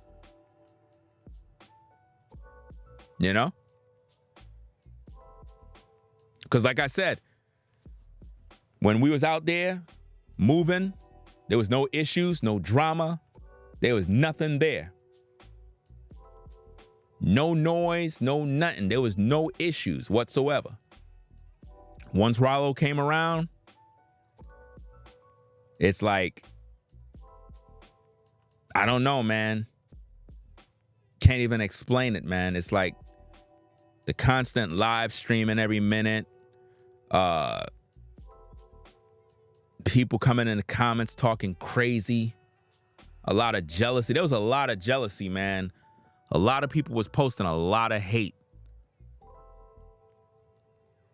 It's really sick stuff, man. So, hey, we're going to get up on out of here, man. Ringo TV Reactions. Appreciate everybody stopping by. I'm going to close out the Ringo TV Raw channel real first. So, shout out to everybody on the Raw channel. Appreciate everybody stopping by. Damn, that video got 20,000 views, man, on the Raw channel. And only almost 5,000 on the big platform. That just goes to show the video on the Raw channel got more views because it's in the YouTube Shorts algorithm. That's why. You understand? So I'm going to sign out right here. So peace and blessings to everybody on the Ringo TV Raw channel. Appreciate you stopping by. I got to literally get something to eat and get me some rest. But appreciate y'all stopping by. Literally, we've been going on 7 hours. So this is literally an 8-hour live stream because the first video was 1 hour before it cut off. The internet had shut off. I don't know what happened, but it shut off. So this is an 8-hour live stream, fam. 8 hour. Come on now. I believe I broke down everything that needs to be break down, fam. At no point did Ralo do anything in regards to solving the issue.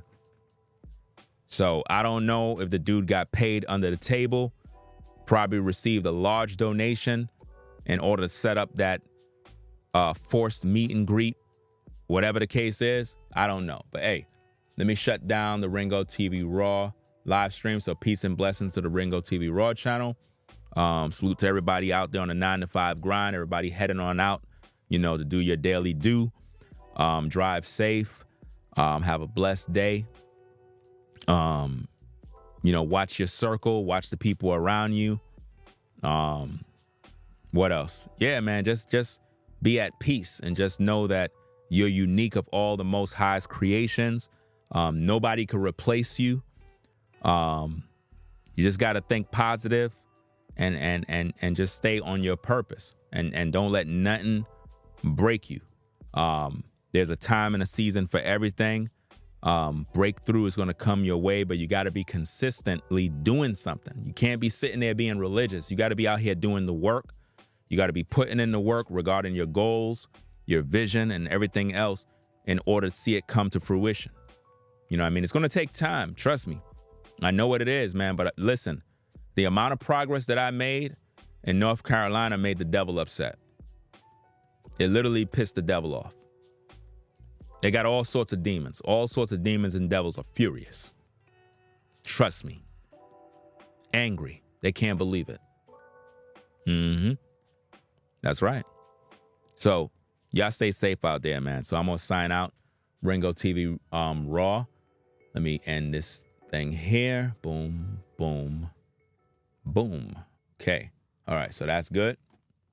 So now those of you on the Ringo TV Reactions channel, hey, man. Man. What a day. What a day. What a day.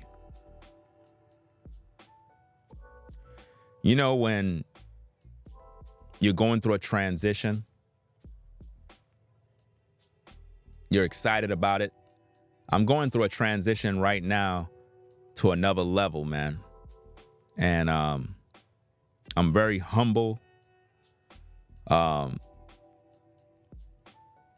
It's like it's totally new. And I'm very, very excited and grateful. Very, very excited and grateful. You don't know. A lot of hard work, man. A lot of hard work, man.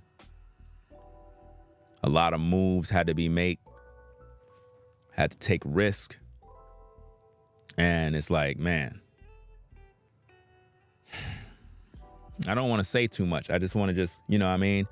Just keep it cool. I'm following something that Caramel said. She said, hey, don't do this. Don't say that. Don't do that. You're right. Hey, you're right. I'm not going to do any of that. I'm just going to just do what I got to do. And that's it. Certain things you don't have to show. Certain things you just don't have to share. Just do you. And that makes sense because I'm telling you, man,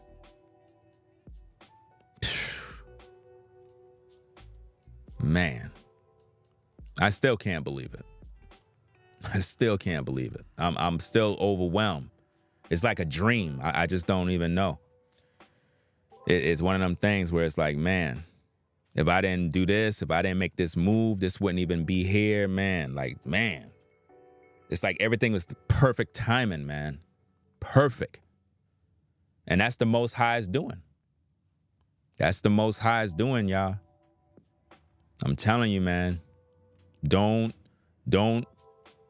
get off the path. If you're on a path and there's something that you're doing and don't be religious about it either. It's like, just stay on your path, stay on your purpose and keep putting in the work.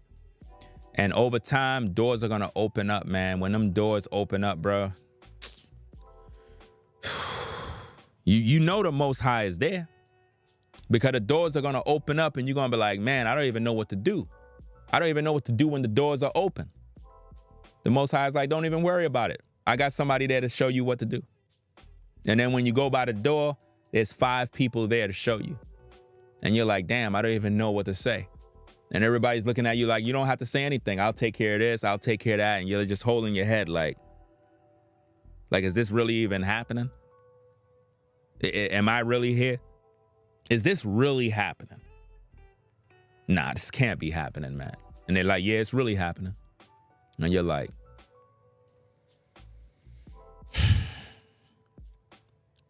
be thankful, people. Be thankful. I'm very thankful. I'm very grateful for a lot, man. And I really wish that a lot of you brothers out there can have that mindset. And see, that's what Brother Nubreed been trying to tell a lot of you cats, man. Y'all got to be of one accord, of one mind. And like the other brother, I don't got your name. My apologies to the brother.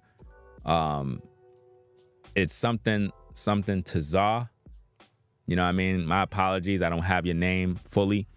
But he said, you brothers have to really have genuine respect and love for your brothers for real, for real. And see, a lot of you guys, man, you take that for granted, man. A lot of brothers show you guys love and y'all disrespect and y'all don't really show that love back, fam. It's like y'all don't be doing it back, man. It's like a one-sided thing. Like you're entitled to what you get. Like you feel entitlement. And then when it's time for you to give back, you don't do it. That's not cool, man. It's not cool at all, man. You got to know how to be serious. You can't be hating on your brother when he shine. You can't do that, man. You got to be happy for him. You got to be happy for your sisters when they making moves. You can't be mad because that sister just bought a new house. You can't be mad at that. You got to congratulate her about that. You know somebody that just bought a house? You got to congratulate them about it. Go to them and give them a hug and give that brother a handshake, bro. Yo, I'm proud of you, bro. I'm happy for you, fam. No cap. You know what I mean? I'm really happy for, hey, go and enjoy, bro. Go and enjoy, man. I'm just happy for you, man. I'm happy for you. You might not even have it, but be happy for him, man. Show that love and support, man. Show it. Don't be a hater. You have too many people that's hating, man. That stuff, that don't feel right, man. When you doing something, man, and you succeeding at what you do, man, and you seeing your accomplishments and you see people hating on, like, yo, that really, really is sick, man. I don't know what kind of cancer that is, man. And I only see that with our people, though. That's the part that is very sad about this. It's like, and I'm pretty sure Caucasian people have their ups and downs and whatever they got going, and, you know, but I've never seen, this is just me. I never seen or had a situation where a Caucasian person is literally hating on the success of another Caucasian person. I never seen that.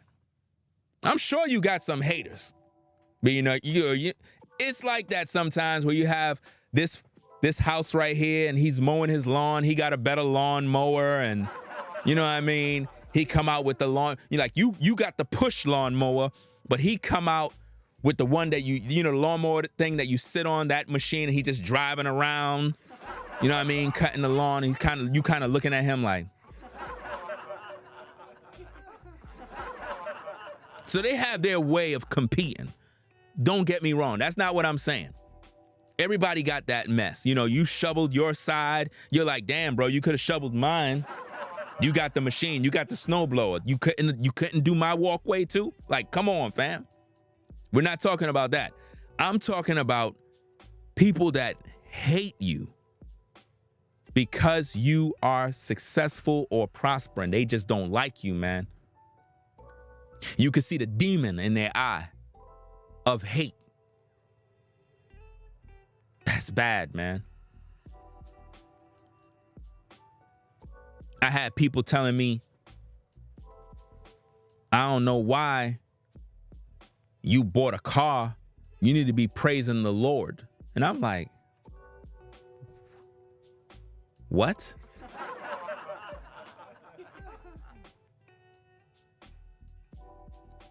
Fam, do you know how hard I work, bro? Do you know how many sacrifices I had to make? You know how many things I had to do? Man.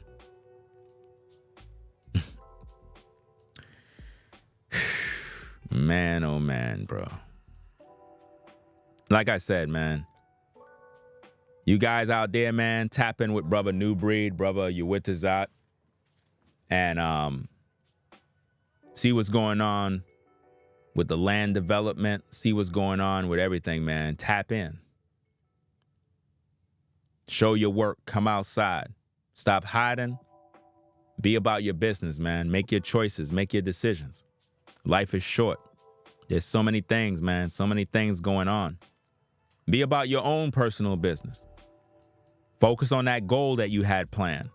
Don't procrastinate on it. Stay focused, never stop, never quit.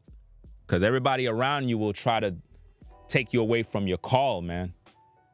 You have a lot of energy vampires out there, people that just want to take you away from what you plan on doing. There's a lot of people out there like that. They're not happy with their life, man. They're just not happy with their life. So when they see you and you smiling and they hear about all these good things you're doing, they coming for you, bro. This is why sometimes you're not supposed to tell everybody what you're doing in terms of your greatness and your goals. Some people just don't need to know. I'm talking about don't even tell them. I know sometimes it's tempting. You want to tell people about your success. You want to tell people about, yeah, man, I'm doing this. No, don't tell them nothing, man. They go into praying, talking evil, speaking death over your life, all sorts of destruction. Don't even do it, man. Just stay humble, and it is what it is, man. So, hey, appreciate y'all stopping by. Salute to everybody. Shout out to George for the support. Appreciate you, George, for the support. Right? Oh, man.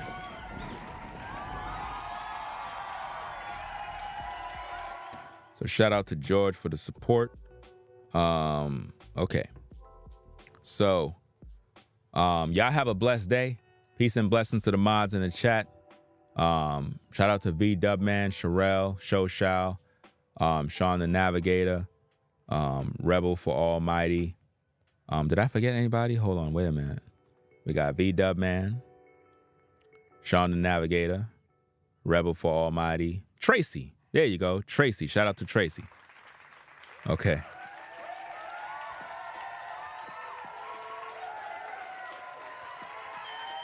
And that's the whole point that I was making when I mentioned come outside. It does not mean stalk someone. It does not mean pull up because you want to fight, because you may end up getting Second Amendment on the street. And we don't want that, right? We do not want you pulling up on people unexpected and next minute, you know what I mean? It just goes left. So a lot of folks got to understand when we're talking about come outside, stop hiding your work.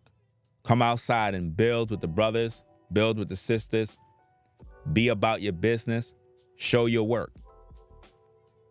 Because all while I was in North Carolina, I was all about work. I was all about business, and I accomplished a heck of a lot. I accomplished a lot. I'm proud of myself because of the amount of work that I was able to accomplish. And I'm overwhelmed by the results. And I'm still kind of like, it's like, is it real? Is it really there? Is it really happening? You know, it's like, it's crazy. Because, you know, you come back to New York and it's like, did I really do X, Y, and Z? Yeah, you did. Mm-hmm. You made moves, bro. You're doing good. You're doing it. That's what's up. So it's like, it's something that I had to prove to myself. And it's like, the more I did this, the more it's like, you're able to do more. We're going to have to talk about that in other videos. It's like the more you do and the more you experience and break through these barriers, the easier it is to do more. It's like it becomes easy for you. These are things that we have to cultivate, especially those of us that are stuck in the hood, that have that hood mentality. We're going to have to make videos where we try to get you to not be hood conscious. It's one thing to be raised in the hood and you go through the struggles of life, but it's another thing to be stuck in a mindset that prevents you from growing and getting out of a certain situation. So what we're going to be trying to do is speak to those that are in the hood, have the hood mentality, but it's difficult for you to break out of the environment. It's like the environment got you trapped. Some of you are like that. It's like you don't want to move, you don't want to go, you don't want to experience, you're comfortable, you're content, you figure this is the best of the best. I'm here to tell you it's not. It's not. There's a whole world out there that you haven't even discovered. You don't even know what's going on, man. A whole world, bro, where people are living like kings every single day. And we in the hood talking about this is my hood. You know what I mean? It's my hood. No, man. Y'all, they got us down bad, man. There's a whole world out there, man, where people buying up land, building houses. I mean, man, yo. This is a shame how they got people living in these inner cities, man. A shame. It is a shame how they got our people living, bro. And we accept it. We accept these conditions. You know, so we're going to be trying to break y'all free. Not everybody's going to be able to make it. Some people are just destined to be there, man. That's just the way it is. Some people are destined to just stay right where they are. Can't change them, man. You got to be the kind of person that have drive, ambition, and you're ready to move, man. You cannot be stagnant and expect success. It's not going to work. You know?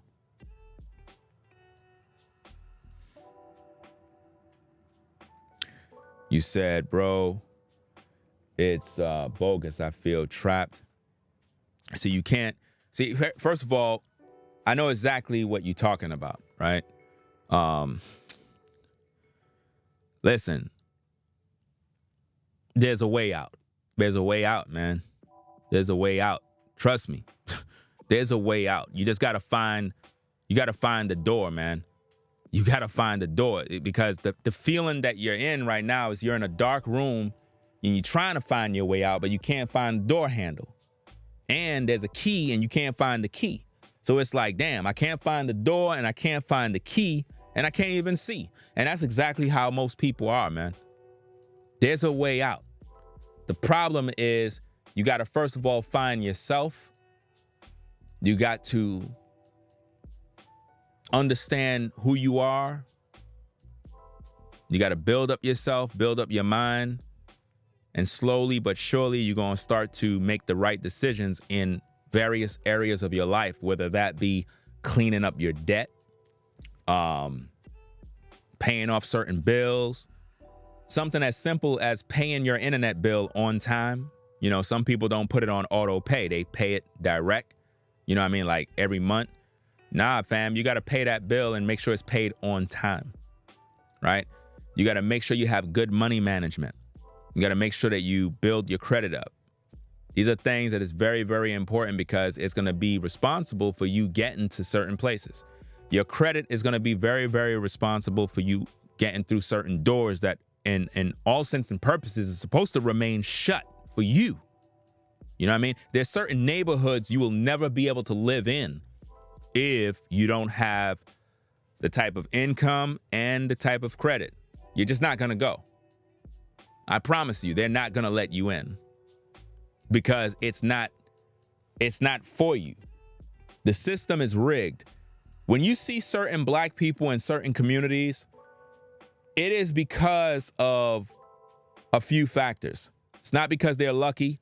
It is because, number one, they got the money, they got the credit.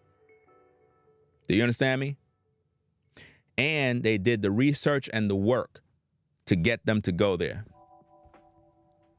That's what it is, man. Because a lot of these communities aren't designed for us in the first place. They never, listen, when they designed these communities, they didn't have us in mind. They didn't. I'm telling you, man. It was only for a particular group. So when you're able to get in there, you must be doing something that they recognized. I'm just speaking real, man. I know what I'm talking about. So, hey, focus on them bills, focus on getting that credit right. You know, understand how to pay your credit card bills and various other credit bills. When that statement comes in, pay it. You know, like how, let's say you purchase something, right? And then it says, oh, your such and such billing statement is ready. And it tells you, okay, this is when your bill is due. Once you get that, you pay part of it. Boom. Right? Now, once you did that, when it's coming on to the billing date, I would say about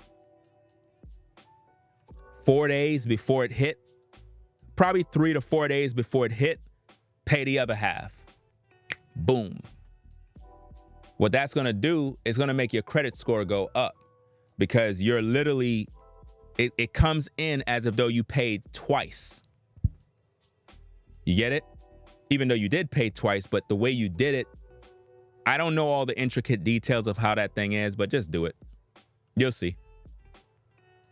Stop spending raw cash. Use your credit. Pay with your credit and then pay off those bills with your checking account. Don't use cash to buy nothing. Buy everything with credit. Everything. Everything you buy it with credit. Don't use no paper. Credit. Buy everything with credit.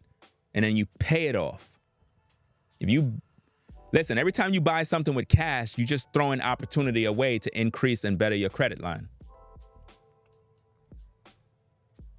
You want an 800 credit score. 800 plus credit score. You can get there. It's going to take some time, but you can get there. Don't have too many, how can I say? First of all, you shouldn't be spending more than, I think it's 30%. 30% of like your credit, then it's like you're doing too much. You know what I mean? Keep it like around 10%. 10% is good. In other words, all your credit lines combined, Only use about 10%. Don't get into that 30% unless you have the ability to pay it off. Then you could do that. Like if you had big purchases that you made, then you could do that. If you have the money that's coming in to pay it off, but don't do it because you're going too much into debt. You don't want to do that. So keep it around 10 to 15% of your credit line of whatever it is you got. Only use that amount. Right? And you should be good to go, especially when it comes to building up your credit and stuff like that. You'll see the difference. Don't use your cash to buy stuff. Oh, I'm going to spend $3,000 on this. I'm going to spend $1,000. You could have used your credit to do that. That's helping you. You know, don't have too many credit cards. That's just not good. You know, pay all your bills on time. No late bills, man. Listen, man. I don't know who's needing all this stuff because I should have been done, close out the stream already. So somebody needs to hear this. You pay those bills on time, man. Pay those bills on time. Don't stop all of this late bill payment, man. If you don't, listen, if you have issues paying bills on time, there are options on these sites where you can set to auto pay. That's all you got to do. Set it to auto pay. And they can automatically deduct money from your account. That way you don't have to think about it, right? Get a binder with some loose leaf paper and you write down all your bills, all the things that you got. This credit card, auto pay. Internet is on auto pay. Car insurance, auto pay. Car note, auto pay.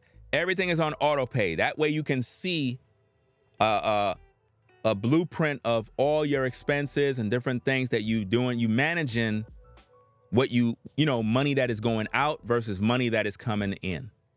You get what I mean? So that you can now figure out, okay, this is what's going out. This is what's sustaining the family.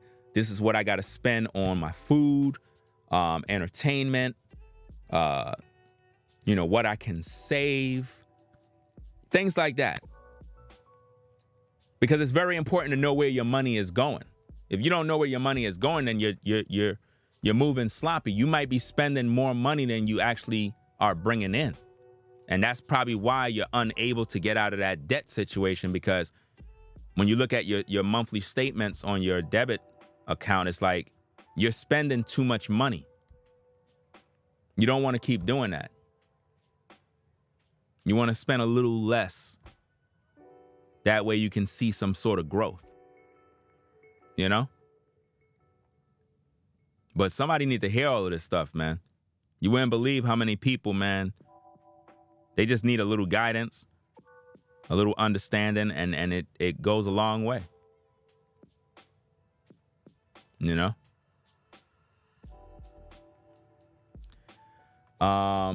You said it's 5 a.m. in Cali, graveyard shift.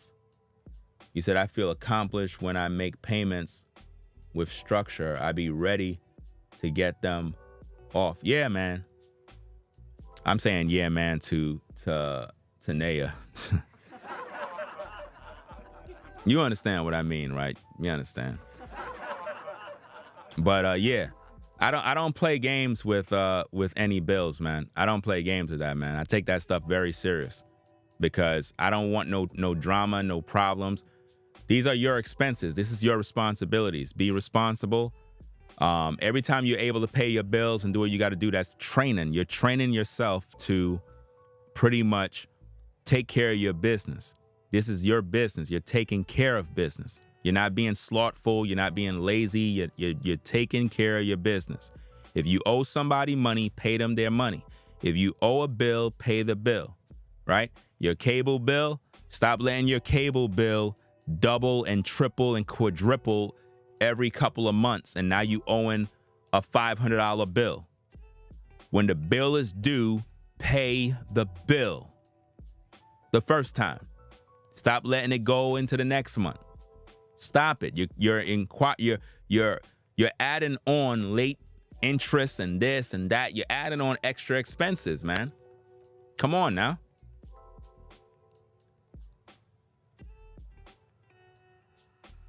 You owe somebody $20, pay them their money, fam. That's bad karma that's going to come your way. If somebody loan you something, pay it back. Clear your debts. Don't have somebody sitting there and you owe them money and you ducking and hiding them, bro. That's why you struggling the way you struggling. Because you ducking and hiding somebody that you owe. Pay them their money, fam. Pay them their money. It's very important that you do that. Right? So, I'm just excited, man. I'm just grateful about life, man. Man. Hey, you know what's so funny? With the new truck, right? With the SUV, yo, I'm learning so many new things, man, that you could do to that truck, man. I'm like, wow, bro. You can add all sorts of mods and, man, all different types of tuning and whatnot. But I'll do that another time, man. Like, I'll do that another time. It's just a lot. You can literally turn that truck into a beast. Like, literally, man. I mean, it's already out of the box a beast, but man, I'm watching videos, man, where dudes did some mods to that Ford Explorer ST, man, and I'm like, man, some dope mods, man. Have that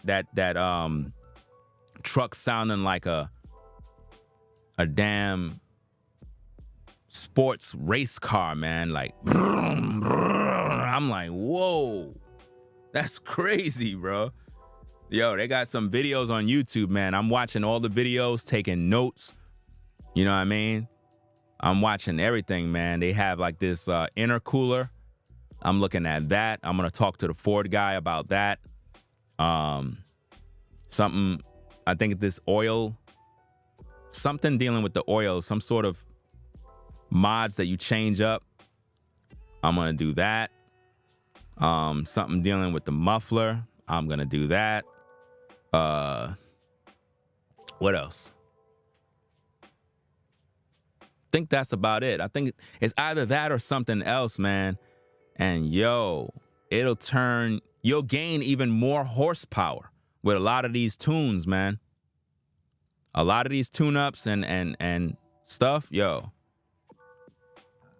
It's really dope, man. I didn't know that. Listen. What made me buy that, we was driving around with Nubreed and somebody had pulled up right on the side of us, man, in the Ford Explorer. I was like, yo, that truck is dope. I was like, man, yo, that's the one I want. Next day, we at the dealership, bro. It was funny, man. The guy tried to sell us like the base model. And he was like, all right, this is what I'm going to do. I'm going to make you test drive this one and this one. And he didn't focus on the ST. He didn't focus on that model. He wanted us to focus on the base model. So we took that one out for a spin. Everything was cool. Then he said, okay. Now try this one. Gave us the keys, you know what I'm saying? Go in there. Yo, it was like night and day. I'm serious, man. Yo, it was like night and day. We came back. We was like, we'll take this one right here. This one. He's like, oh, you want that one? You don't want this one? I was like, nah. Mm-mm. You know what I mean? The first one didn't have no sunroof or nothing. It's like, nah, we need that sunroof, fam. We need all of this horsepower, all this mess, bro. You put the truck in sport mode, man. Oh, man. Oh, man. There's so many different things going on with that truck, bro. It's crazy, man. I can't wait. Like I said, I got to talk to the Ford guy about what are the options of, you know, doing this and that? Because I don't want nothing to affect anything. You know, no new modifications affecting anything. So it is what it is. Let me see. B-Dub Boogie says, I had a 2022 Explorer. It's a beast for real. The dude that I seen on YouTube, he had a 2022 model. Yo, he modified his truck, bro. It's a beast. I'm looking at the video. I'm like, yo, dude modified the truck, gave it, yo, man, dope, man. Yo, the truck sound like a race car. Yo, it went to 0 to 60 in like 3 seconds or something like that. I'm shaking my head. I'm like, whoa, this is crazy. And I'm searching all over YouTube. I'm seeing everybody talking about this truck. So I'm like, I feel like I'm a part of some sort of special club. Listen, you might search for some of these videos. You might see me in the comments. I'm in the comments. I'm like, hey, guy, man. Hey, I just bought me one, man. You know, I'm a part of the club. So, you know, it feels good. You know what I mean?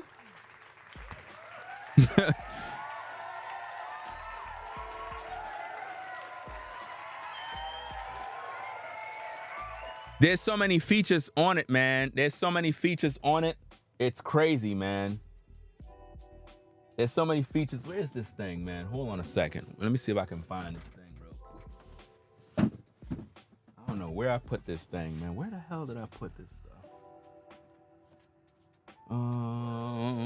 Where did I put it? Da, da, da, da. Where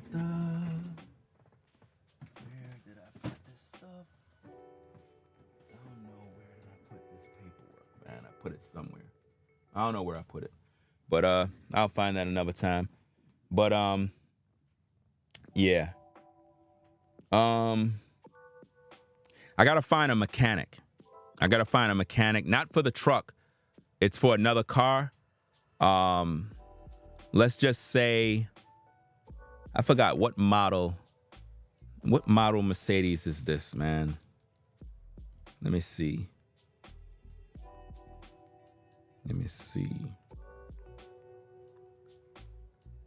Shout out to Kareem.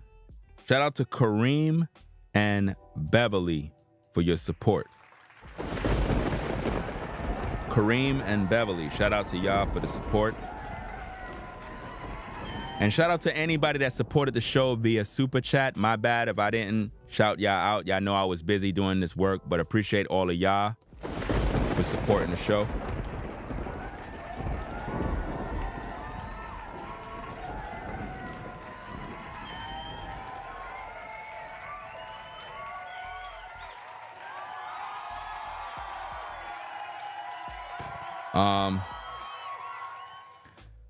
Because let's just say I have access to a it's an older model Mercedes, right?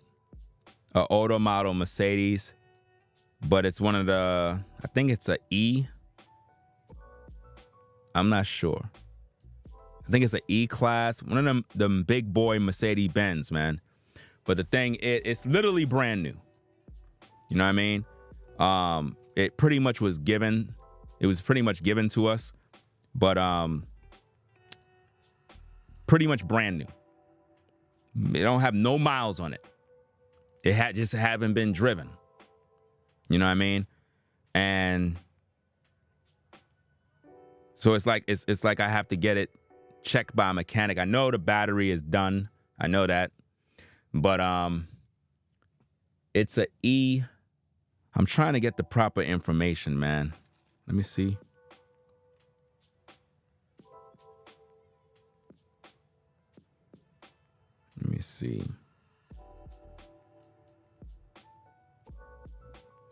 I believe it's a E class.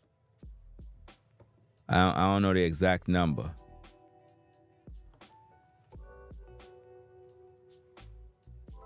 Let me see.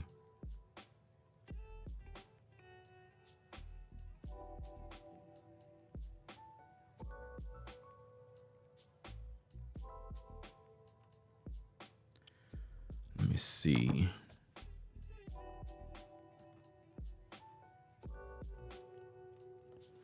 All right.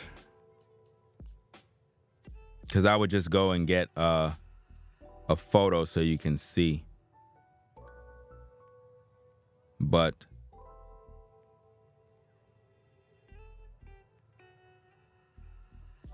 let me see.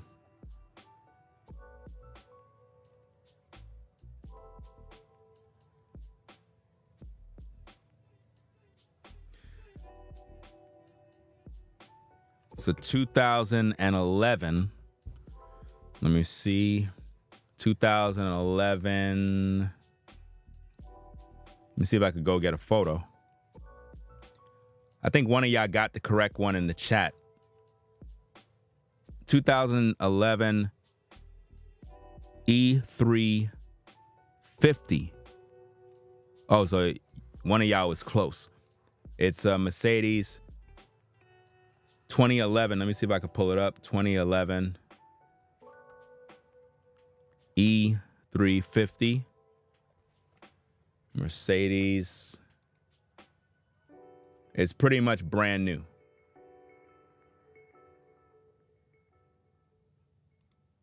Like, it's a nice looking car. I ain't gonna hold you. Let me get this picture right here. It's literally brand new, folks. Like, when I say brand new, I'm no cap. The car is brand new. And pretty much we have access to it. It's just that it needs to get checked out. It's brand spanking new. There's no miles on the car. It's crazy.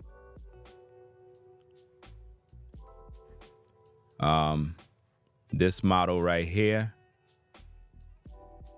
literally, we have access to, it's not that color, but that's pretty much it. And it's a nice, it's a good car. It's just that you got to take it to the mechanic, make them check, make sure everything is running properly, because it haven't been moved, it haven't been touched in a while. So, and you know how a lot of these mechanics be, man. A lot of them be, they just want to get paid. So it's like, you really got to have a good mechanic that's not going to try to rob you and charge you unnecessary things for stuff you don't need. You know what I mean?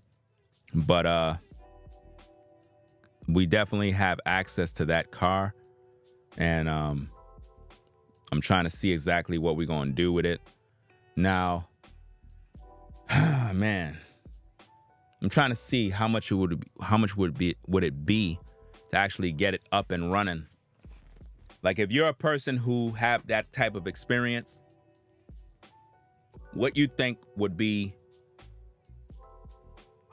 what you think I would have to pay for a car that is a 2011 that haven't been driven in years? Or just think about it. We're in 2024. It's a 2011 and it haven't been driven in that many years. With your experience, I'm talking to car guys, or maybe you're a car lady, and you just know and have that knowledge. What do you think I'm looking at spending to get that car taken care of and put back in business? About $2,400? That's not bad. You said depends on who you go to. See, that's the thing. Depending on who you go to. That's what I'm saying, man. A lot of these guys, man, I understand everybody want to eat, but I don't want to go out there and you got some, you know how it is with some of these mechanics, man. They be bugging out, man. And that's no disrespect if you're a mechanic and you're watching the show. You know what I mean? You got to get your bread how you get it. But, sometimes some mechanics be doing the most, and you don't need this, you don't need that, but they just try to get paid and they end up giving you some weirdo price. And sometimes they didn't even repair what they said they're going to repair because there was nothing really wrong with the car. You know what I mean? Same as I said, you can't trust anybody out there. Yeah, it's like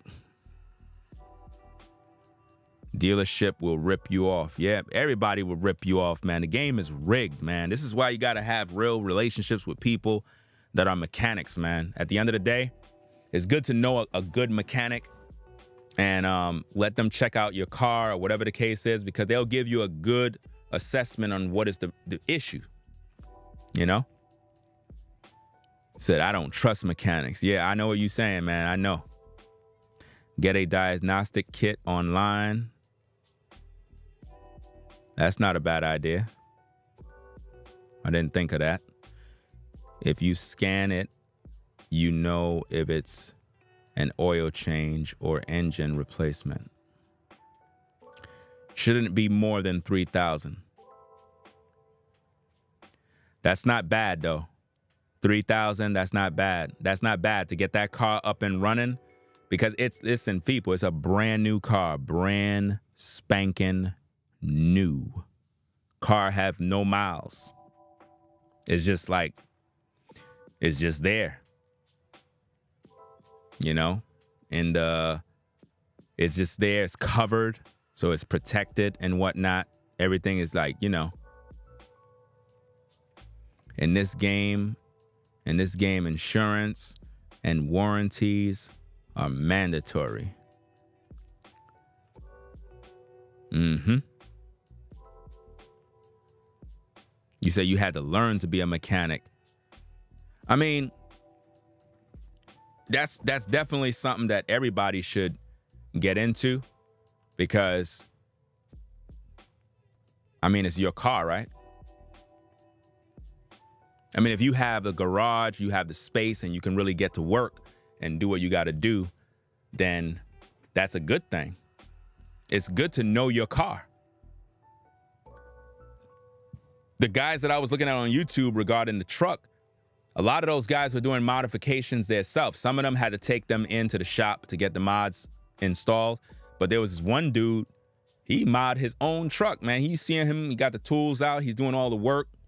And I'm like, man, he took the truck apart, literally piece by piece. And that got to be a good feeling to know how to work on your own truck and do your own labor.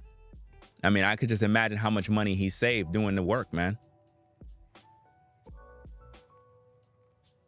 And you got some guys out there, man, that's what they do. That's their thing. They're car people. And they could literally take their car apart and put it back together. I mean, I think that's just a skill. I mean, if you don't know it, I don't recommend you doing anything yourself. You know what I mean? If you don't know how to do something, I would just take it to some sort of shop and let them do it, and just got to pay the fee. You got to pay the fee, man. You know what I mean? Unless there's some YouTube videos with some tutorials show you how to do it.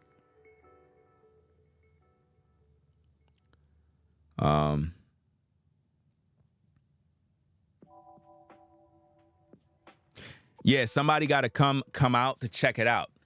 You know what I mean? Because, like I said, I'm not familiar with a lot of things. You know what I mean? I'm not even a car person, fam. I'm just being honest with you. I'm really not. You know? So you got some people out there that are very knowledgeable about certain things. So they could just look at the car and see, be like, okay, boom, boom. Okay, let's open up the hood, see what's going on here. Boom, boom, boom, boom, boom. Okay, this is the problem. This is what you need. And they already know. You know? You said labor is like $95 an hour. I changed my alternator a few weeks back on live. And a lot of people like those kind of videos too. If you do automotive vehicles, car related videos, that's a good channel niche to be in. They get a lot of views doing that, because you have to understand there's a lot of people that don't know how to do that. So if they see you do it and you did it in a video format, man, you're going to have endless amount of clicks, because it's like you got other people that don't even know how to do it and they want to save money. They'll do it themselves. And it'll be because of your video. Said, I've been fixing cars since 15. Since 15 is rewarding. See, that's what I'm saying. So at 15, at this point, you're mad skilled in the game. You know what I mean? So not many people were fortunate enough to have that level of experience fixing and repairing cars. So that means you know a lot. You know what I mean? There's some people that they don't even know anything about it, man, or what to do, especially on different models. There's certain people that they could tell you what's wrong with your car just by hearing how it sounds. They'll be like, turn it on, let me hear it. They'll be like, oh yeah, you got this issue. Like, how you know? Well, listen to how it sounds. But how do you know that? Well, I just know. And when you actually check, that was the actual problem. That was it. They figured it out just by hearing how your car sound. They knew how to diagnose the problem. Bruh, what's the matter, man? I don't know, man. My brakes are bugging out. I'm pressing my brakes. It's like, I don't know. I'm hearing this sound. I don't know what's going on. Could you help me out? Sure. You need to take those brakes off and put on these. Fam, I didn't want to spend no money now. You asked for help, right? Okay. Bruh, what's the matter now, bro? Yo, could you change the left tire on the front of the car, man? The left tire? Yeah, I need that tire changed. Fam, you got to change all the tires. Fam, I only need a left tire change, bro. Bro, change all the tires. Why I got to change all the tires, though?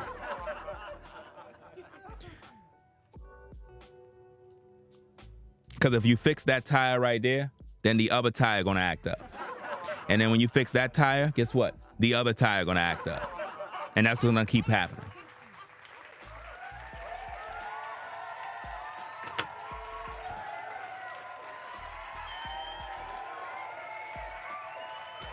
Serious, man.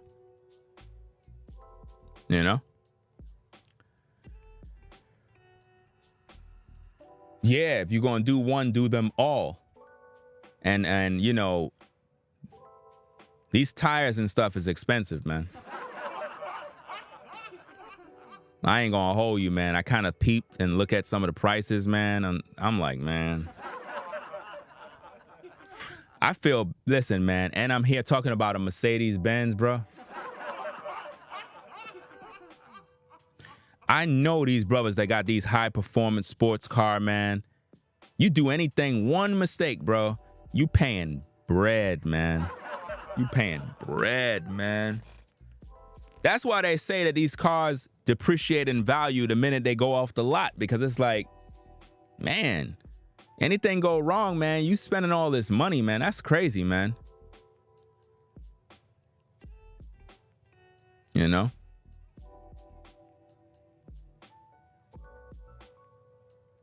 Oh yeah, we're gonna test that truck out in the rain, man. Mm-hmm.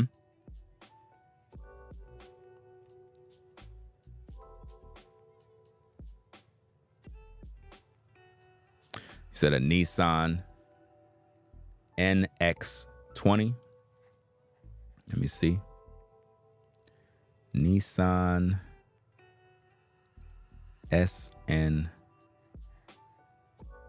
I want to see what it is.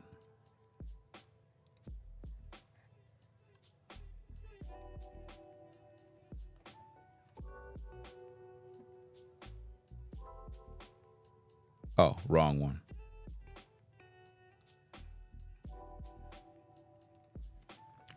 Let's see what we got.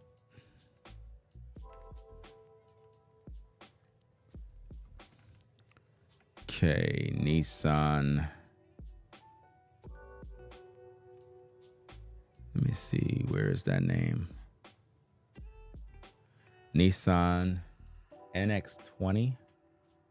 Nissan NX. Is that a van? Let me see. Small four-cylinder work van. Okay, so then it must be this one. Oh, 200, SN 200. Okay, so I see it here.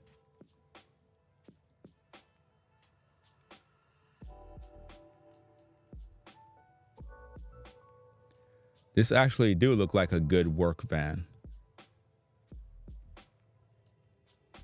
I don't know exactly which model you're going for, but it do look like a good work van.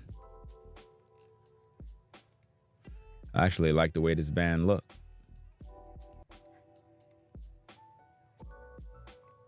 Definitely look like a work van, all right.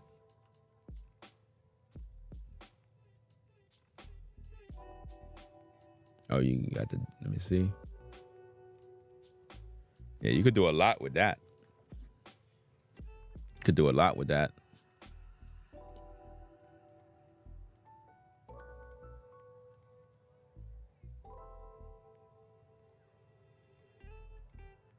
Mm-hmm.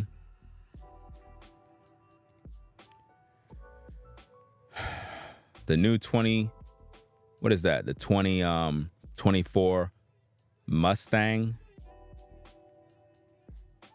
Man, nice. Let me see if I can get a picture of it. We was watching that when we was at the store. I think it's the Mustang GT. We were looking at that at the store. I'm not sure if it's the same model, but it was crazy, man. Is it the Mustang GT? Or, let me see.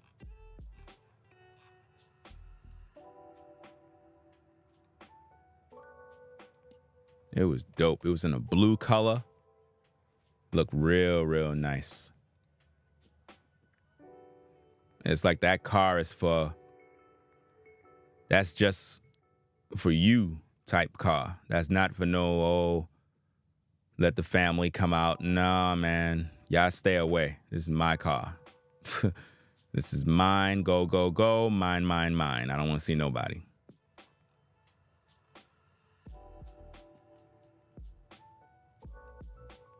It's a nice car. I had took a picture of it. I might put it in the community section. I think I took a picture of the front of the car. I was looking at that car, man. I was like, man, car is mean, man. And I'm not even a car person, but it's like, this is how you end up becoming a car person.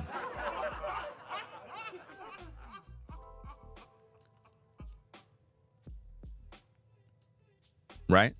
I think that's what happens, right? I'm still online. Yo, it's going on 8 hours, man. I gotta go. This is crazy. This is crazy, man. Like literally, I'm going on 8 hours.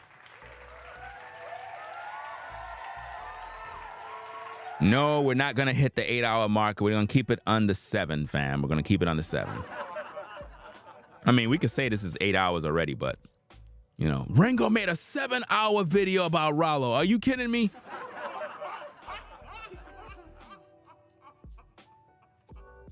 You know what I'm saying? You said my 2013 Impala, it got stolen, then found and towed my 2000 Saturn.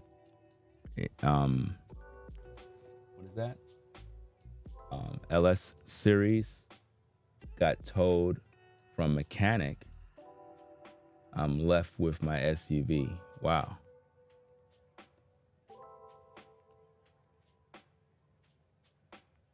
I don't know.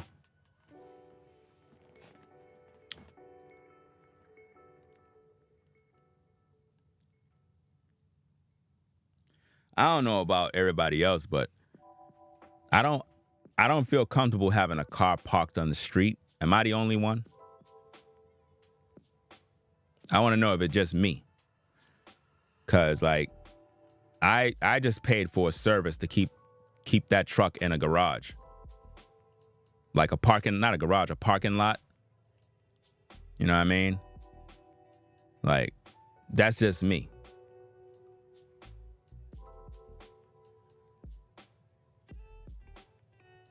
You know?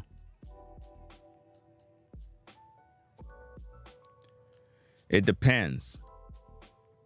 Because the thing is, it's a brand new truck. So it's like, I don't want the truck just sitting there outside.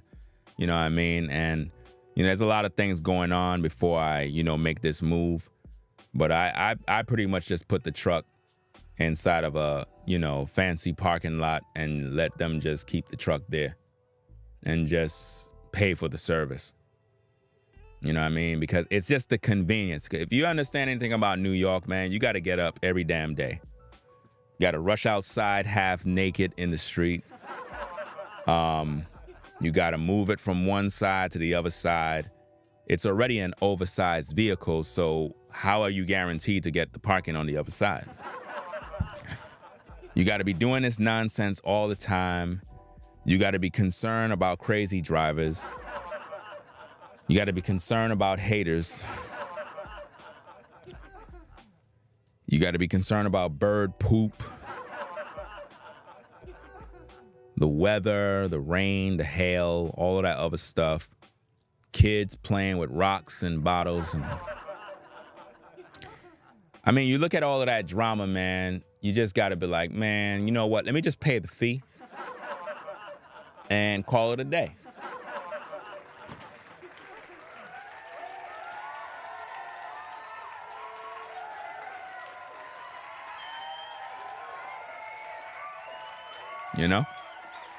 Now, if you got a house and you got a garage, then yes, keep it in your garage. But I'm talking about if you don't have a house and you're in New York or any other city or whatever the case is, what do? Do you keep it on the street? Or do you have like some parking service that you use? Or perhaps you live in an area where it's okay to park it on the street. Like it's not in a place where it's like, you got to be concerned, if that makes sense. I just see it as a brand new investment, and I don't want it just sitting outside somewhere. I just can't do that. I won't be able to rest.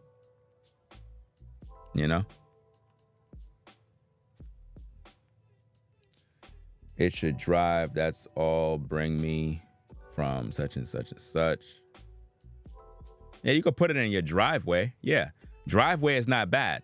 Like I said, if you're a homeowner and you have your own house, then keeping it in the driveway is never a problem because it's in your driveway. You don't have nothing to be concerned with. That's okay. Whether it's in the driveway, whether it's in the garage, that's not the issue. The issue is if you don't have a driveway, if you don't have your own house, I mean, you keeping it right there in the corner somewhere, like, I just don't get it, man. And with the way some people park, you got some people that park to the point where you're boxed in. You can't get out. I've seen this happen. I've seen people park to the point where a car was parked and it had no way out.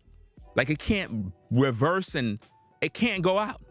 So the driver got so pissed, he got in the car. He started ramming the cars back and forth. Bang, bang, bang, bang. I was like, yo, he was destroying his vehicle. Destroying his vehicle to get out in order to, like, yo, man, it was crazy. He had a fit. He went wild. He lost his mind. He started going crazy. He eventually got out, but man, he damaged up the car, man. That was sick, man. Yeah, people do that on purpose. They box you in to the point where you can't go nowhere.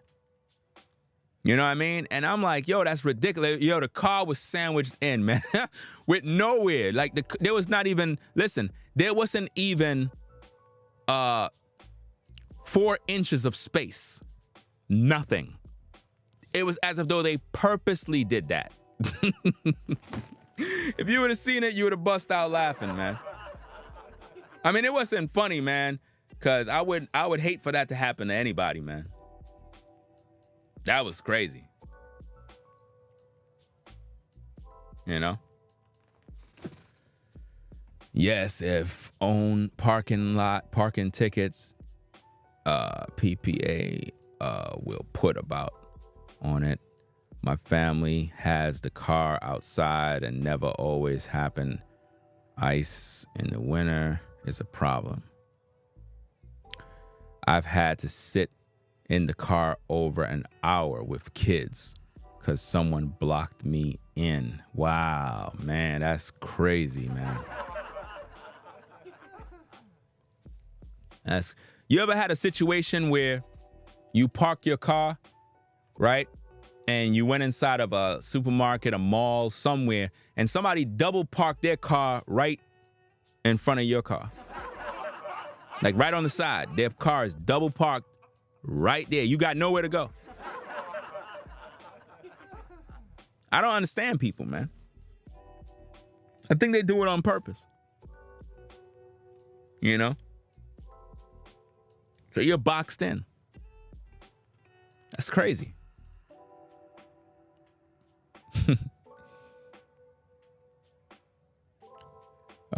Dude, if I was in that situation, I'm calling a tow truck. That makes sense. You could do that. That's a definite thing that you could do. Call the tow truck. Don't destroy your car. This dude destroyed his car trying to get out. He looked crazy though, man. Like, don't stand next to him, man. He might want to run you over with his car too.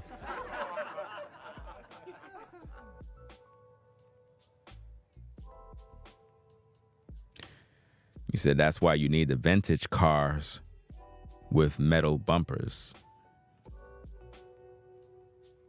I don't know. But anyway, guys, we're going to get up on out of here, man. Hey, y'all have a blessed day. Peace and blessings to the mods in the chat. Appreciate everybody rocking with the show, supporting the show. We'll be back later on with more content. I'm going to get back into my routine, doing what I got to do. Those of you on the 9-to-5 grind, have a blessed one. You know what I mean? Shout out to all the brothers and sisters out there doing what they got to do. You know what I mean? Surviving, doing what you have to do to survive, man. I mean, man. Only you know the struggle. Only you know the task at hand and things you got to do, man. So, hey, big up to all the UPS workers, the FedEx workers, you know what I mean? The DHL workers, the USPS workers. You know what I mean? All the brothers and sisters at Home Depot, Lowe's, all the home improvement stores, putting in work. Shout out to all the barbers, all the salon ladies, the beauticians that put in that work. Shout out to all the security guards, the doormen, the people that are in security. You know what I mean? You got to do that graveyard shift. You got to be over there overnight working, doing what you got to do. Hey, it is what it is, man. You know what I'm saying? Man. Shout out to everybody in fast food, the McDonald's, the Burger Kings, the White Castle workers, the Wendy workers, everybody that's in the food business, the restaurants, all the cooks, the chefs, all you folks out there that got to go in, got to maintain the restaurant. You know what I mean? Salute to all the Caribbean restaurants, man, in Brooklyn. You know what I mean? All the Jamaican Trini spots, the Guyanese spots, you know what I mean? All y'all out there putting in work. Everybody on the street, all you brothers and sisters that got your grills on the streets, on the corner on Utica, everybody on Flatbush, everybody on Church Ave with your trucks, and you got all your setups out there doing your thing, putting in work, man. Making that jerk chicken and stuff. Hey, salute.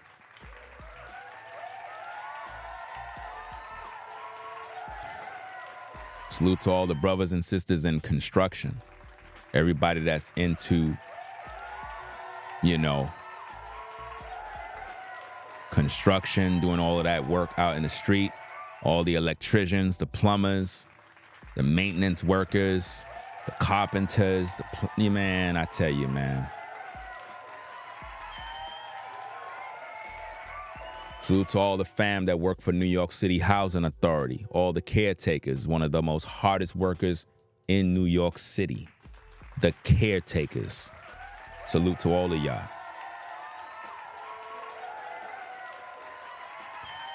See, I gotta give special love to the caretakers in New York, man, that work in New York City Housing Authority, because y'all keep the buildings clean. Y'all deal with the most bullshit. Y'all deal with all the stress, and y'all get paid the least.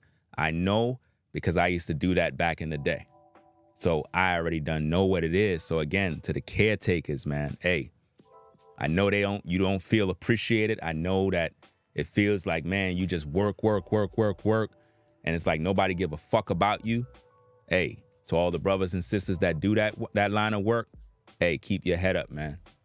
Take those exams, take those tests. Just do what you got to do to move and elevate up in the agency. You know what I mean? But hey, I know what that's like. I know it's stressed out. I know you be tired, man. You go home, you tired, bro. Tired. You know what I mean? But hey, salute to the caretakers, man. Moving forward, HPTs, the maintenance workers, everybody in management. You know what I'm saying? Everybody going all the way up to the top that been putting in work. Hey, salute to all of y'all, man.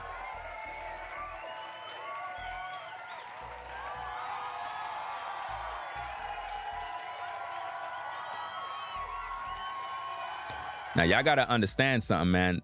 The caretakers for New York City Housing Authority, they deal with a lot of bullshit, man. A lot of times, y'all don't understand the politics of being a caretaker, and that's pretty much a janitor. For those that may not understand, we're not talking about somebody taking care of people. We're talking about somebody taking care of a building, maintaining a building, dealing with compactors, dealing with rats, dealing with all sorts of stuff in the compactor room. Trust me, I already been there, done that. You're talking to somebody that did that for about, let me see, what, 5-6 years. So I already know what it's like already. You got to maintain the buildings. You got to clean the buildings. You got to mop the buildings. Fam, you got to deal with a lot. You got to clean up the trash on the outside. You got to do this. You got to do that. You got to do your grounds. You got to walk the building. You got to bring down bulk. You got to deal with diapers. You got to deal with all sorts of pissy elevators. Fam, you got to deal with a bunch of headaches. You know what I mean? And you got to do it every day. And sometimes you're dealing with residents that don't keep the buildings clean. And it's like, it's just stressful, man. Sometimes you might be lucky and you get a building where the neighbors and the tenants respect your work to the point where they maintain the building. In other words, if you keep the building, you make the building clean, the tenants look out for you and they're like, you know what? We're going to maintain and make sure this is good so that dude or sister ain't working that hard, man, because it's a lot. It's a lot of work, bro. So I remember my day, man, and I was good at maintaining the buildings and whatnot, but yo, I had my day, man, where I was suffering, man.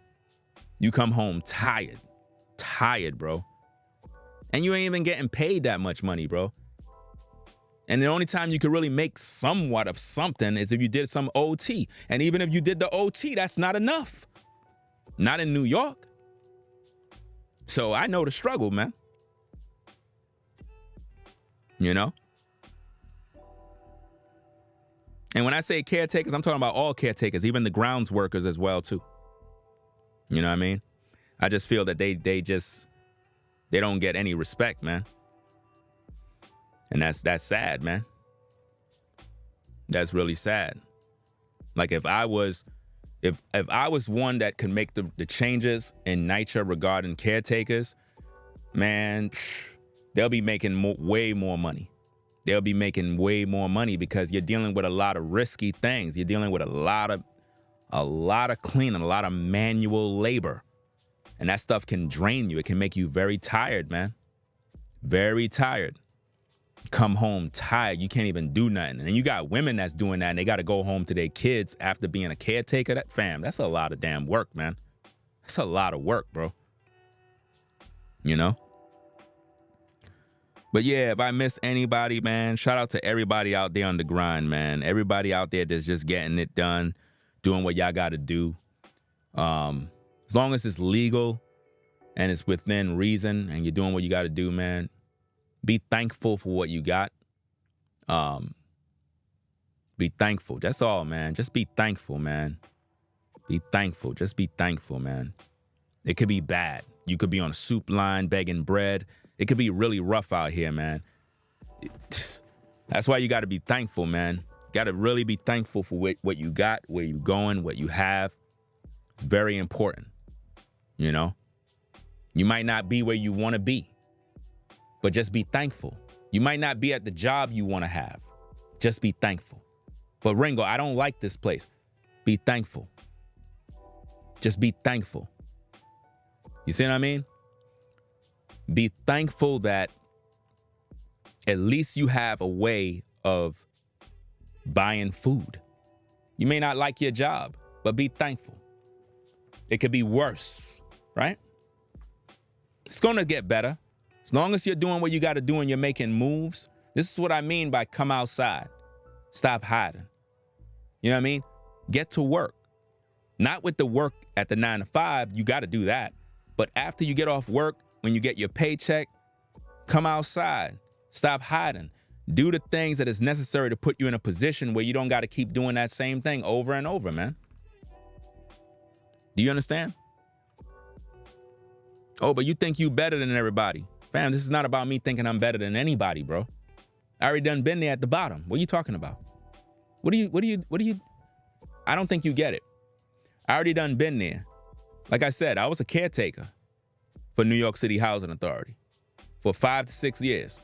My supervisor told me, you don't belong here. You shouldn't be doing this. Go take these exams. I was like, look, I don't care. I want to be a caretaker forever. She said, no, this is not for you. Go take these exams. I was like, come on, man. Every day she kept bugging me. Take these exams.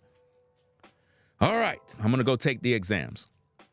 Took the exams, passed the tests. Before you know it, became a HPT, moved up in the ranks. Then from there, took another exam, you know what I'm saying, became a maintenance worker. So now I'm pretty much in the field of dealing with boilers and various other operations in that aspect, but I was a maintenance worker. So it's like you had a better title and you made way more money. And pretty much, once you get to that status right there, man, I mean, you're pretty much good.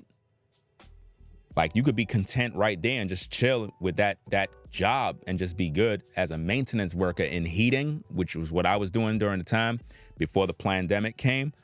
I was having a lot of fun. Like I says, I loved that job. I really did. Like you could tell me, listen, going to Brooklyn, going to Manhattan, going to any development and just put me there by myself. I guarantee you I can maintain the entire development. I can handle it by myself. In heating, I could do that by myself. I don't need nobody there.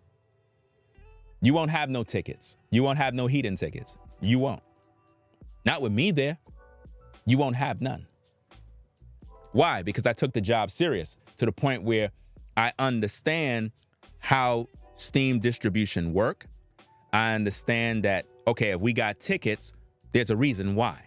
So I know how to go out there in the field and solve the problem. So I would maintain the equipment, the buildings, every single thing to the point where there are no tickets. Supervisors looking at me like, bro, you here by yourself, there's no tickets. What's going on? I'm maintaining everything. The tenants are getting the heat. They're getting hot water. I'm checking the tank rooms, checking the equipment, checking the vacuum tanks. Everything seems to be good. Did all the repairs.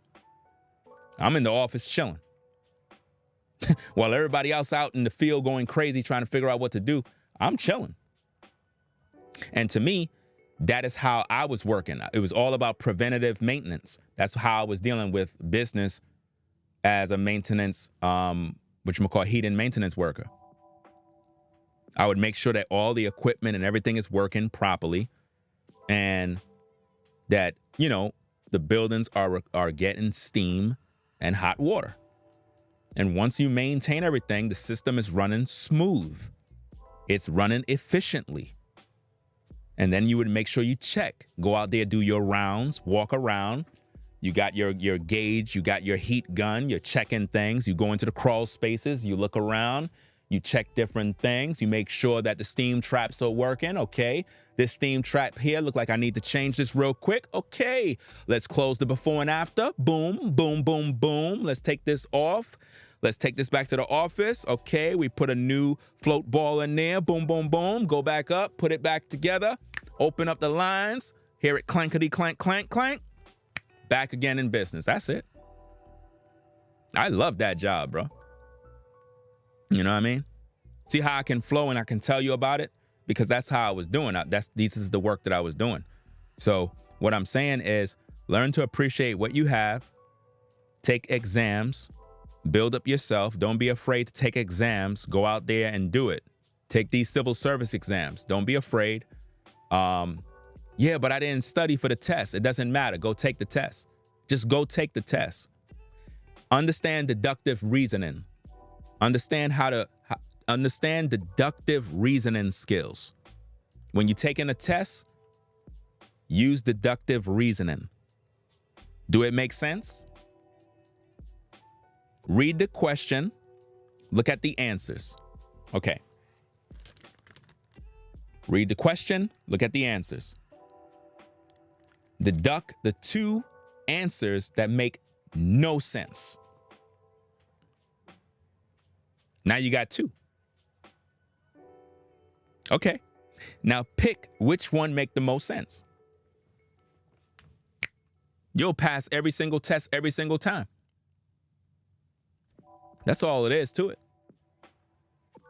You know? But yeah, don't be afraid to fail. If there's anything in life, don't be afraid to fail. Don't be afraid to fail. Failing doesn't mean you fail. You tried. You did something. That's the best thing you can do with yourself is actually step out there and do something. That's what I mean by come outside. Stop hiding. Come outside, man. Make something of yourself. Build something. Show your work. Do something. Be creative.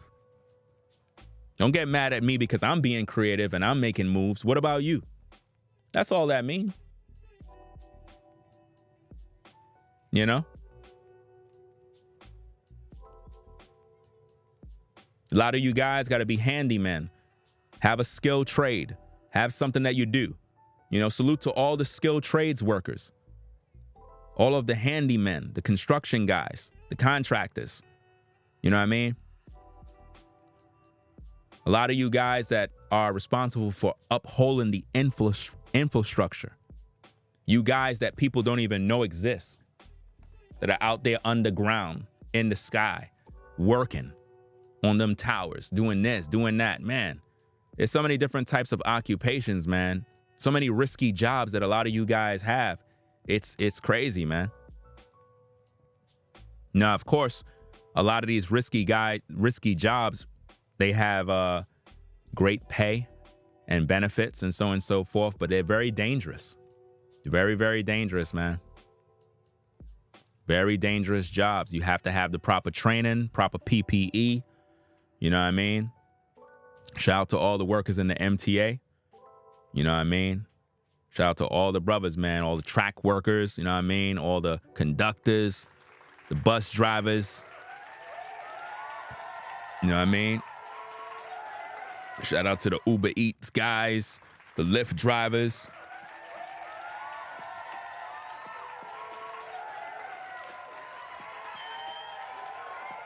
You know what I mean? And shout out to all the hustlers on the scooters and the e-bikes moving around New York, making it happen, man. Shout out to all of y'all. Y'all out there winning. Y'all out there hustling. All the dashers, all you guys and ladies, man. Listen. All you got to do, man, is just be thankful. Be thankful for what you got, man. Understand your level, understand where you at. Don't compare yourself to the next man. Just know that you're on your journey and just do you. You understand what I'm saying? So, hey, peace and blessings to everybody. We're going to get up on out of here. That's about it, man. Hope you enjoyed the show. Make sure you rate, comment, and subscribe. Ringo TV Reactions salute you. Watch the playback if you got 9 hours. You know what I mean? Make sure you watch part 1 first because there's a part 1 to this. The internet had shut off during the hour mark. I don't know, but we came back and we've been on thus far for 8 extra hours, fam. So I'm sure the truck drivers like this particular live stream. Matter of fact, shout out to the truck drivers. What am I saying? Shout out to the truck drivers, man.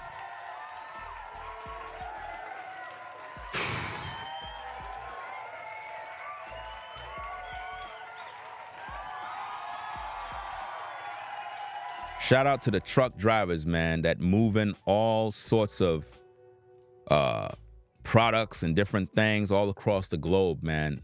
That's some crazy work right there, man. So I know these live streams right here, these are gonna help you out. Right? So y'all take care, man. Peace and blessings to everybody out there. Again, have a blessed day. You know what I mean? Be thankful. Give honor and praise to the Most High. And everything's gonna work out for you, man. Don't be a hater of other people's success. Be happy for them. And in doing so, it's gonna come back to you. So that being said, we're gonna get up on out of here, do what we gotta do. And that's about that, fam. So hey, Ringo TV Reactions. The #1 reactionary channel on YouTube. Putting in work since 2006 till now. You have a blessed day. Ringo TV Reactions. Bringing you the best commentary on YouTube, hands down. You already done know what it is. Y'all take care. Peace and blessings. We out of here. Peace. We out. If you like our content, consider supporting via Cash App at $RingoTVRaw. Become a patron on patreon.com for exclusive video content not shown on YouTube. You could also support through PayPal at paypal.me/RingoTVRaw. Subscribe to our YouTube channel and click the bell to be notified of new content. Follow me on Instagram at RingoTVRaw. This is Ringo TV Reactions, the only channel on YouTube bringing you the truth 100% raw and uncut. I'm out. Peace.